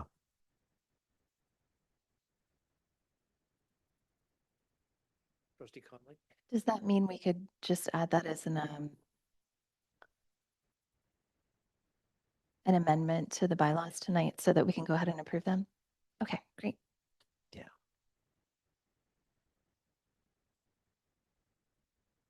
Any further questions? Any? Go to the public. Any members of the public wish to comment on this? Don't see anyone in person, and I do not see anyone online. Bring it back to the board for comments. Any final comments? I make a motion that the board approve the bylaws of the Mountain View Wisman Residences Corporation as revised and presented with the added amendment of an annual presentation. Second. We have a motion by trustee Conley, a second by trustee DeFazio, that the board approve the bylaws of the Mountain View Wisman Residences Corporation as revised and presented with the inclusion of an annual report to the board. All in favor? Aye. Motion passes unanimously. Thank you very much.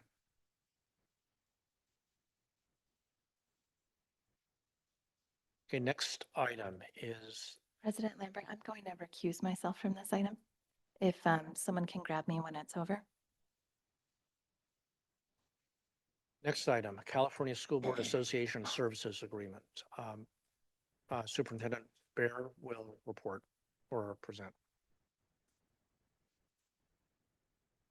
Yes, so we are looking, as you know, to make a move from our current online platform for board agenda.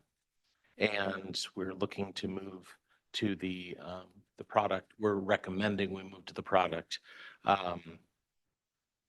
from California School Board Association. This would kind of remove Novus, which is the current platform we are using, and it's no longer being supported. There are many reasons for this, but we're recommending movement to the School Board Association product, which a gamut, which will also enable to us incorporate over time board policies and bylaws as well. So it'll really create a smoother process, I think, and with a more robust platform as well. So anything we need to add to that, Shelley? No? All right, so this is being presented for your consideration and action. Any questions from the board? Seen any members of the public wish to speak on this? Did not see anyone in person or online. Back to the board for comments or a motion. I'll just make one quick comment. One thing that I know came up in public comment before, in a member of the public's wish for our platform is to be searchable, and this is searchable. Just want to highlight that. Yeah. We had a preview of this discussion at the policy committee because we're deeply involved with looking at all the policy layouts and whatnot. And I think we've also been looking at other districts and trying to see what their policies are in general. So I'm looking forward to this transition for the policy side and also for the agenda setting and meeting part. So I'm excited. I agree. I've used Gamut before. It's at least for the policy aspect. It was useful.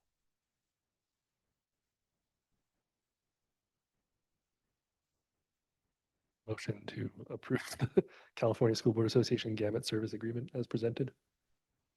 I'll second. Motion by trustee DeFazio with a second by trustee Henry to approve the California School Board Association gamut service agreement as presented. All in favor, say aye. Aye. Motion passes unanimously with trustee Conley recusing herself.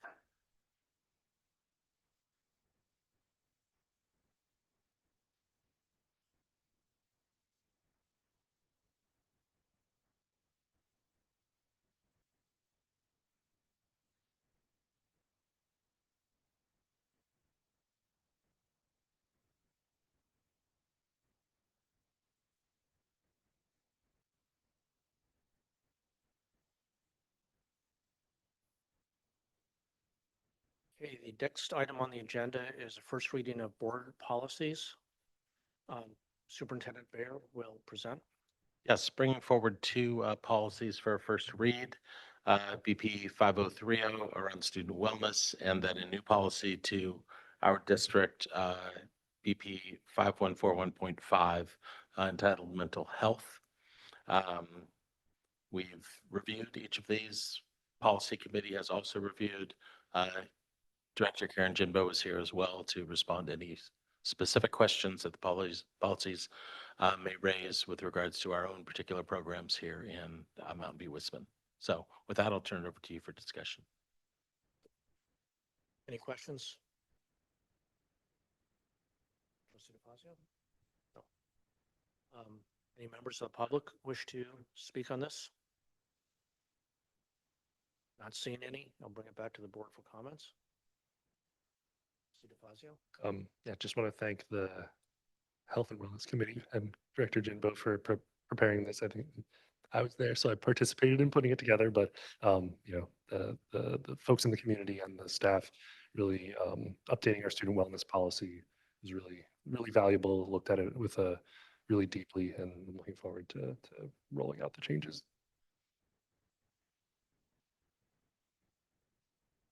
Any further comments? I mean, I'll just make one comment. I really appreciate the way that we're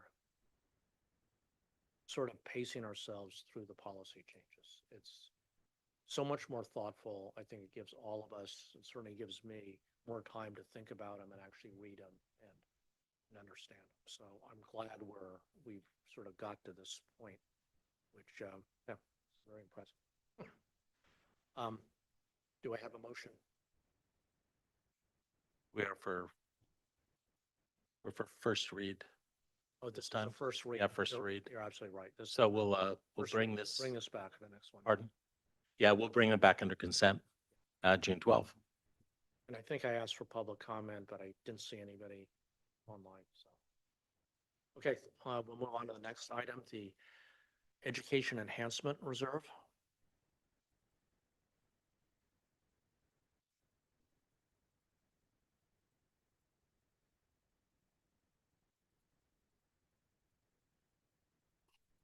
Good evening again. Last one of the night. So there is no formal presentation that accompanies this one. This is the Education Enhancement Reserve, extending it for 10 years. Calculations remain the same of how the city is going to apportion to MVLA and the district, that we will get all new residential growth and it essentially is the same. Highlights are that it is removing the EER board. So previously, the superintendents of both MVLA and Los Altos, as well as the city manager, would meet and comprise the Education Enhancement Reserve. In recent years, the board has not functioned in that way because that board would take action, then it would come back to the respective boards and city council to take action on the EER. So that's a piece that is changing in this agreement, but the majority of it has stayed the same. Any questions? Do you just want to mention budget implication or review? Yes. This is important for our district. Without Shoreline, it's it's many millions of dollars that we would need to make up. So this would guarantee funding for the next 10 years.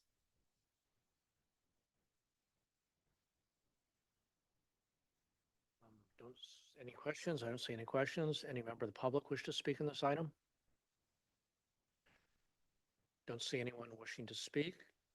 Bring it back to the board for comments. So this is a sort of a first presentation.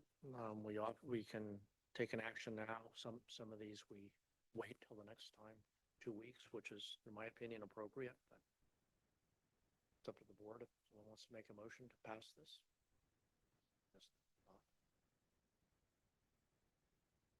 Make a motion to approve the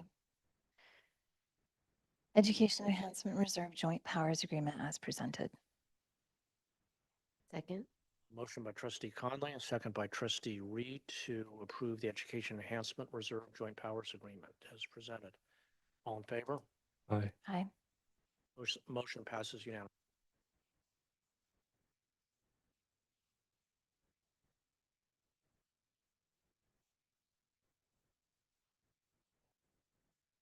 We'll move on to board updates. Want to have any updates for us? Well, we gave many earlier.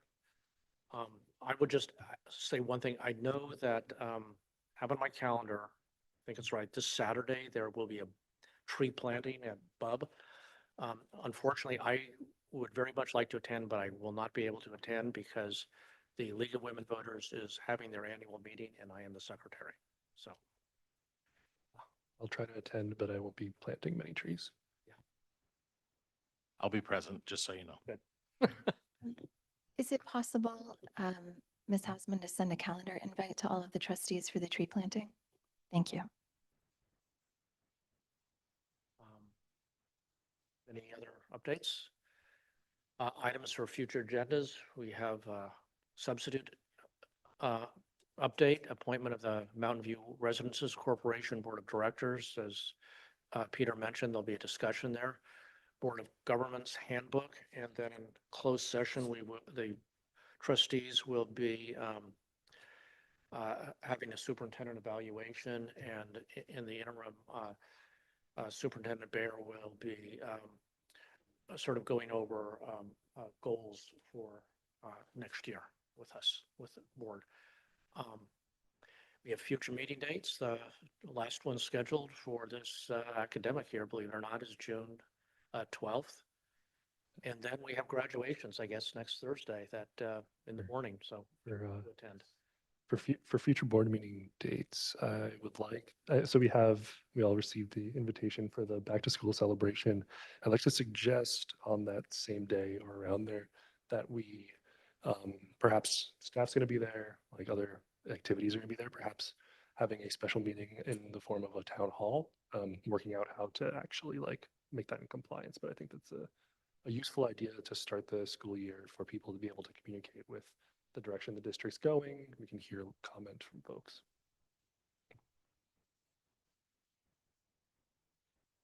Thank you. The only issue I know that we've had in town halls in the past is, I think, only 2 trustees. Well, I guess if it's a special meeting, that's different than a town hall.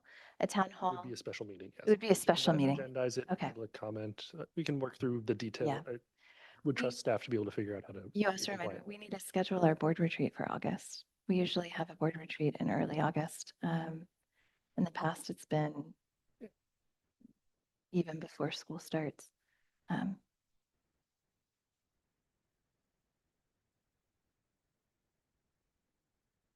Yeah, it's early in the year. Okay, any further comments or questions? With that, we will close the board meeting at 11:02.